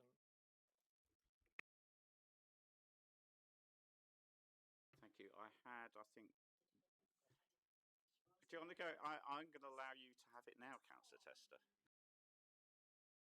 I should really know that better. There we go. My question is more around how you will manage the loss of around 600 or so student beds while this is being constructed. What are LSE's plans for housing those students in the probably several years that this will take to build?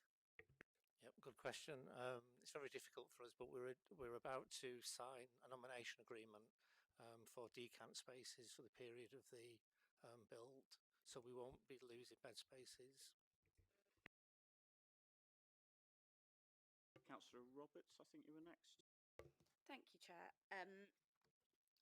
I wanted to go back to the affordable housing question that I had earlier. Again, it's the disparity between an ensuite room which is a 30% discount and an accessible ensuite room which is 13% discount, and I'm not sure of the reason. Obviously, I understand that they're bigger rooms and probably are more expensive in some way, but yeah, I just wanted to know why there was that. I'm glad you raised that one, because the slide on the premium ensuite should be 12% discount, not a 2% discount. That is a typo. But the more substantial point on the accessible ensuite, it's a bit misleading now, but if you've got a disabled student, wheelchair user, then we'd be charging them a standard ensuite or even a non-ensuite, depending on the the basis of their disability. If it's an able-bodied student who wants that biggest room, then they would be paying the 458. Okay, and whilst we're on rooms, coming back to my point about the cosy twin rooms.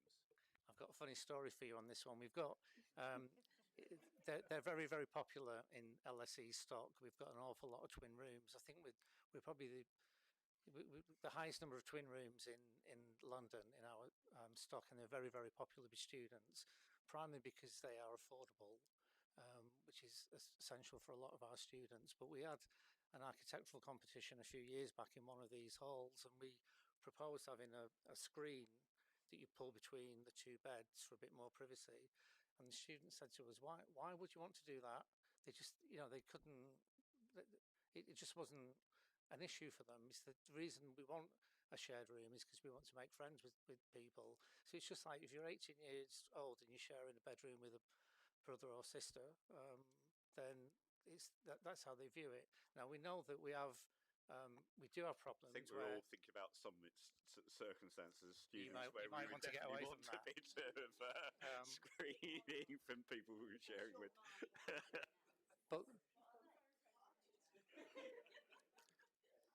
But they are very popular, and they sell out first. But also in terms of our residential life programme and our warden and subwarden system, if there are disputes between two people who don't know each other, then we have a process for how we manage that. It's very, very carefully managed. Can I just add, that at the concept stage, we have engaged with students. So all those rooms which we proposed, we've discussed, we presented, we've taken their comments on board. And I think actually, if you can see the layout, you can see the curtains, because some of them did ask about the curtains, but I guess it would be optional. And if I can also add, when we went into discussions with the developers, I said, why have you got these twin rooms? Developers, as you know, in private PBSA, just want ensuite, sort of the highest studios, basically. The highest cost rooms. But LSE, because of its model and because of the way our charging rates, we actually say no. This actually meets an important demand at the LSE. So I get the demand for twin rooms. Particularly in terms of cost and why students would opt for them. But that is quite a narrow gap between, if you look at that top left hand, between it's a bed width basically between the two beds, which does feel quite tight, even with the curtains. I mean that's what we've got. That's our. So it works elsewhere on your estate. Okay, thank you.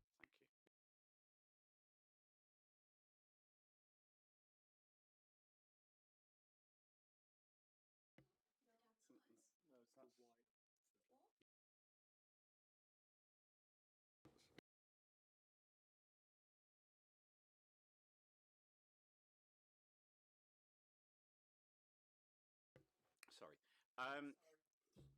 Any further questions? I had one or two. One of the questions that we do, because you have got quite a lot of floors here, one of the questions that we quite often ask is whether, as part of your student management plan, you would consider single-sex floors, whether that's something that you would consider. I'm obviously aware that probably doesn't happen at all your halls of residence, but you've got a lot of floors here, so there is scope to consider that. Yep, sure. That's no problem for us. We have single-sex cluster flats at the moment. We don't have any single-sex floors as such, but in this building, it would lend itself to that. And there was also a very long list of conditions which you'd have heard from Living Bankside, but just one was about construction management plan, another about consultation about the servicing plan, something about jet washing of some of the buildings, work with the local community about employment opportunities there, and also something about some restrictions on the licensing conditions for just to get your take on all of those issues that were raised. We haven't heard any requirements for conditions. I think before today, just to clarify. But of course, we are committed, and we will be, as part of the pre-commencement conditions, putting together a more detailed construction management plan to manage all the issues. We are obviously committed to monitor noise, dust, and vibrations. The vibrations part is also quite important from the Tate perspective. We have engaged with Tate. We have discussed how we're gonna um, liaise with them and then make more kind of detailed management plan that will meet the requirements. Any further questions for the applicants at this stage? Thank you. Yeah, if you'd like to return to public seating area, it may be after further on that we have further questions, so please do be ready in case we do. Thank you. Do we have any supporters of the application that live within 100 metres of the site that wish to address the committee?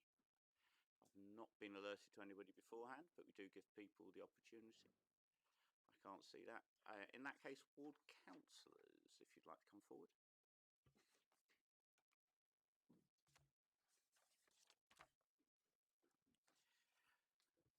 So, Councillor Chamberlain, you're well versed in what happens here, but I will allow you to, first of all, introduce yourself and then give you 3 minutes in which to address the committee. Good evening, Chair. Yeah, Councillor Victor Chamberlain from Borough and Bankside Ward. Have 3 minutes.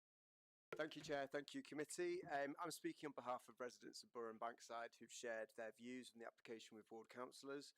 As councillors, we've written to over 650 residents in the immediate area about the application and held a public meeting with the applicant and with officers to help inform opinions.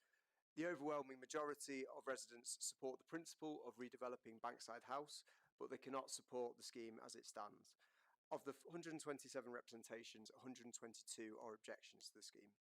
You've heard from residents directly affected, particularly those at some of the buildings, who feel not just impacted by this proposal, but effectively written out of it. And I think that's something the committee should give real pause for thought on. I want to focus on 3 areas that residents have raised particularly strongly. First is about height, massing, and the impact on amenity. The proposed building is 100 metres, nearly 100 metres, which is significantly taller than the prevailing context. You've heard about the impact that will have on daylight, sunlight, privacy, and sense of enclosure for those at some of the buildings. Also about the impact it will have on the garden and the ability for residents to enjoy that amenity. Officers themselves have acknowledged the moderate to significant harm to neighbouring properties. The question for the committee is whether this level of harm is acceptable, and for many residents, they don't believe that it is. The Southwark Plan is clear that development must respect local character and not result in unacceptable harm to residential amenity. Many residents feel that that's not been met. Other residents feel concerns about the design and how it relates to the locally listed Tate Modern and the character of Bankside as a whole, as well as the harm to the view from Millennium Bridge. Secondly, the intensity of the pressure on the area. The scheme more than triples the size of the student population on this site to nearly 2,000. That level of intensification raises serious questions about capacity on local streets and services. We already have over 1,000 additional student beds that have been consented in this ward alone in the last year. So 3,000 students in an area where the council has not done any consultation about that is going to have a significant impact on the cumulative impact of these major developments in this part of SE1. There's broader concern about growing concentration of student accommodation and how we maintain that mixed, balanced community that our planning policies explicitly seek to support. And you've heard earlier about the lack of consultation and the fact that residents don't feel that they've had an adequate opportunity to engage with this process. That is something that, when we met with LSE in February, we did encourage them to delay going to committee so that we could help them to do further engagement with the local community. I'm disappointed that we haven't had that opportunity to support LSE to better integrate and listen and work with communities. Most residents have contacted us said that they would like the application to be refused in its current form and require the applicant to come back with a scheme that genuinely responds to the context, engages properly with residents and reduces clear and acknowledged harm. But if the committee is minded to grant permission, I think it's essential that significantly stronger conditions and obligations are secured to protect residents. Chamberlain, I can elaborate on that if 3 you'd like. minutes up. Councillor Roberts, I understand you have a question for Councillor Chamberlain. Was there anything else you'd like to add? Thank you, Councillor Roberts.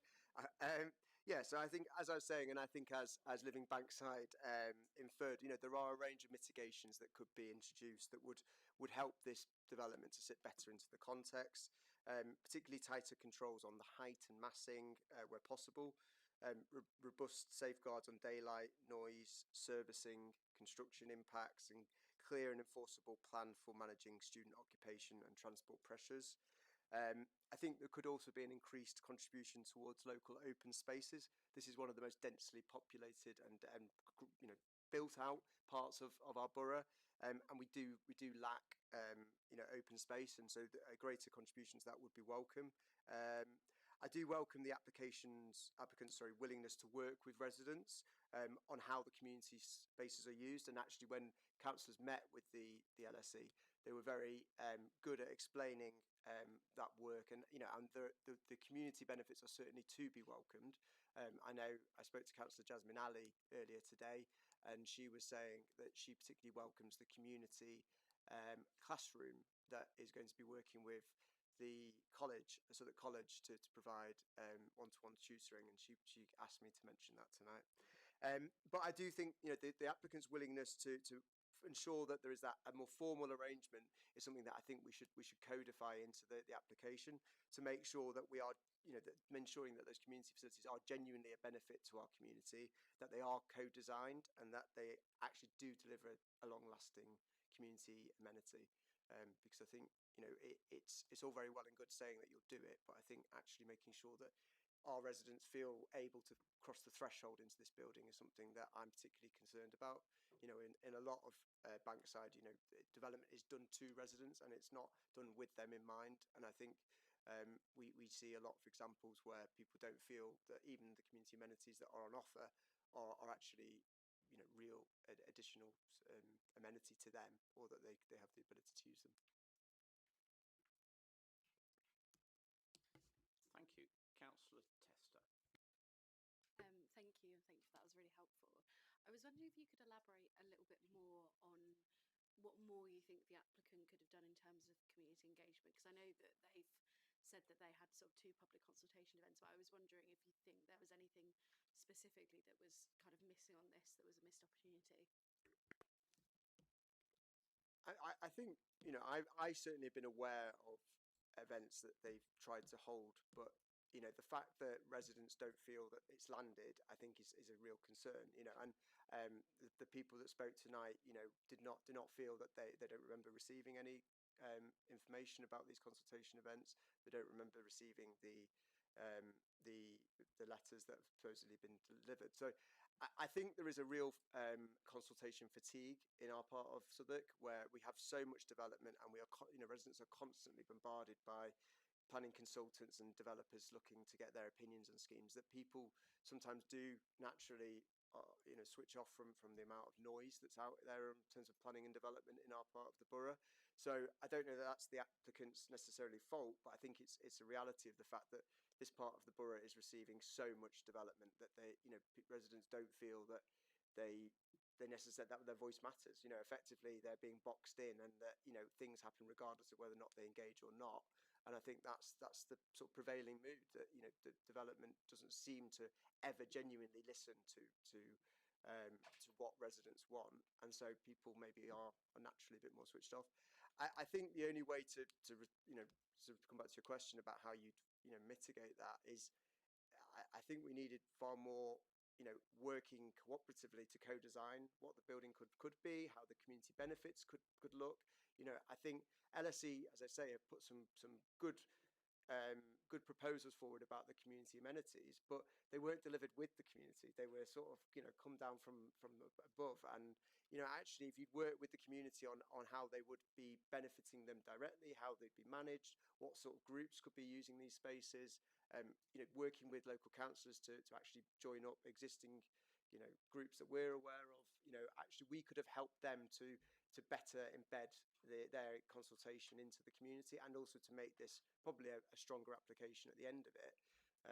And that's something that we made to the LSE, and we offered to do that work with them, and asked them to defer this application so that we could do more community engagement. But but we are where we are now. did you make suggestions to the LSE about how they could improve the scheme at any point in the process? And if it was, how was that received? I think we were consulted as councillors formally, by LSE in February, early February. So just last month, we actually had a sit-down meeting with LSE at Bankside House. By which time the scheme, as you know, is fully baked. You know, we know what's coming. So it's telling us what we should expect when we come here this evening. I had met with LSE a number of years ago, on 2 occasions, one about 6 years ago before the pandemic, when they talked about the desire to develop this site, and then I met them at the early stages of the application. Again, from memory, I've always talked about making sure that this is a building that feels like it's integrated into our community, and that the residential amenities are actually there for the community to use and to genuinely benefit from.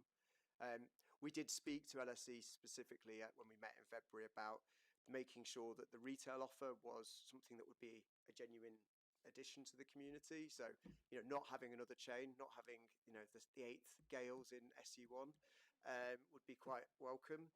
And so, we talked about actually having, sort of groceries that are more affordable would certainly be something that residents tell us about. Having ability to buy household items, again, something that's really difficult in this bit of Southwark.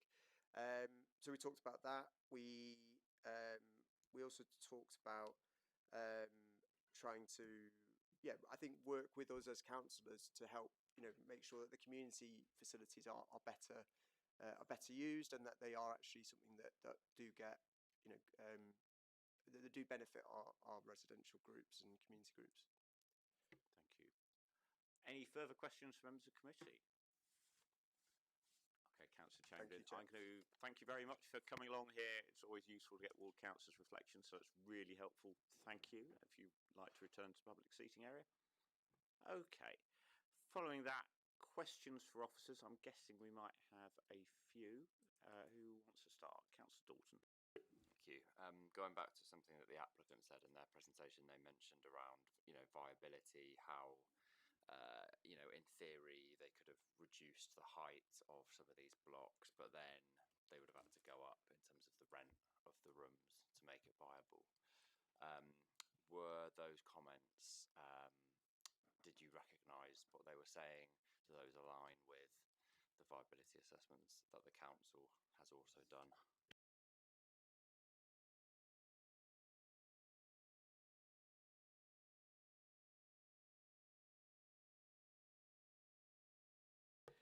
So we've had the viability assessment tested independently of the applicant's viability advisor, and the result is this is the maximum affordable that can be provided. Has different scheme with fewer homes or fewer rooms been tested? No, we haven't tested that, but I think it's a logical consequence of where the viability is that a reduction in height would mean fewer affordable student rooms. I wanted to reflect on 2 things I think that came out of the presentations. First of all, could we clarify this concern the objector had about some of the buildings and how they've been treated in the process?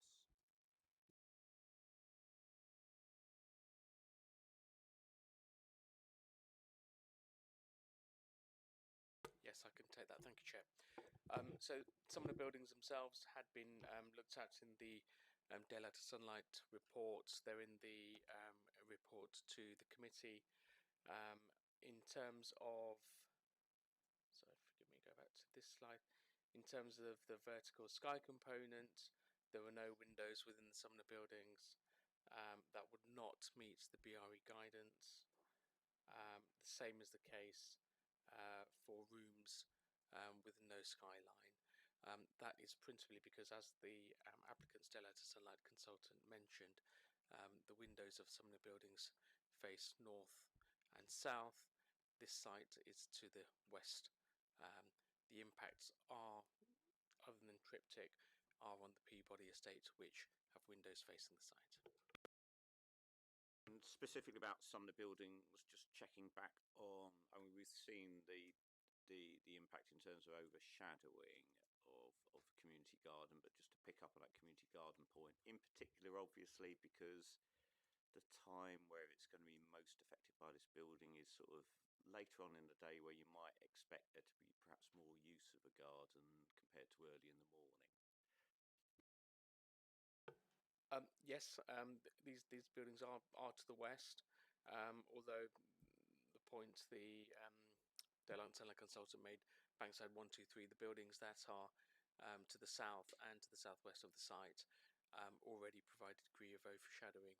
I just reiterate the guidance from the BRE is for there to be 2 hours of sunlight across 50% of the area on the 21st of March, and the slide in front of you shows that's clearly the case here. And the last question I had was just this thing about the stepping of the buildings, because it worries me perhaps a little bit that in the design review panel process and worrying about the heritage, we've been more worried about the impact on the heritage aspects of this, and where I understand the weight that those have in planning policy compared to the impact on people living in social housing next to the site.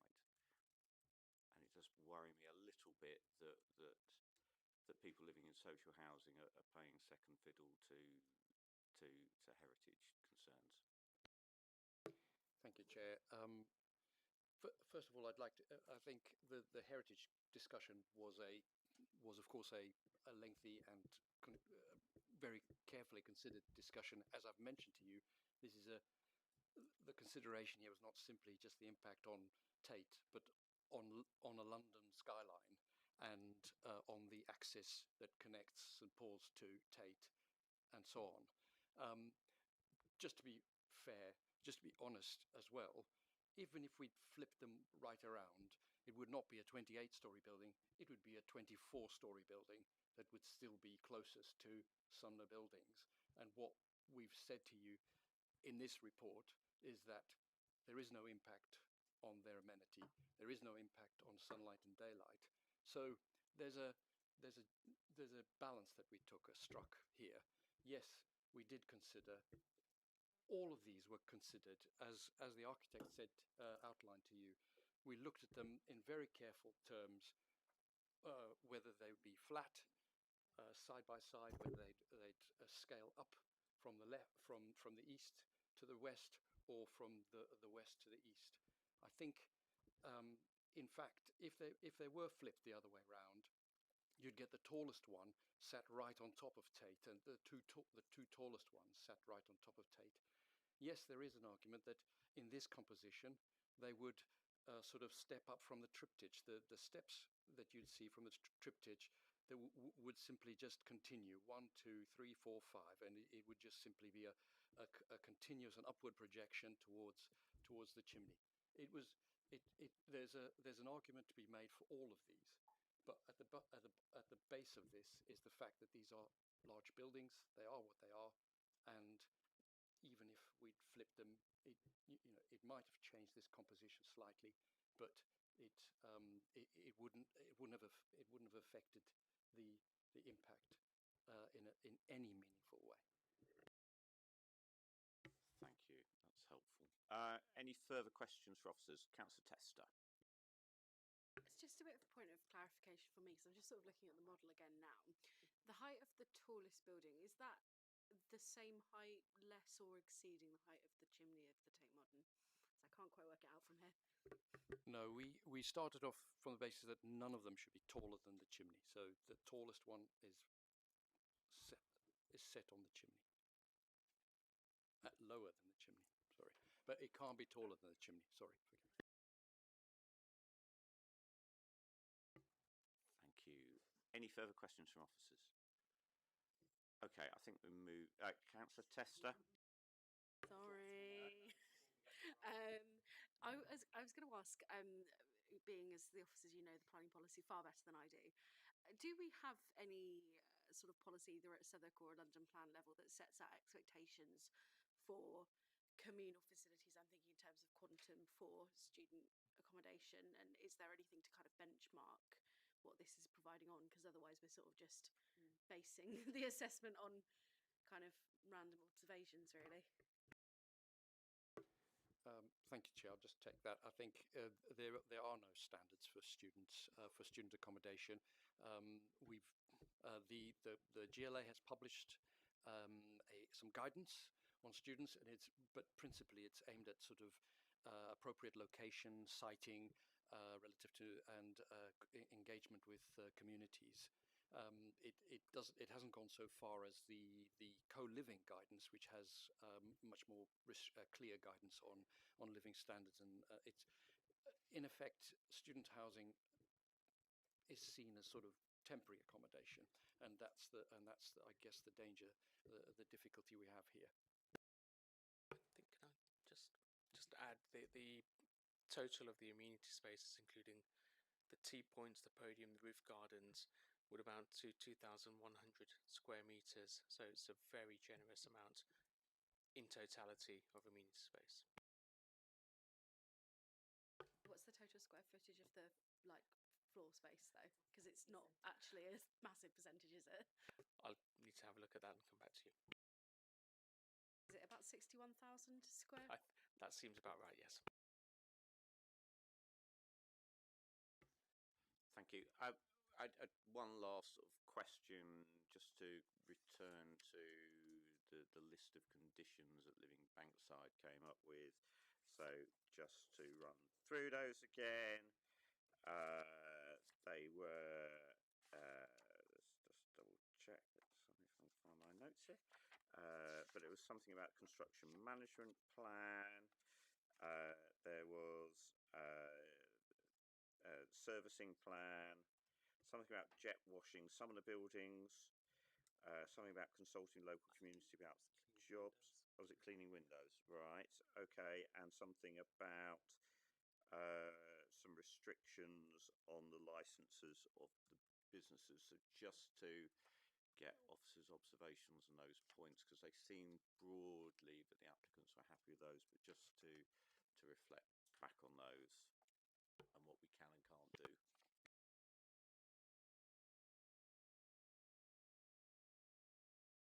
Colin, do you want to use my phone? Sorry. So in terms of the construction management plan and the servicing management plan, I mean, I'm assuming the applicant, I see nodding of heads, would have no problem with that being a consultation with residents, and that could include the demolition management plan as well. I think what I would be less certain about is I think it was an ask for window washing in the Sumner buildings. I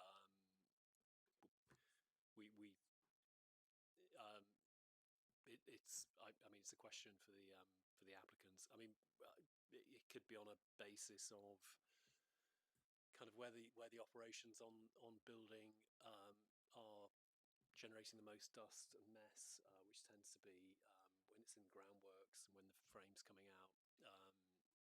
It's one for the applicant.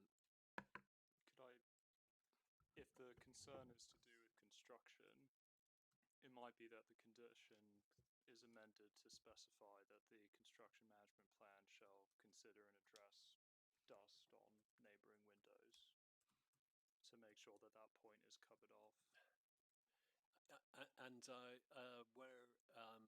where it's been done before, and I'm thinking of the Biscuit Factory developments, or the Grey Star developments. Grey Star agreed to a program of window cleaning. I think it was. I think it was it monthly. I think, yeah. So it was a kind of monthly agreed cleaning of windows when the thing is being at its most dusty, and as Councillor Tester will know, as it progresses, it becomes probably a bit less messy. But initially, when you've got construction traffic coming in and out, so the applicant seems to be indicating that would be okay. And then I think construction phase jobs is included in the 106 agreement already, which I think was referred to as well, trying to get local people involved. So I think it was also about employment once it's there, ongoing as well. I'm seeing nodding from the applicants about the scope to have that consultation with community about. About ongoing. Yeah. that might be more difficult. I know in relation to preventing chains from being in the retail units as well, in terms of whether that's reasonable. I know there's a certain amount of Gales fatigue, but whether you could specify that Gales can't use one of the retail, I think would be difficult to include in a 106 agreement, to say that that's reasonable, necessary, and related to the development. Emily, I can see you're itching to talk To here. ask a query on this, and you will obviously know the better technical wording than I would. Normally, there would be, for like a retail provision, there would be some sort of marketing strategy to get an occupier into that. And could there be a sort of a condition attached to that, that that strategy needs to be approved by Southwark, and then Southwark can then input to say this should be marketed towards independent? I don't know. And you're right, Councillor Tester. There's something not dissimilar to that for the biscuit factory, because it's seeking to have a degree of independent operators within the retail offer there, which we have been talking to Greystar about recently. It's not a. I mean, the unit which is on offer. Again, I would assume that wouldn't be a problem for the developer to kind of engage with the council on which unit goes in eventually. Yeah, I'm seeing thumbs up there, and I mean, I think naturally, I'm not going to criticise any particular chain of bakeries, just to be careful, but I think it's certainly one of the discussions that I've had with developer delivering both student accommodation and social housing in my ward is actually there ought to be some synergies there, because actually both are people that probably want to, they're not going to be going to more expensive bakeries or the demand might not be there, and actually there could well be facilities that work for local community and for students as well, if that's thought through carefully. So okay, and I think the final one was, oh no, I think that's it. That's okay. Chair, you mentioned earlier asking the applicant about single-sex floors. I don't know if that. Yeah, if we could include that as part of the discussions about the sort of, I think it's called the student management plan, isn't it? The terminology that we use.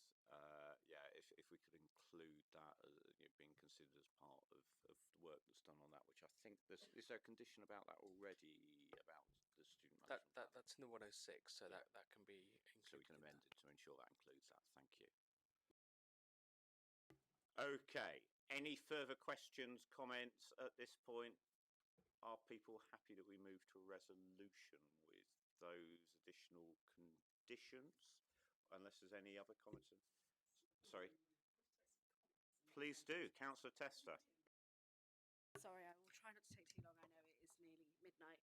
I think this is something I think I've brought up in a few kind of planning committees where we've been considering student accommodation, that I think that our kind of existing gamut of planning policy doesn't really adequately cover student accommodation very well. And I think I made the point last week and I'll make the point again.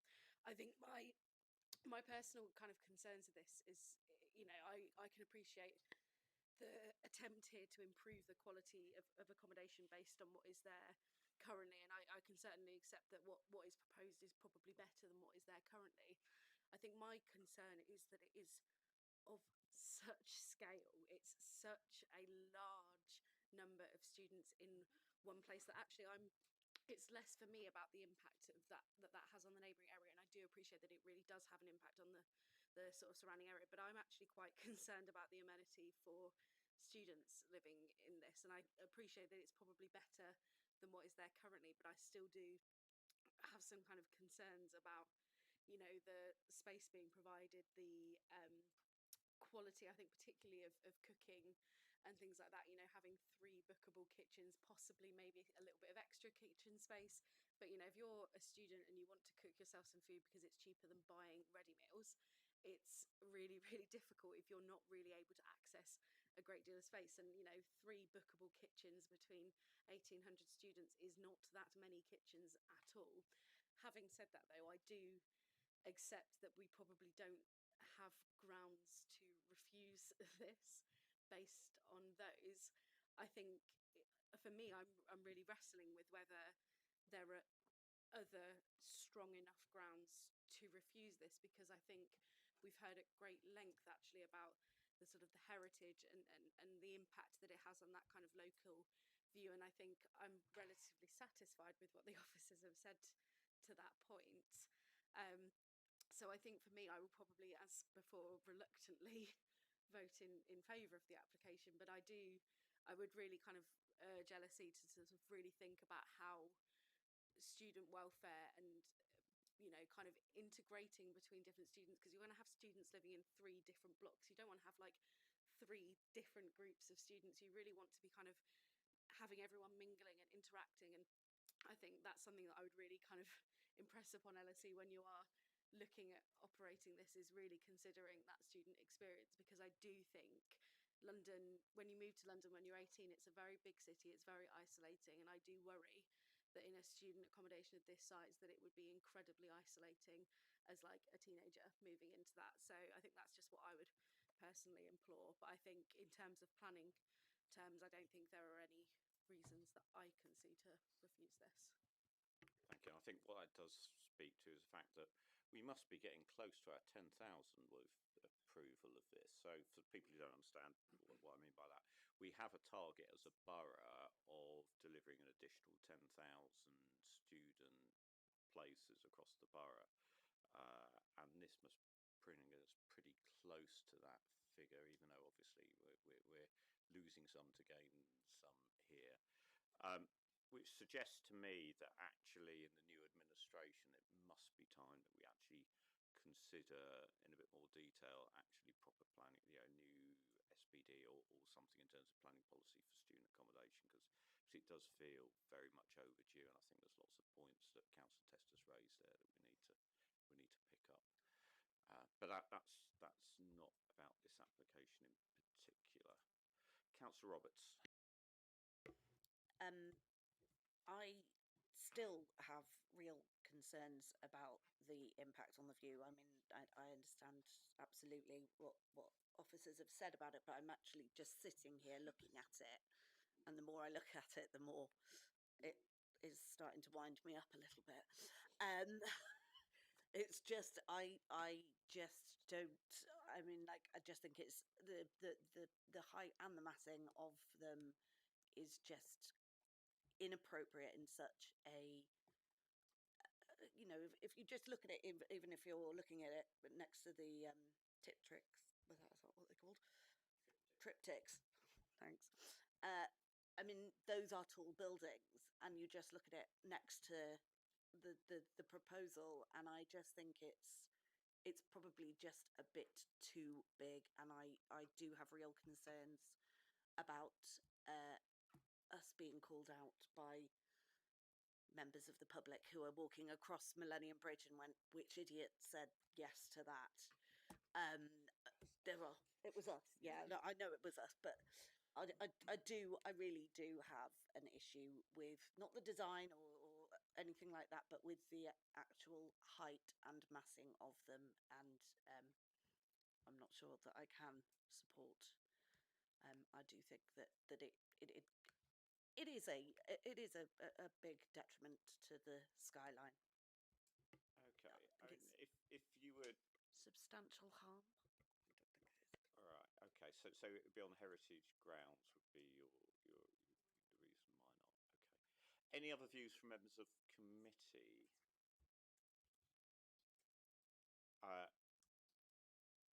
Is there anybody else, given what Councillor Roberts has said, that wants to refuse this, or Councillor Tester? I I would be really interested. I know we've kind of heard a bit about it in detail from you, Michael, but like, how realistic is it that you could say that this is substantial harm? Because I think that would be my concern is if you went down that route, that it wouldn't hold up at appeal.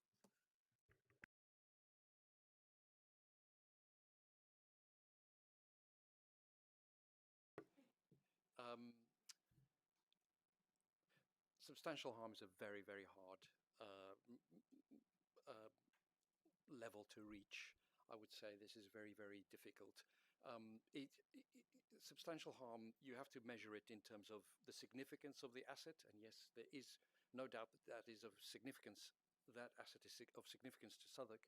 It's not statutory listed, and it's not so. When you look at the sort of hierarchy, you look at locally designated assets, then statutory assets, grade 2, grade 2 star, grade 1. So we are fourth down the line here with a locally designated asset. It's not physically affecting the building. It's the setting of the building that is affected, and it's a riverside presence. I think in this instance, it would be very, very challenging to make an argument for substantial harm here. That's my personal opinion. Obviously, if you're minded to articulate that as in that way, it's open to you to consider that. Yeah, for me, I think the real difficulty you would have as sustaining that is the fact this has been through a process in terms of DRP and officer's advice, and the applicants have responded to that. And it feels hard, having gone through that process, to be able to sustain that in an appeal. Councillor Roberts, you're indicating. I was. I just wanted to come back, and I completely understand, this is, I mean, like, I would say it's a subjective thing. I would also like to point out that that picture is from the bridge, which is the lowest point that you're ever going to be looking at this from. If you walked to St Paul's and looked straight down Millennium Bridge, you'd be a lot higher, and you'd be, is the impact more? Is it less? Is it, and I do feel like I am genuinely concerned about the heritage, the impact on that.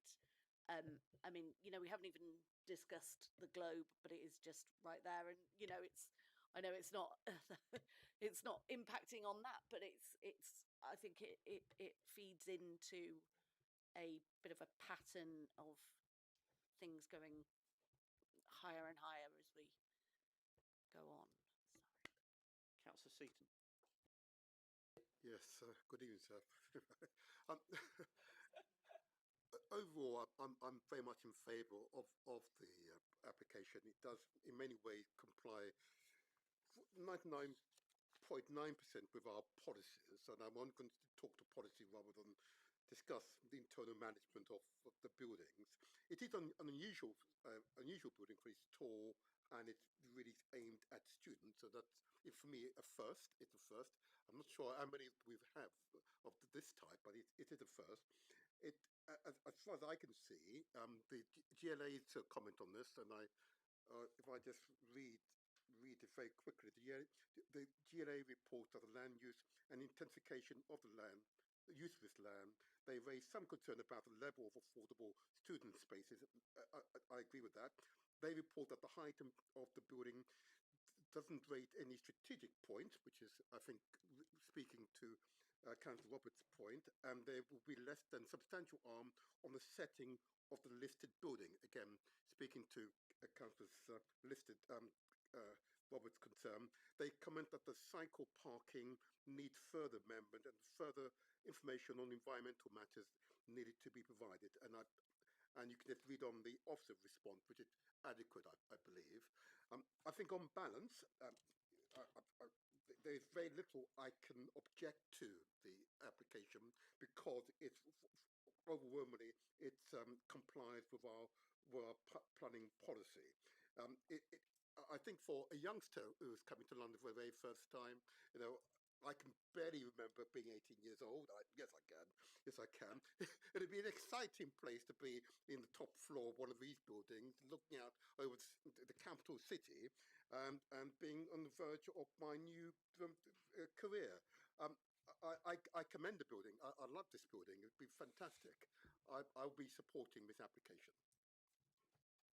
Thank you. It's very good to get a positive take on it. I think we're Councillor Dalton. Just quickly going to say, I also broadly support the application. I do recognise the height and scale issues, but I suppose another dimension of that is what we heard around the kind of challenge to do with height and viability and the affordable rents of the student rooms as well, and how, you know, if you start to go lower with the height, then you get into a few more difficulties around making the project stack up in terms of the affordable levels of the rooms, and compared to maybe some other student schemes that we've seen where not too often we seem to get ones where actually the student rooms themselves are at a more affordable level, whereas in this scheme we do have some of that coming through, or usually it's a kind of payment instead of doing that, that goes to the council. So I think that is a particular benefit of this scheme compared to, I know there's lots of other student schemes that have come forward, but that is a kind of almost unique aspect, it seems. Thank you. Councillor Vanby, any comments you want to make? Up to you. Yeah, I think from a student experience perspective, it would be very exciting to live in that building. To be honest, I think that's a fantastic opportunity to students to move there. I was more concerned about the broader implications that we discussed, local residents, heritage, etc. But I'm going to support the application with the conditions attached. Thank you.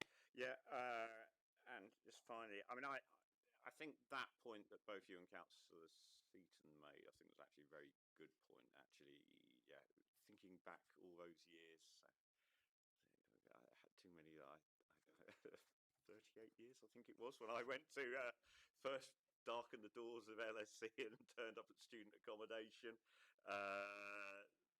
That actually living like somewhere like this would have been very exciting, would have been a fantastic place to live. I think certainly compared to some of those other direct let schemes that you talked about, actually it does feel more like a proper student experience, I think, in terms of place to live as well, rather than being a room that you're paying for and not much else. I can understand how actually students coming here will thrive in this space. I did like some of those facilities, like some things like the pavilions on the podium and things like that, which I thought were sort of attractive spaces, and I can see a lot of good from this. And I think there's a lot of good for the community. And the point about affordability that Councillor Dalton made, I think was really important as well, about this being affordable student space in a place where we're not getting enough of that. I mean, my concerns, I hear the points about heritage, but what concerns me more is particularly that impact there is on residents living nearby. And I think the objectors made some really strong points about the impact on, but I think particularly on some of the buildings. And I think if I was living there, I would be, or indeed a triptych as well, the scale of this going up next to you, I think would be pretty daunting and pretty horrifying. And I would be, if I lived there, concerned about this as well. And we have heard from officers about, you know, the impact in terms of daylight and sunlight in those buildings is limited, but I understand, yeah, having a looming building like this going up across the road from you is quite a staggering impact. But I think Councillor Tester's point about the planning reasons to object to this on that basis, I think were well made. The other thing is in terms of construction impacts and the servicing ongoing impacts as well, but I think the conditions we talked about, I think, help manage that. So I think on balance, I would be voting to approve this, albeit I do wish we'd gone for a slightly different process. I do wish we'd looked at seeing how we could scale down the eastern building, and it feels slightly as if we've perhaps put too much emphasis on rather than local residents, which worries me slightly in the design process. But we are where we are, and we have to deal with the application as we have in front of us. So given that, I'd like to move that we adopt the officer's recommendations as set out in paragraphs 1 to 4 of the report on pages 146 to 259, the main agenda pack, and in the addendum report. That planning permission be granted subject conditions referred to the Mayor of London, the applicant entering into a satisfactory legal agreement with those conditions that we have discussed. I hope that officer have taken note of. Secondly, the planning committee making a decision has due regard to the potential equalities impacts that are outlined in this report. And finally, that in the event that the requirements of paragraph 1 not being met by the 31st of July, Director of Planning and Growth be authorised to refuse planning permission if appropriate for the reasons set out in paragraph 368 of this report. Does any member of the committee wish to second this? I've seen Councillor Vanby. Councillor Seaton, how do you wish to vote on this item? For, Chair. Councillor Dalton? For, Chair. Councillor Roberts? Against, Chair. Councillor Tester? For, Chair. Councillor Vanby? For, Chair.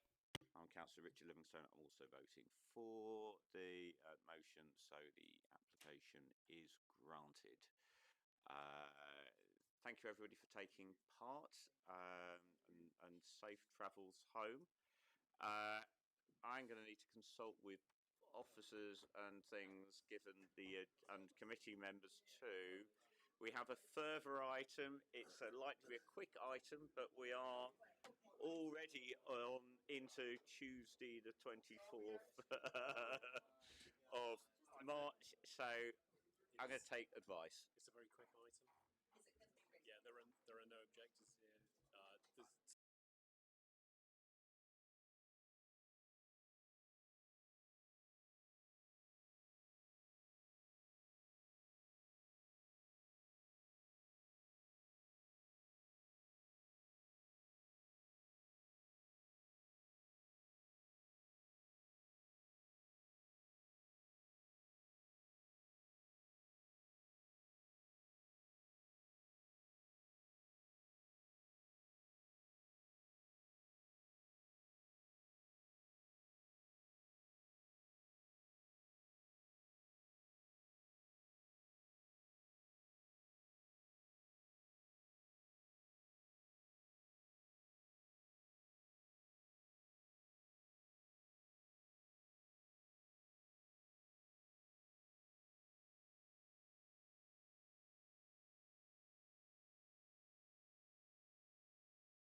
we've lost Councillor Roberts. She's returning.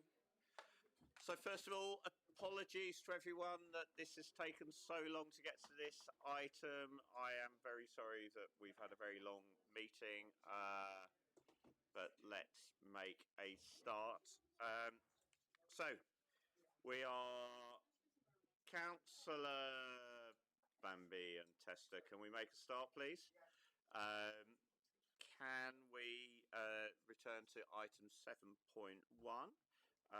which is 301 to 303 Ilderton Road, SE151NW. It's a site that we've seen at this committee a few times before, but it is back for a new iteration, and I'd like to hand over to Tim Cutts to present the report. Thank you, Chair. So the application is for the demolition of the existing buildings, redevelopment of the site to provide a 19-storey building comprising a purpose-built student accommodation premises, sui generis use, and flexible commercial floor space in Class E with landscaping, cycle parking and other associated works. The site's on the east side of Ilderton Road, just south of Hornshay Street. You've got the railway embankment to the east of the site, Canterbury Industrial Estate to the north.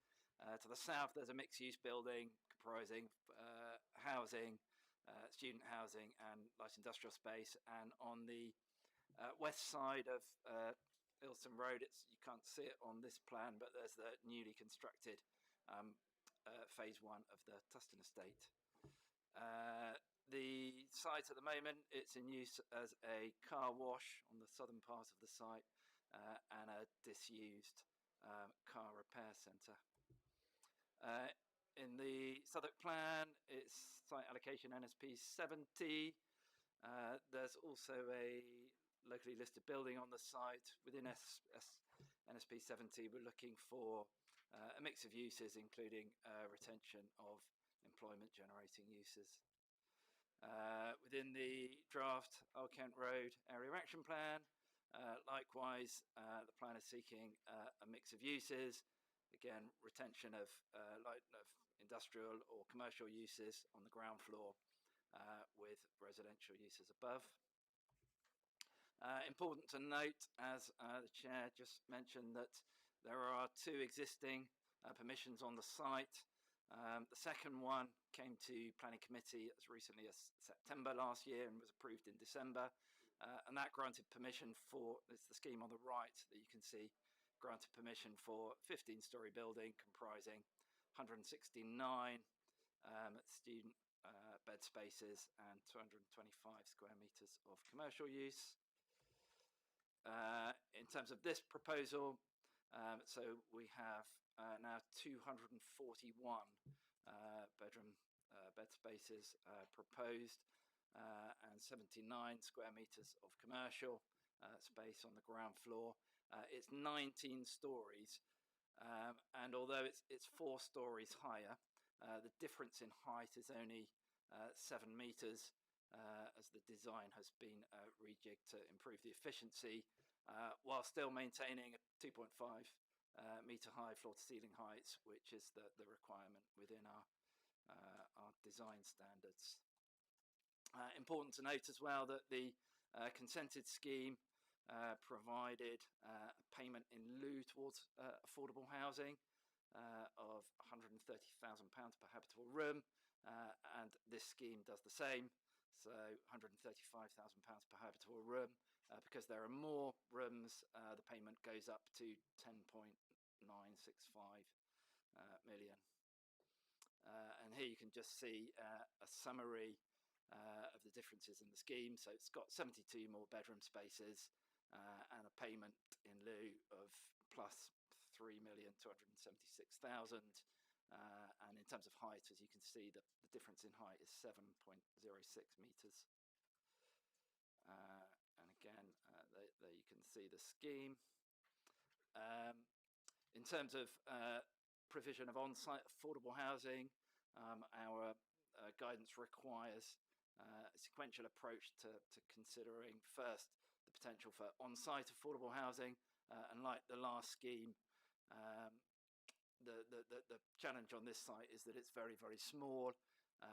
it's just too small to fit another use onto the site. So conventional housing would require another lift, dedicated entrance, another stair core, and there just isn't room to accommodate that on the site. Secondly, our policy requires the applicant to consider whether there is off-site or other sites within the locality on which conventional housing could be accommodated. The applicant has done a rigorous search, but hasn't found an alternative site. The other sites are either being utilised by other developers, or indeed they're in phase 2 of the area action plan phasing strategy. Our policy requires within the draft Old Kent Road AAP contribution towards a mixed and balanced community, and on this slide you can see the other student housing schemes which have been approved in the area. Number 3 is a scheme by Tribe, and that's the scheme that I mentioned at the beginning, which is a mix of conventional housing and student housing. Number 8 is a scheme that was approved on appeal last year. The thing to note on number 8 as well is that it's in phase 2 of the area action plan, so the student housing element can't be brought forward at the moment. It's dependent on the Bakerloo line extension contracts being signed. In terms of other proposals, there are plenty of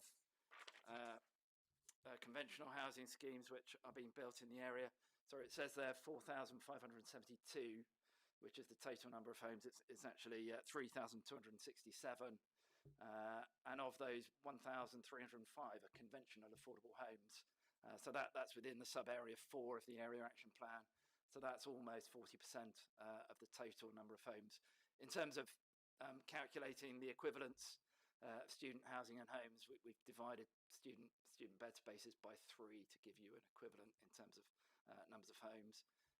In Old Kent Road 16, which is Ilderton Road and the area around Hatcham Road and Penarth Street, it's a total of 1,762 homes which have consented or built, and 590 are conventional and affordable homes.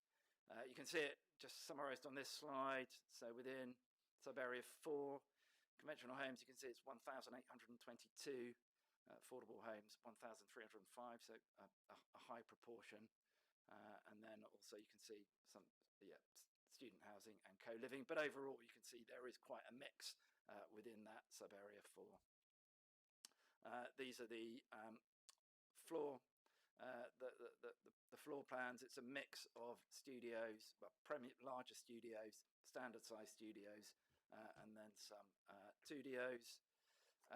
The design intent of the consented scheme has been carried through into this proposal, so it's very similar. It's a very ordered pattern of fenestration. The retained the kind of distinctive feature, which is the semicircular arches.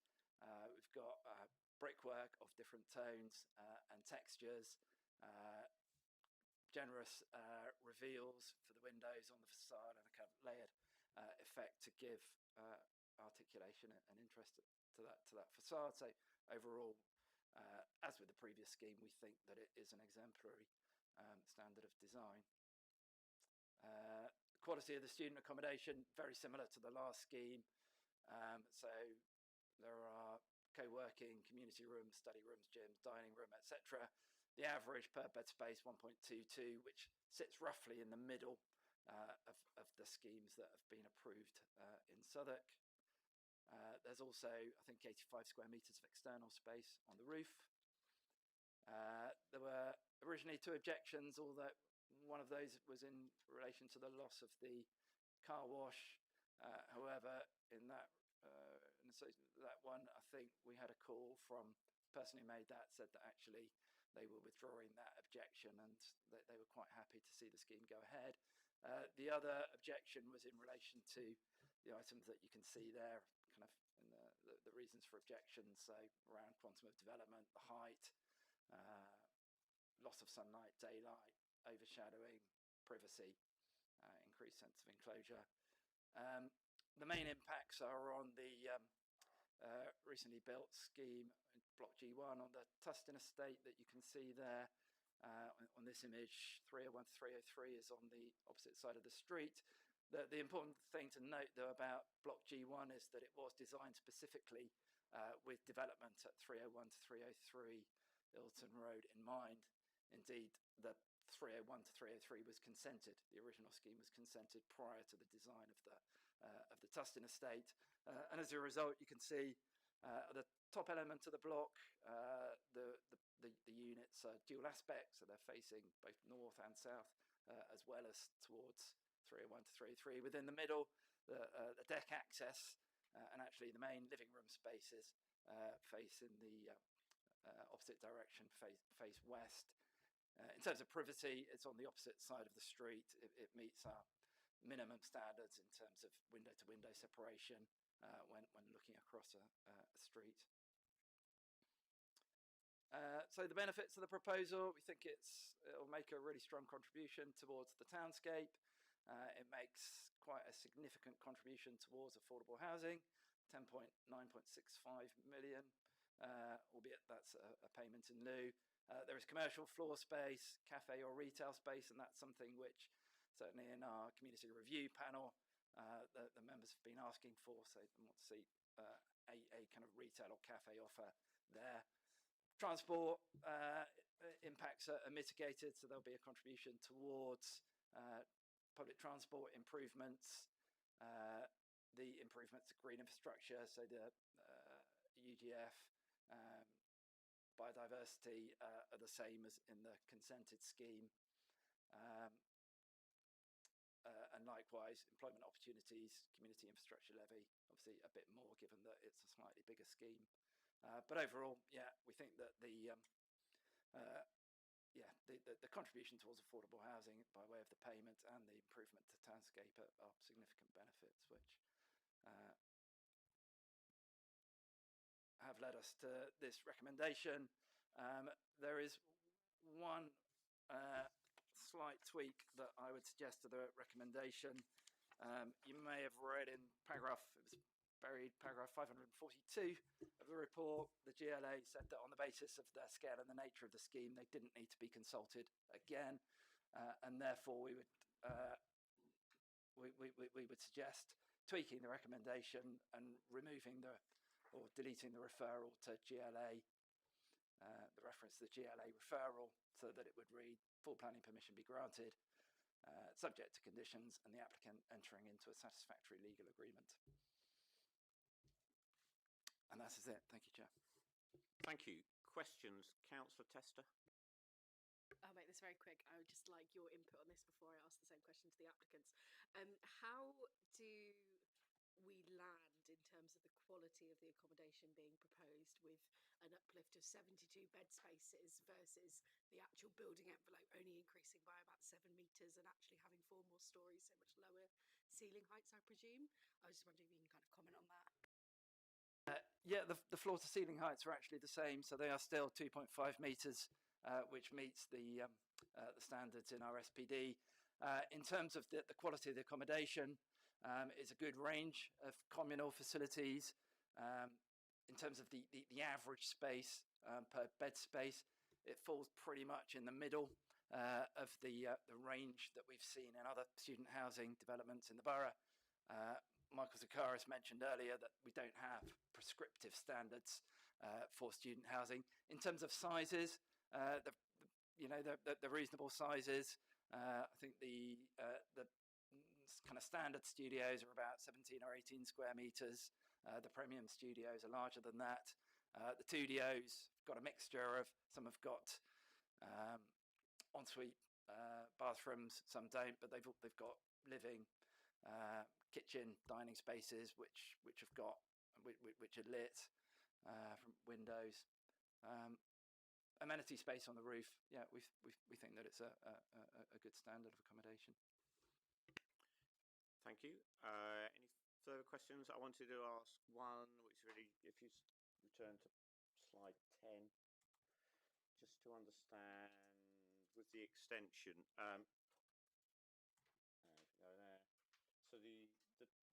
percentage scheme looked quite sleek. You've got a slightly odd top 4 stories in the new proposal with this sort of step back. So just to understand that a little bit. Yeah, I mean they are both very sleek because the site is very narrow. This one has it's slightly chunkier in that it's been extended back towards the railway viaduct. So where it's got bigger in that respect, it's not got bigger kind of moving towards the Tustin estate. It's in the other direction. We feel that the design on the top is actually an improvement in that it has more of a kind of recessive quality at the top, and that also helps with the sunlight and daylight in terms of impacts on the Tustin estate, so making the massing slightly lighter up at the top. I think I get the second point. I'm not convinced about the first. But anyway, Councillor Roberts. Two very quick things. First, can we please stop using the word studio? And second, are there windows on this end now? Because I can see the windows in that original, but not. I can't see if they're there or not.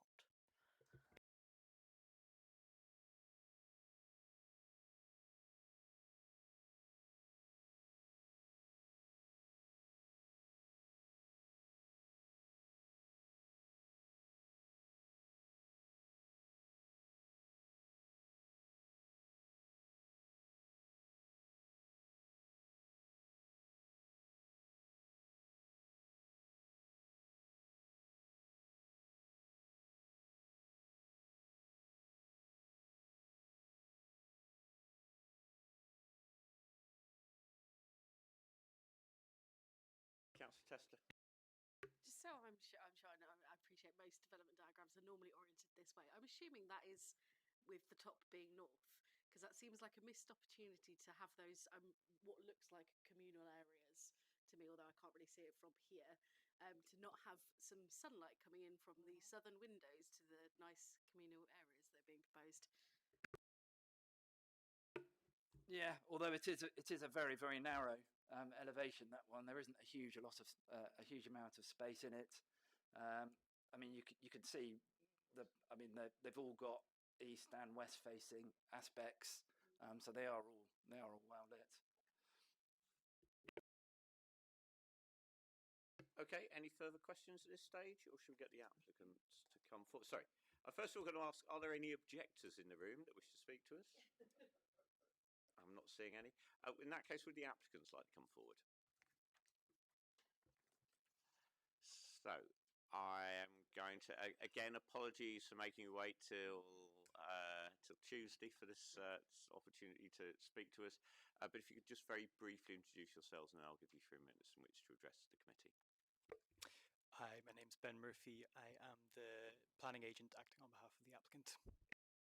And Conor Worrell, Director at CKC Properties with the applicant. You have 3 minutes. Good evening, Chair and members, and thank you all for staying with us until this hour to consider this application. Thank you to the Council's planning team who have worked proactively with us over the past number of months in developing the proposals before you. So as Mr. Cutts has explained, this committee has approved a very similar student accommodation scheme on the same site just a few months ago in September 2025. The application before you is being brought forward by a specialist student housing developer who have taken the principles established in the scheme that was approved back in September, including the proposed use, the architectural approach, and the policy compliant 35% affordable housing contribution. And they've applied their expertise to develop revised proposals which are deliverable within the timeframes for the site envisaged in the Old Kent Road Area Action Plan. The applicant has decades of experience in the local market with 2 operational student schemes nearby in Bermondsey and New Cross Road, and another under construction in Elephant and Castle. The site sits at the heart of the Old Kent Road opportunity area, and the area's draft action plan identifies an ambition for the site to come forward as part of the first round of developments in the OA, so before the year 2030. Members will be aware of the acute pressures on Southwark's housing market. Across London, there is only one dedicated student bed space for every 3.6 full-time students. Not only will this application provide much needed accommodation for the student population, it will also serve to free up family-sized homes currently occupied by students, and so will benefit the wider housing market. It will contribute an equivalent of 80 homes to the council's housing targets and will benefit the council's own housing delivery through the £10.965 million contribution to the council's Affordable Housing Fund. The development has been brought forward with the Old Kent Roads community in mind. It will deliver dedicated workspace for local community groups to use free of charge, and the ground floor cafe, which will be open to the public, has been introduced after locals identified it as an amenity which Ilderton Road currently lacks. Your officers are supportive of the heights, massing and design proposed. The committee report notes the balanced massing approach, elegant proportions of the building with distinctive and quality design features. The proposals before you meet the policy objectives for the area and will serve as a catalyst for the regeneration of Old Kent Road. Members have already approved a similar scheme a few months ago on the site, and this one maintains those established principles but brings forward a development which is actually deliverable. It will provide benefits that the community themselves have asked for in the form of the cafe and the co-working space, and the council's officers and key consultees are supportive.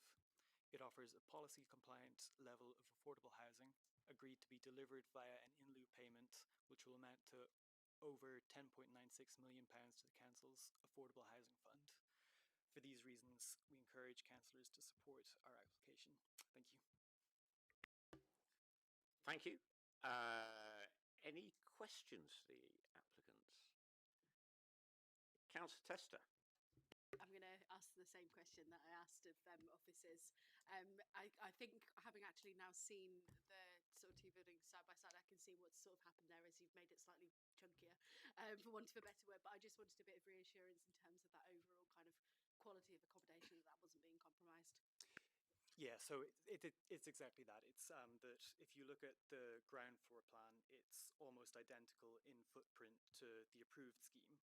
But when you get up to the second floor, there's a cantilever design, so it's brought a bit closer to the railway line that runs to the east of the building, just allowing a bit more space to get those extra units in. Thank you. Councillor Seaton. If you were to gain permission today, how soon would you get on site? So obviously we now need to go through the gateway process. As soon as we get permission and we can get funded to commence the stage 4 design, we'll commence on site.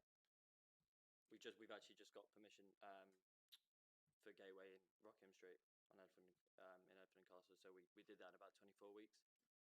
But we hopefully that's being reduced to around 18 weeks now.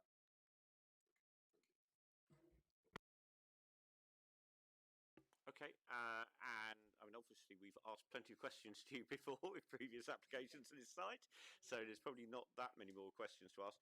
One of the ones that we would have covered previously was similar to the one I asked the LSE earlier, was about single-sex floors. I think we probably asked you this previously about whether that's something you consider as part of the student management plan for the building. I think that's definitely something we consider. Obviously, with the smaller floor plate that we've got compared to the LSE building, I think it'd be obviously as long as we can make that work in terms of numbers of genders, then absolutely something we consider. Thank you. Any further questions, Councillor Tester? I just wanted to ask, with that cantilever, what are the plans on the sort of the ground floor level? I'm thinking almost of that cafe. Is that allowing for kind of spill out space that you could use for seats or things like that? So the cantilever is actually on the other side to the other side of the road. So the cafe's on the road side and the cantilever's on the railway boundary side. That makes sense. So the spill out from the retail will be to the road rather than underneath the cantilever on the other side. Thank you. Any further questions? Well, thank you very much for waiting this long and coming forward. If you'd like to return to public seating area, the good news news is there's probably not too many other representations to go through. But yeah, we don't, can I ask, yeah, any supporters in the room? Ward councillors, I think I'm the only one here, and I am not speaking in my capacity as that. Any further questions for officers at this point? No. Any further points, or can we move straight to recommendation? Councillor Roberts. Apologies, Chair. Yes, I just wanted to raise the point that this is now the if we say yes, I think you might be okay. We tonight have approved 2,718 student beds, and I just want, I think we need to maybe have a look at where we are up to that 10,000. I mean, like, I think this is a good plan, and I remember giving it permission in 2024, I think. But yes, I just think that we need to bear that in mind.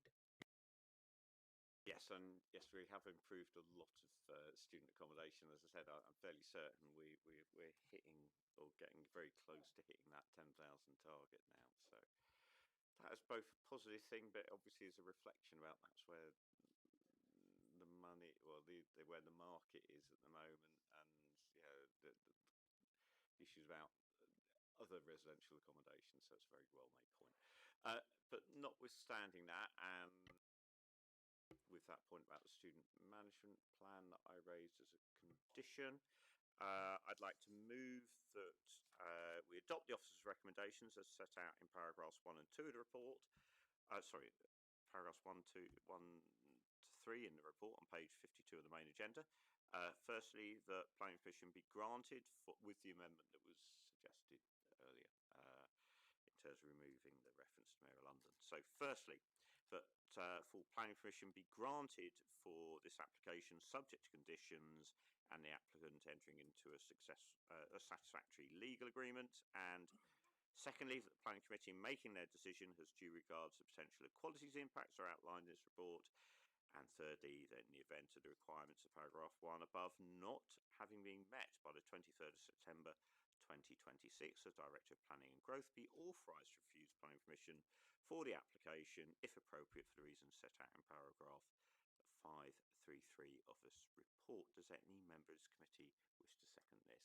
And I'm going to take Councillor Roberts this time, seconding that, just to share things around a little bit.